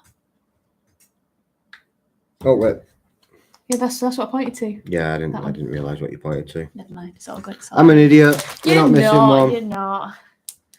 I think I'm just tired because of the alcoholism. Yeah, I mean, Christmas, great excuse, you know, so don't beat yourself up too much. And it's a 2,000 piece, 2,600. yeah, piece puzzle. Yeah. So 2,600 piece for puzzle. those who have, just tuned in, this is what we're building. It's not official Lego, but if you go on Amazon and type in Lego R1250GS, this comes up. We're not affiliated, by the way. We paid our money, didn't we? £106 for this. Yeah. But it is huge. I mean, the wheels, the tyre size are ridiculous. So yeah, it's a big old build. It is a big old build. Right, let's have a look at some comments because I've made a brew. I've whittled on about us and what we do. So now it's time to catch back up with some comments. Okay, so we got up to potatoes. It's got potatoes in it. Oh, Man Cave Motor's all about the Lidl life. Where's the stickers? Where's the stickers? We can't. Lidl, come on. It's all about Aldi. It's all about Aldi. Having said that, the bakery at Lidl, the toffee yum yums, there used to be a Lidl right next to the Harley Davidson I worked at. It's probably a good job that it closed down, else I'd be the size of a house by now. Lidl's the one. With all this food chat, how about reviewing? Oh, that's where you said about the cafes and stuff. That's what I meant. I don't think this is necessary, is it? Look at this. Like, why? What is that? Why do we need it? That's just not necessary. Why? What is it for? Where does it go? What's its purpose? Let me copy this. Oh, we are actually missing something though, which sucks. Oh, is it the beak? Is that the beak? We are actually missing what something. What are we missing? Now. We're missing one of the doodahs. Not a doodah. Yeah, we're missing Crikey. a doodah. Technical Crikey, term. mate. Technical speak. Missing a doodah. Well, I'm going to see if I should be able to build it without it. Can't go wrong with the brew. You can't, Daniel. It's literally the nectar of the gods. Oh, Orange Man, Starbucks or Costa? So Costa is more local to me, so I drink more of Costa. But I do like a nice caramel macchiato with extra caramel from Starbucks. It's pretty tasty, but it's more like a dessert than a drink. It's quite sweet. Whereas the Costa stuff that I drink isn't sweet. Oh, must admit, I'm a fan of a rum and ginger beer with lime. Richard, that was very hipster, but I expected nothing less, but it actually sounds quite amazing. Oh, we've got Leif Henning. Leif. Do you know? I just call you Henning because I don't want to get your first name wrong. I want to say I call you Leif Henning. I'm so sorry if that's wrong. Please correct me in the comment if I'm saying it wrong. But yeah, hello from Norway. Do you and your ginger Tom Hardy have any plans going to Norway? I really want to. Mike really wants to go to Norway. I've got friends in Norway, and I really want to visit. And I know some Norwegian. I know one sentence. Go on, Mike. Bra for degda. That is it. That's all I know. Bra for degda. That is it. Wait, bra for degda. Degda. Degda. Yeah. It means good for you then. Oh, so it's not even like hello. No, that's all I know in Norwegian, and we're missing good for you. another then. piece. Bra for degda. Daniel prefers Costa. Richard, Kraken and Cola with squeezed lime is the one. Turkey or gammon, Daniel Bishop is asking. It's got to be goose. It's got to be goose. Goosey gander. I know that wasn't an option. But no, definitely gammon over turkey because gammon is just a bit moister. Sorry, I might have triggered quite a few of you with that word. We're gonna think about this one later. Okay, Carry on with that. Engage brain for a moment. Orange Man, I reckon by the time that bike's finished, Mike's beard will be like Uncle Albert's from Only Fools. Mutinous Mike. I'm on a snowball today and turning into my gran. Iconic. Road Trip Rider, love the name. If you could tour anywhere in the world, where would you go? There's so many options. So many options. It's not just simple as just going touring. I think riding like in the Himalayas would be like a wild experience because of how everybody rides on the road. I think it'd be quite daunting, but you'd feel like you'd achieve something by just staying alive, I think. Because apparently the chaos works, like it's expected chaos, so everyone just flows within each other and yeah, quite crazy. So I think that'd be pretty cool. See, I've done like the Swiss Alps and Austria and stuff like that a fair few times in my life, but I would do it. I'll go back. Would you? Yeah, the Swiss Alps are amazing. Amazing, like the Susten Pass, the Grimsel, the Furka. Them roads are just glorious, around there. But they're very strict on speeding, aren't they? Yeah, very strict. So you have to be very careful if you're going to be a bit right-hand happy. That's for sure. What about you, Road Trip Rider? Where would you go if you could go anywhere? Orange Man Itchy Boots has the right idea. She definitely does. She also has the right bank account. Yeah. Kerida says, Paul, I have to go now. Hope you both have a great Christmas and New Year. Dude, thank you so much for stopping by and becoming like a member. Was Kerida the first member? I think he was. Yes. Really appreciate that. And yeah, I hope to see loads in the comments in the future on the vlogs, because it's just been nice chatting with you. I think you're a bit of a legend. So thank you for stopping by. I hope you have a wonderful Christmas. I hope it's everything you want it to be. And yeah, just look after yourself and take care of yourself. That's the main thing, I think. Off-roading in Norway is Road Trip Riders. Oh, that'd be something else. It's just the sheer cost of doing all this is insane. Yeah. It's not just simple as doing it. It's the outlay. What it is absolutely mind-boggling. Yeah. Man Cave Moto's back on the rum theme. He says, Dead Man's Fingers. Mango rum is delish. I like mango. I'm not a huge mango and fan. If you keep giving me attitude, I'll let that mango. You definitely wouldn't. Not like a win it, clean it up. I wanted to make a mango joke, okay? Just like that mango. Definitely wouldn't. Let the mango. Yeah, off-roading. I knew what you meant. Road Trip Rider. Unless you like reading in remote locations, I knew what you was going for. Don't worry. So, does anybody in this chat have any 2024 riding goals that they're personally trying to hit for next year? Whether it's self-improvement, whether it's owning a specific bike or test riding a specific bike, or even riding to somewhere. Like, what are people doing for the new year? What have we got planned, peoples? Because I'm just nosy.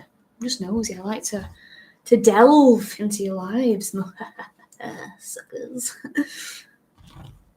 This cat is out of control, Mike. Yours is a bit more ruly than mine. But I think yours is a bit warmer than mine as well. Mine's quite thin. What have we got? Dead Man's Fingers is actually my fave. Just the plain stuff and it's cheap. Add a dash of the King's ginger. Got plenty ginger here. You're not funny. I'm so funny. You're not funny. I will always remember that joke fail in Gran Canaria though when I couldn't commit. I couldn't commit to the sound. That was bad. That was embarrassing. Valence Flame. I've never rode a motorbike, but maybe I'll try in 2024. Girl, you'd be unstoppable. I could see you ripping around on a bike with your colourful hair going behind you. Just Henning. I am the HD Leaf on YouTube. Where in Norway does Mike have friends? Some live near Oslo and some are real Norwegians and live right up top. I can't remember the exact places, Does But it begin with T and have a weird I'm O not in it? sure. I'm not sure. It's Torso or something? no. It not lives like probably 3/4 of the way up to the top. Is to pass your full bike test. Oh, nice, Daniel. I want to get out riding on my 78 T140 bonnet. It's been too long in the refurb stage. Wow, I bet that'll turn a lot of heads. A 78 T140 bonnet. It's not something you often see ripping around on the roads, is that, Mike? So, yeah. I mean, how deep into the refurb stage are you? What have you got left to do? Valence and Mike, stop eating the Legos. Oh, because you're trying to break it apart. Yeah, please don't eat them. Yeah, so Daniel wants to pass a full bike test. So what have you got at the minute, Daniel? Are you on like an A2 or a CBT? Or do you even ride at the minute, or are you just looking to start? Because that's a pretty good goal to try and do your full test by the end of the year, for sure. Keaty, New Year's Eve, absolutely not for me. Definitely a TV evening. I'm a sad widower. Lol. Oh. You can't put lol at the end of I'm a sad widower, Keith. But no, nothing wrong with a TV evening. Absolutely nothing wrong with that. That's one thing that is good about Christmas is generally, if you don't work in retail, you're off work. You're relaxed, hopefully, and you can just stuff your face and no one can tell you off, or otherwise. Oh, that's the... I'm saying torso. He's saying Trondheim. Trondheim, Steve-O? No, it's not true. It's not there. No, it's a little village. They're gaming friends. Yeah. But it would be good to see them. Yeah. And Mike said she is a good looker. I bet she is. I bet she's Bonnie. I'm so funny, Mike. I've got the puns on tap today. This is what I have to put up with, guys.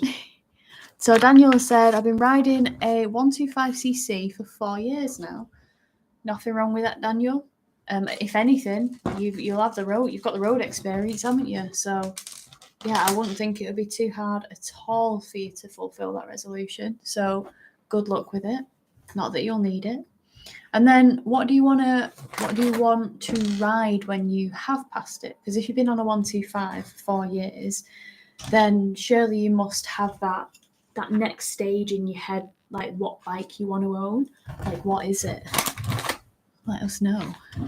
What I've noticed with like people who come and buy bikes and ride bikes and stuff like that after they're passing the test, they generally get a bike that is the same as what they've been riding. So if they have like a Honda CB, they will You do find that, don't you? Yeah, they'll literally get a Honda, whatever Honda they can. Yeah, I feel like it was the same with my friend. She's called Georgie. She had a Honda. She learnt on that. Then she went and got I think it's like a CB 500R or 650R or something. And then someone's just rear-ended her recently. So she's got a loan bike, which is a CB 500R or something like that. And she just likes to keep within the Honda family. You do find that, don't you? Yeah. But I think it's like a safety thing. Yeah. Like people like what they know, and it's like a comfort zone thing for sure. Jim, aka Womble. I do. The new Suzuki GSX-S 1000GX, I gotta try it. Do you know what? I actually can't wait to try that bike as well. I wasn't lucky enough to get selected for the launch, but can't wait when it lands in the UK to ride it. Like I followed Chopsy.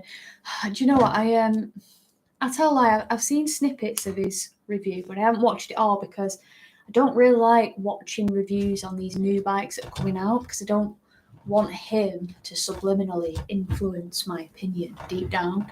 So obviously I'll click on there to have a look and type a comment, show support, but I'm like, don't listen to what he says, make your own opinion. Adrian has put 2024 renovating a 1980 Motor Guzzi 850 T3 sat in the garage for 30 years. I have zero mechanical background. You'll have some after that. Might end up being a 2027 extended resolution. No, I'm only joking. I have faith in you, but I'm saying zero mechanical knowledge. I wouldn't even know where to start. Thankfully, I have a Mike who has mechanical knowledge. But yeah, I would be lost there. I'd be lost. But I hope you managed to get it where you want it to be, how you want it to look, how you want it to ride. That's pretty cool, that. Especially it's been sat in the garage for 30 years. That's a proper, like, it's barn find territory. But no, maybe that would be, I don't know if you're into YouTubing and stuff like that, Adrian, or if you just would rather do it privately at home. But I can imagine that'd make a pretty cool series if you were so inclined to want to film the journey. Because people love journeys, especially when you come from like being completely clueless about something. Because it's relatable. So what have we got here? Mutinous Mike. I had to fit an electric start GOS. I'm a feeble git. I put a video up on my channel. I'll have to make sure I subscribe to it. Is it under the name that you have here, Mutinous Mike? Man Cave Moto. Isn't the King's Ginger Prince Harry? I think Man Cave's jokes are worse than mine. Orange Man, get it done, Daniel. It will change your life. 125 is so good though. 2 wheels, it's still cruising. For sure, for sure. Keith T, that's the whole point. I do what I want. Again, lol. That's it. You gotta do what you want, Keith, for sure. Get stuck in with a spanner, best way to learn. Gosh, if someone gave me that advice, knowing my luck, I'd like not fasten the forks properly, they fall through and it would just be horrendous.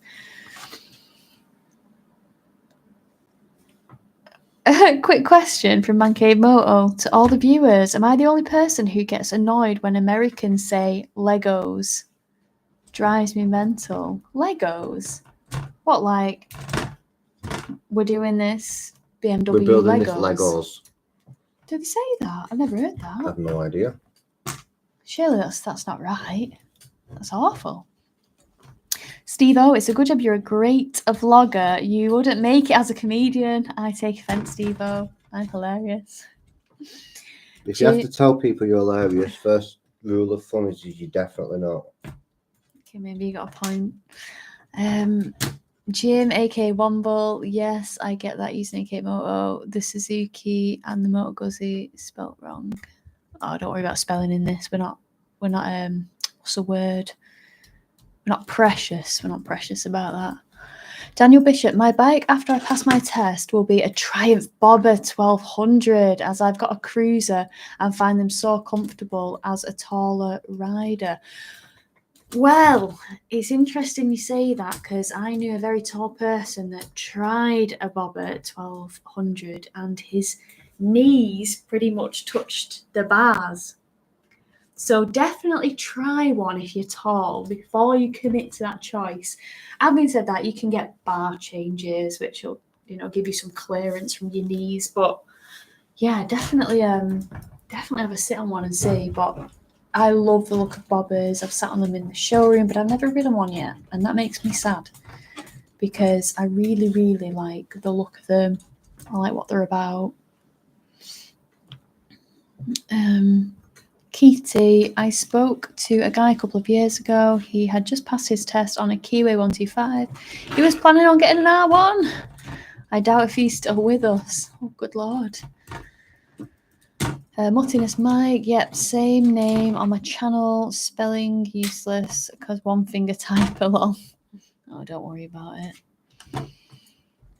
Jim, AK One More, says Ginger Beard is doing very well. Thank you. Thank you. I don't actually know what I'm doing. It's looking somewhat like though, Mike. It's pretty confusing. I'm not gonna lie. It's one of them where there's a lot that goes to it. But you're almost putting a bit of the tank on. Yeah. which, you know, 4 hours, 20 minutes in, Mike. Nice. Damn. That's wild.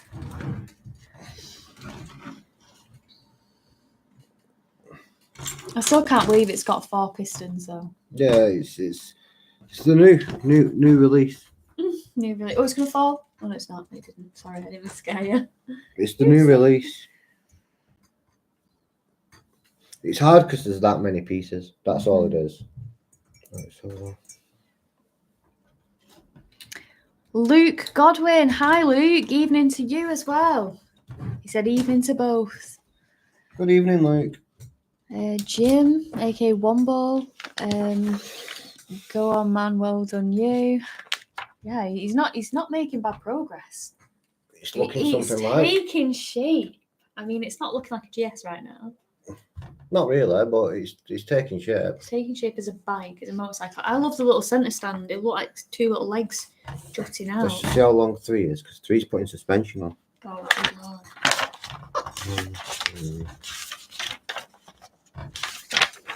Is this all 3?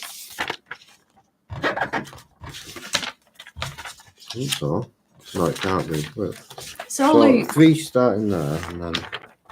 Luke, since you just joined, are you proud of me? I didn't say joined. This is what Mike is currently building.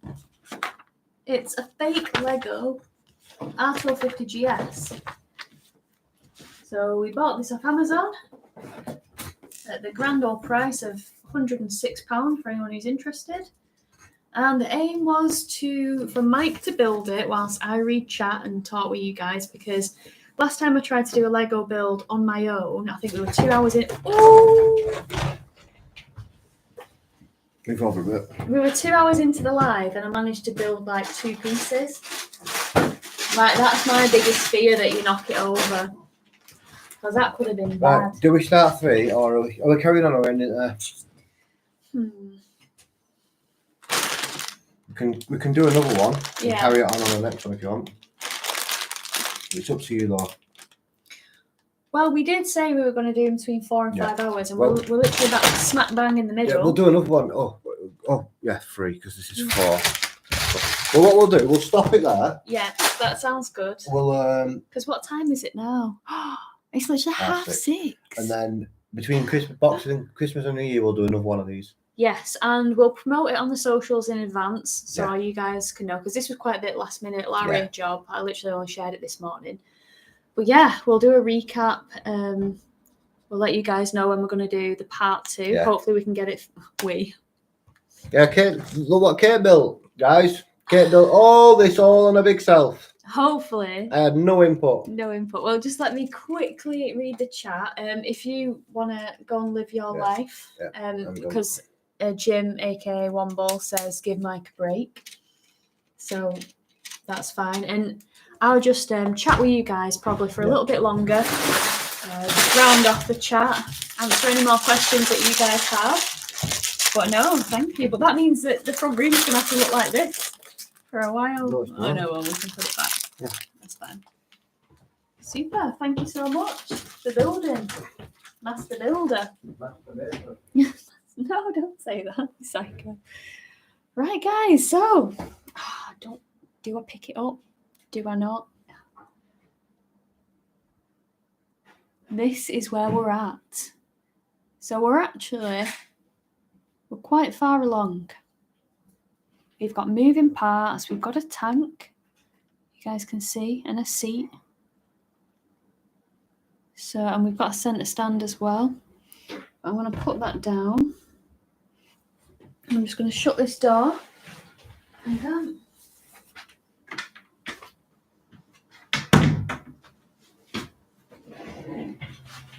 well, guys, progress has been made today, which is great. I'm going to just get myself a bit comfier and just have a final chat with you guys, because I know Luke's only just tuned in. So, good one, well done. I'll pass it on to him, Jim. I'll pass it on. So, mutinous. Right, am I saying it right? Mutinous, or is it mutinous? And there's a meaning of mutinous that I'm just not educated enough to know. Or is it mutinous like muttly, like mutt. Kate, I really appreciate the info you give for us riders with short legs. Although I am 5'10", I have a 28 inside leg. See, that's the thing. Like, height tells you nothing. It's the inside leg measurement, and yeah, that's quite a short inside leg, like me, which sucks.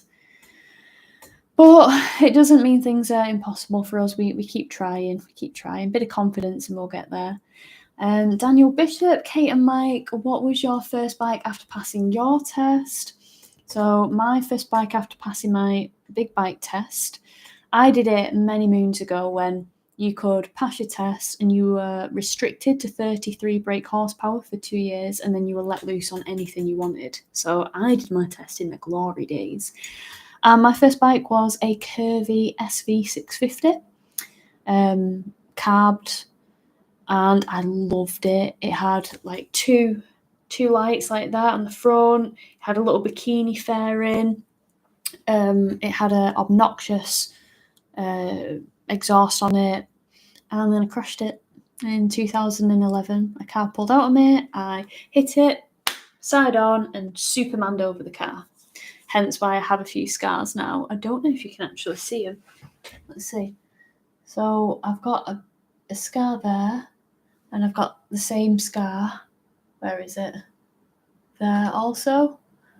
So yeah, that was my first bike. Mike's first bike, I can't remember what it was. He just kind of rode my bikes because he did his test a bit after me. Well, a lot after me. Mancave Moto, they refer to blocks as Legos. So I'm going to play some Legos. That's weird. That's weird. Mad Mick, brilliant, listening on the way home in the van, so I am back. Oh, fair play, Mad Mick. Well, we've come quite far. I say we. Mike has built this. I know you're probably listening, so you can't really see, but I am holding the bike up to the camera. We've got a tank on there now. We've got a seat. We've got a seat cowl. We've got engine and gearbox. So it is taking shape, but we've been live for 4.5 hours. So we are going to do a second live stream somewhere in between Boxing Day and New Year. So, but we'll let you guys know on socials in advance, not just drop it on you like we have with this one. Right, where are we up to? Where are we up to? Good on you both. I've got to give it a go, haven't we? Keith says, Kate, give Kate the wheels. She might manage to build those. I might try and put the rubber on the rims. I might try that. Whitey, have an awesome Christmas, guys. You have an awesome Christmas as well. Shane Ryan, happy Christmas to you too. Thanks for the year's entertainment. How excited are you for the new Super Duke? I am obscenely excited for the new Super Duke. I've seen it in the flesh at KD Motorcycles in Accrington. I'm currently editing a video on it, but it's a little bit longer because it's like voiceovers about, specific elements of the bike. We even had a Super Duke 1290R in to compare it to, so that kind of just makes things a little bit longer by putting those side to side and stuff like that. But it should be worth it when it's out for sure. But I'm excited about Super Duke. Who is that dude? Username boyfriend? No, that is, well, I suppose he's a boyfriend of 10 years. It's Mike. He does a lot of stuff behind the scenes for the channel. Like basically part of Username Kate. So yeah, he's been building this fake Lego bike whilst I've been chatting to you guys on live stream, and it's not complete yet, but we're going to complete it over the new year, well, in between Boxing Day and New Year. Have an awesome Christmas, guys. Looking forward to watching your adventures in 2024. Al, I appreciate you big time. Hope I can provide some adventures for you guys to watch. I really hope so. I've got plans to do more adventures, especially with the girls like Lucia, Lily, Courtney for sure, top girls, so that should be good. Mutinous, okay, mutinous, right, not mutinous. God, I'm so uneducated. Hard to buy bike gear that fits 33-inch waist too. Yeah, man, that's not ideal. Oh, Mike, hello, hi. I've just clicked that Mike, who was building the bike, is now in the chat in the other room. That's nice.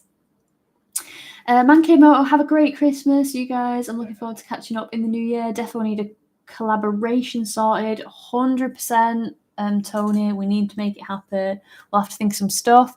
Guys, if you can think of any ideas that me and Man Cave Moto can do, please let us know via any form of social media, and we'll see if we can make it happen. Jim, aka Womble, I have a 34-inch inseam, so never really a problem with bikes. Oh, so jealous. Saying I took my bike test back in the day when the first big bike was a Cower GPX 600RR. Loved it. That's iconic. That is a good first bike. Yeah, it was back when we weren't like mollycoddled and you could kind of just crack on with it instead of having to be 24 before you can take this certain test. And yeah, absolutely wild. Steve-O, a Merry Christmas to you as well. I hope you have a great Christmas. Thank you for being a patron on the channel. Massively appreciate you. Hopefully I sent you some stickers. If I didn't, you need to let me know what address to send them to in the Patreon DM and I'll get them sent. If I have done, excellent. There's just a lot that I had to post off, so I struggle remembering the names. But if I haven't sent them, let me know. I'm off to get ready for work now. Got a long night shift ahead of me, but then I'm off until January. Oh, that's so good, Daniel. I'm actually glad that you do get a bit of a break because I know there's so many people that work in retail and they do not get a break, and I've been that person and it's awful. So I'm glad you do get a little bit of time off. So just power through the night shift. You've got it. And yeah, enjoy your time off until January. Oh yes, all the very best to everyone. I love that, Jim. Sharing the love. Mutinous Mike. Merry Christmas, Mike Pie. Good luck with the builds. Yeah, we'll be back on. Could you ever see yourself doing a wheelie school? Orange Man says, I would love to. I'm sick of going on launches and everyone's doing cool stuff. And I'm like, don't get me wrong. There is video evidence out there of me wheeling. I can do it, but I haven't done it since probably 2016. And when you get like the loan bikes, I don't know whether I quite trust myself to not send it to the moon. So I'd love to do a wheelie school. I'd absolutely love it. In fact, I think me and Lily might be planning one for the new year, which would be good. For sure. Road Trip Rider, how's your username, Dad? He's grand. His moustache is as glorious as ever. But he's a legend. I think he'll be chilling at home right now with Mum. You never know, they may be watching this from the TV. If you are, hi Mum, hi Dad. But yeah, good health, can't complain. They're great. Lars, wish you a Merry Christmas and Happy New Year. You two are the best. Appreciate you, Lars. He's such a legend. Hopefully we can do some more of these in 2024. Yeah, Mike, if you're willing, I'd love to do these live streams because I really enjoy them. I love chatting with you guys. So yeah, that should be good. But yeah, Tony, have a great Christmas. Enjoy your curry. And I'll see you in 2024. Definitely. We'll plan something. Mutinous Mike, I found your channel when you did the Tiger Sport 660 review. I bought one. My first bike after 35 years plus. You're an inspiration to get back at it. That's so nice to hear. And did you enjoy the Tiger Sport 660? I really hope so. Because when I get people and they're like, oh, I bought a bike because of your review, I'm thinking, oh, I hope you like it. And I didn't just ruin your life for the next few years. Because everyone's different. Everyone is so different. But no, it is a good bike. So I'm sure you enjoyed it. Or you enjoy it if you still have it. It's not hard wheeling. Just choose the right time. Yeah, I know. This is me we're talking about, Jim. I want to meet up with Man Cave too. We'll make it happen, Mike. Of course. And yeah, it's brilliant. Love it. I'm so glad. Mad Mick, is it a bit too early to say if you are going to do some more meetups with your sister? Love her quirky vibes. She is such a legend. I love her so much. Literally, it's funny because there's kids, I was a menace to her.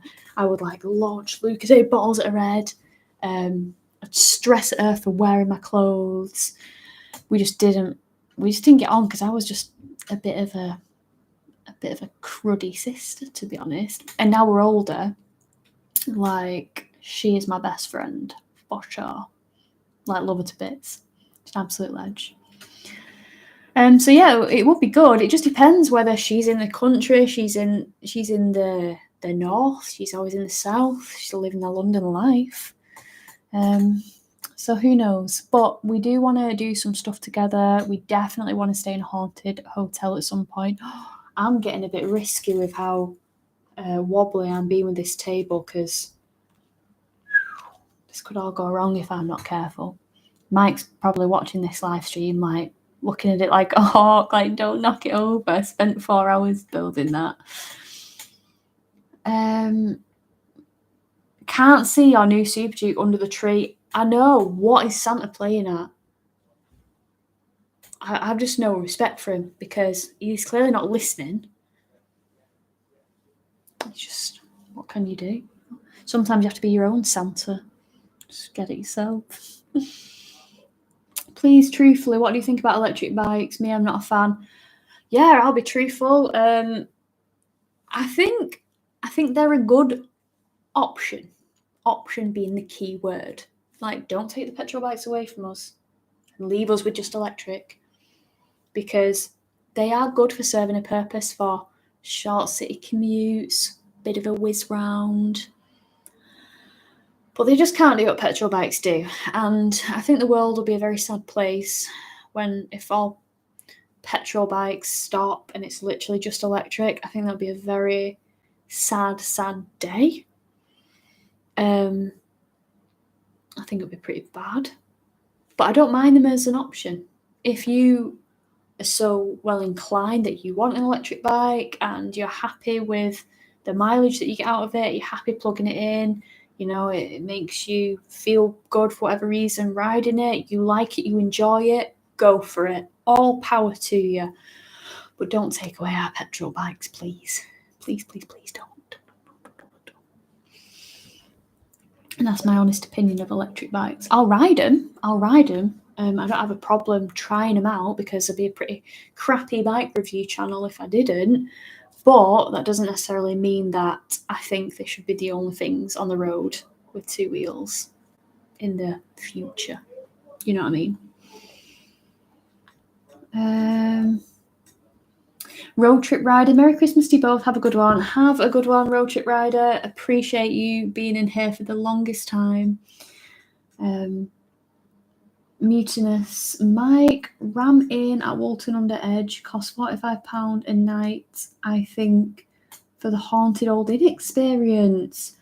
Oh, okay. Makes note of it. Ram in. Interesting. Okay. Yeah, because we really want to do that. We want to be scared. Would like to see less bike reviews and more ride-outs in this country. Well, Nigel, there's like 2 videos a week, so there's going to be something. I mean, the problem is with the ride-outs is they take so long to edit, and I'm just one woman. And the reviews, you can edit them pretty fast, so you can get them out fast. But I really enjoy doing the reviews. I don't just do them because they get the views. I don't just do them, well, selfishly. I do like doing them because I get to ride all different kinds of bikes. But you have to do the things that get the views along with things that you enjoy. And I enjoy both the reviews and the adventures and ride-outs. But ultimately, when you're editing, if one can be done in 5 hours and one takes 3 days, when you're aiming to be consistent with 2 videos a week, you've got to do the quick ones. You've got to get them out. But the good news is if you don't like them, you don't have to watch them, because the titles will be very clear what it's all about. And when an adventure or a ride out goes on, you'll know about it because it'll be there. So hopefully I can keep sticking around for those. But if you don't want to watch the reviews, I don't take offence. I appreciate everyone's different tastes. Foxtaker P, UKP, Ukulele P, Kate mate, thanks to you both for this evening. All the absolute very best. I may be over to the diving centre for a butty. Oh, that would be great if you could make it, Pete. And a brew, so I'll keep an eye out for both of you. Is Dad going too? I don't know what Dad's got on for Boxing Day. I think he might have some like family obligations with Mum. Perhaps. I'm not sure. He may be there, he may not. But me and Mike will definitely be there for sure. For sure. Hopefully you are, Fox Taker. Username Kate, well said. Thank you, I agree. Would be great to meet up. Anyone at Delph on Boxing Day, please come say hi. Yeah, just a reminder, before I close the stream down, I might try and get to 5 hours just so I can show some mental stamina. Yeah, on Boxing Day at Delph Diving Centre near Eccleston, there is going to be a bike meet. So, yeah, we're going to be there. Myself, Mike, a few other people are going to be heading down there. We've got our good friend Stubby with his daughter Gracie, hopefully Richard Hunter from Wolfpack Moto, hopefully Pete, Fox Taker. And, yeah, anybody that can come, I think it'd just be a great little ride out. Some nice roads around there, but you do have to be careful this time of year because there's like gravel and a bit of mud. So you just got to expect them. But yeah. I could have carried on building. I know, Mike, you could have. I'm really sorry. But yeah, I reckon 15 more minutes and then we'll start looking at something to eat because my guts are grumbling. My guts be grumbling. Robert Menzies, how are you? Good to see you in here. Hi, Kate. Merry Christmas. It was great to see you at the motorbike show. Thanks for including me and the vids and interview. Username stickers were much appreciated. No, thank you, Robert, for agreeing to do the interview. Because there are a lot of people that didn't want to be on it. Like, I'm trying to get these people please help me. I need someone to interview. And they're like, no, I don't want my face on there. And you're just like, yeah, I'll do it. So thank you for that. And then your contributions were brilliant on there as well. Even if you do think about things in hindsight as to what you say, ultimately, they're quick-fire questions that were asked, so you can't get them wrong because you just answer, what comes into the brain. So, yeah, thank you very much for doing that. And thank you for always stopping by and being supportive. It means a lot, for sure. It really does. Well, guys, we have 15 more minutes to go before I round it off. So if you have any questions for the 54 of you that remain in here, like the hardcore soldiers you are, if you've any questions I can answer. Oh, I've gone blurry. Hello. Shall I go forward? See if it'll focus. Hello. Sorry, it's a bit blurred. If you've got any questions, please let me know. We've got 15 minutes left. If you've got any YouTube related questions, any setup related questions, any questions, fire them away. We've got a good 15 minutes to answer some things. Merry Christmas, Mike and Kate. Love your channel. Weymouth Biker, thank you so much. With a name like that, do you have a YouTube channel? Strikes me that you might do. If you do, I'll have a look and subscribe if that's the case. Mad Mick, as you know, the Speed Triple 1050 RS is rock hard, so my rear shock is at the tuners. Do you think it was something Triumph should address since it's a road bike? Well, they didn't learn, mate. They didn't learn because they put a rock hard shock on the 765 RS in 2019, the one I had, rock hard. Then it's a bit better for the 2023 model Street Triple 765 RS. A bit better than it was in 2019. The Speed Triple Shock, the 1200 RS, is still rock solid and really firm. So I don't know, I guess with RS in there, it's designed to be like that sporty naked, isn't it? So you would like a firm shock, but I do get that it is like this firm and then there's that. There is being buckarooed out of your seat every time you hit a small bump. So yeah, I think, you know, they'd have been onto something if they put the suspension that the Speed Triple 1200 RR has, that semi-active suspension. If they put that on the RS, oh, I think they'd sell like hotcakes. Personally, that's what I think they should have done. Robert Menzies, any plans for more camping trips in 2024? Yes, I want to do lots. I really enjoyed that one that I did with Lucia and Courtney. Hopefully get some camping trips done with Lily as well, because she is my girl. Maybe Lily, Lucia and Courtney, a bit of a team up, because that was real fun. I did a little camping trip with my sister. I was on the Katana. She was driving. We met up at the Lake District. We camped. I slipped on my backside in frog spawn, which was disgusting. It was like an alien substance. It was really bizarre. But I need to edit it. I'm one woman. I ain't got the time to do it all. I want to do it all, and I just can't. So unfortunately, I have to make you wait for that, especially as it was like a year ago that we filmed that. So it hurts my soul that I've not got around to doing that yet. For sure. Thanks for your time. I enjoyed it. Mike is a top man. Fair play. Good night. Oh, thanks, Jim. He is. He's a top man. He's great. Waiting for Biker. Merry Christmas, Kate Mike. Love your channel. Oh, I've answered these. I can't pronounce your name. I'm going to say Alfonso, because your first name I can't pronounce. I'm really bad with pronunciation. I'm so sorry. Hi, Miss Kate. Merry Christmas and greetings from Chicago. Cool channel you and Mike have got. I enjoyed watching your videos. I keep finding cool motorbike people on YouTube. Best to you in 2024. Thank you so much. I really appreciate that comment. If you like what I put out, there are some other amazing motorcycle channels out there to follow. You have the likes of Man Cave Moto, who is literally just in the chat recently. Man Cave Moto. We have Lamb Chop Rides, big fan. We have English Biker Dan. We have Tim Rodey Rides.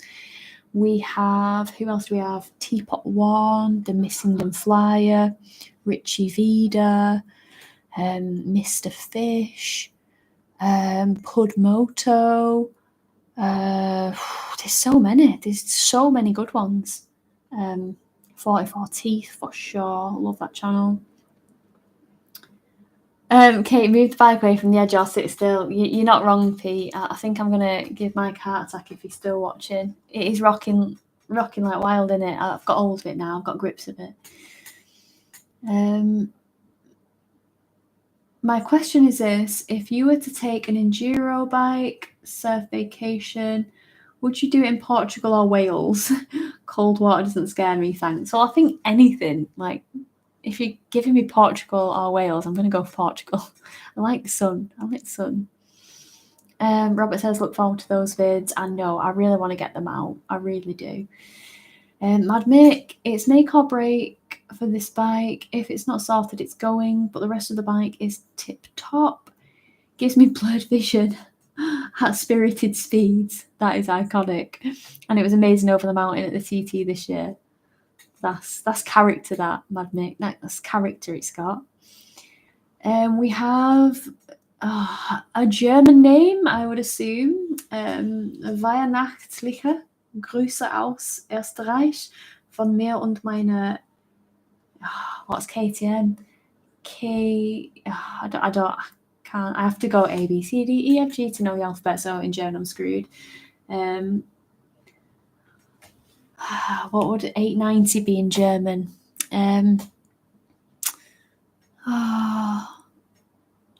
It would be, I don't know. My German ain't that good. Adventure. So that is Merry Christmas. Christmas greetings from Austria, from me and my KTM 890 Adventure. Well, thank you for stopping by. I appreciate it. I'm sorry you just had to watch my brain melt while I tried to internally translate something that I wasn't skilled enough to translate. But I appreciate you being here. For Mike and drink, I love the dark rums that are spiced, totally different to non-spiced, totally different, I agree. Named our boat home after that drink. Oh, that's awesome. Mutinous Mike. Frog spawn season is nearly upon us again. I look forward to many more adventures with you. One of the best channels out there. Appreciate that so much. Glenn Malloy. Hi Kate, Merry Christmas to you both. To both of you, Mike. Love your content and look forward to watching next year from Australia. All the best. Thank you for tuning in and watching all the way from down under. Such a legend. Oh, Mike's on there. I do about 5 track days a year and was wondering what your top 3 tracks are. I love Donington, I love Cadwell, and I haven't done Alton enough to count it, even though I remember it being a bit of a mixture of Donington and Cadwell. But I only did it once way back when, probably like 2017. I like Silverstone, but then again, I've ridden really powerful bikes on Silverstone, so I can imagine if you're riding something a bit smaller on there, you know, it's not quite as enjoyable. But yeah, I'd probably say they're the top 3 for me. 5 minutes to go, guys. I'm gonna be rounding this up because it takes me about 5 minutes saying goodbye to everyone. I'm literally that person. Looking forward to getting some food down my neck. You know, 5 hours is longest time. But I'm very grateful for everybody that's tuned in. I know we went from 100 people in here. We've got 52 still in, and I think that is brilliant after 5 hours straight. Thank you guys for tuning in and watching Mike build this. So hopefully at the end of the next live, it's going to be a fully built R1250GS flat 4 edition, because it's got 4 pistons, moving pistons, which is quite confusing, but you know, we'll roll with it. Orange Man, off to do tea. See you, Kate, and thanks for keeping it real, Mike Pie. Thank you for being in here literally for the duration, like an absolute legend. I really appreciate you. I'm sure you'll stalk us and end up in a few more of our videos next year. I'm only joking. I know that we just seem to end up where you are.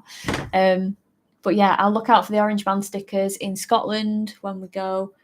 And yeah, have a lovely evening. Enjoy your food and say hi to Kira for me. Please tell me I got that name right and I've not just got you in trouble. I'm really bad with names, but your other half. I think I've seen Silverstone are stopping bike track days. They are actually, but agree with your track list. Great fun tracks. Yeah, they are, I think. Oh, Chopsy. Oh, love the t-shirt. Thank you. Do you know what? I'll give you props here because I think this is a unisex one and it's extra small. And usually they can look like a box on me, but it's actually quite nicely fitted, which makes me want to wear it more. And it's cool as heck. So, yeah. And don't worry about being late. I mean, you are 5 hours late. But we've been building this, Chops. A GS. You'll be glad to know it's not actually a boxer twin. It's a flat 4. So they're innovating. But it is like a Chinese copy of the Lego. So, you know, it sounds about right. Let's catch up with what people say. Yeah, so the stop in Silverstone track days, which makes me very sad. It was the same when Rockingham closed down. I love that track because I love left-handers. So, yeah, that made me sad. Mad Mick, it has been great. Thank you for being in. And thanks for listening in your van while you were driving. Appreciate that. And, yeah, you'll definitely see us in between Boxing Day and New Year when we try and complete this in a part 2. Bob Ritter, fantastic live stream. Merry Christmas, love the channel, uplifting to the max. Thank you so much, Bob. I really appreciate you stopping in and commenting. It means a lot. You're a star. What a fit. Oh, Chops it. Honestly, it's a proper decent shirt. They've got it right. They've got it right, which I can't often say about t-shirts. Literally, when I go to like bike events and launches, like, do you want a t-shirt? I'm like, it's going to be a man's, isn't it? And they're like, yeah. And then I go for small because it's the smallest they have. And it's like I'm wearing a tent. So now I just say, look, extra large, and then Mike can have it because I ain't gonna wear a giganticus t-shirt that I could get away with wearing as a pajama. Thanks for the channel recommendations and the stream. It was fun. P.S. It's settled. Gonna enduro in Wales and surf in Portugal. Yes, that's a good combination. Enduro in Wales, surf in Portugal. I wouldn't. Oh, actually, doing it the other way around. I mean, it'd be cold surfing in Wales, but I can imagine enduro in Portugal would be pretty fun. So Mike actually has done Lagars in Portugal. I'm sure you probably will be aware of that. Not that he's done it, but the actual event. So where you go down the stairs in Porto, and it's like people hanging out the windows. He's actually got a really good video on YouTube of that, which I might have to upload on my channel and share just because it's so like adrenaline pumping. It's real good. But yeah, we're pretty much there now. So 5 hours. Thank you so much for everybody that's tuned in. I appreciate you all. What, 20 mile an hour? Yeah, Wales needs to sort that out ASAP. It's been great. We're gonna. I keep getting a bit enthusiastic with this makeshift bench. But yeah, we're gonna carry on with this. In between Boxing Day and New Year, I will promote the live stream a bit more in advance, so you guys know, because we did very much just say we're going to do this like literally yesterday and just jump on. So we'll give you more notice and warning next time. I'm going to love you guys and leave you. Thanks again for everybody that dropped, like bits of money on here. I'm not sure what it's called. Super chat, I think. You guys don't have to do that, but we're very grateful for it. And, we will have a nice drink of something on you guys. So thank you so much for that. Again, if you want to support the channel, you can do it for free simply by subscribing. It doesn't cost anything. Even liking, commenting, sharing with your mates, it all helps. Helps the YouTube algorithm to recommend the stuff and keep it going. For those of you who don't know, we do 2 videos a week, so there's always something. So if you don't like a video that I do, or the theme or topic isn't for you, next week there could be. So always keep an eye out. Bye, have a great night. Hi, Merry Christmas. Thanks, Ivan, for jumping in. I'm sorry that we're about to wrap this up just as you jump in, but there will be another live in between Boxing Day and New Year. Also, a final plug for my better half, who's spent 4.5 hours of his night building this, so that I can talk to you guys uninterrupted. He is on Twitch if you guys are into gaming and streaming platforms and stuff like that. He is Mike Pye, P-Y-E, on Twitch. If you could drop him a follow, if you have Amazon Prime, drop him a sub. It doesn't cost you anything. Again, these are all ways that you can help for free and to support our endeavours with social media content creation. So we're very, very grateful. On that note, guys, I'ma love you and I'ma leave you, and we will see you on the next one. Now, how on earth do I end this stream? Oh, wait, I think I know. Right, take care, guys. Mwah. Au revoir, auf Wiedersehen, bis bald, tschüss, gute Nacht, and frohe Weihnachten. See you later, guys.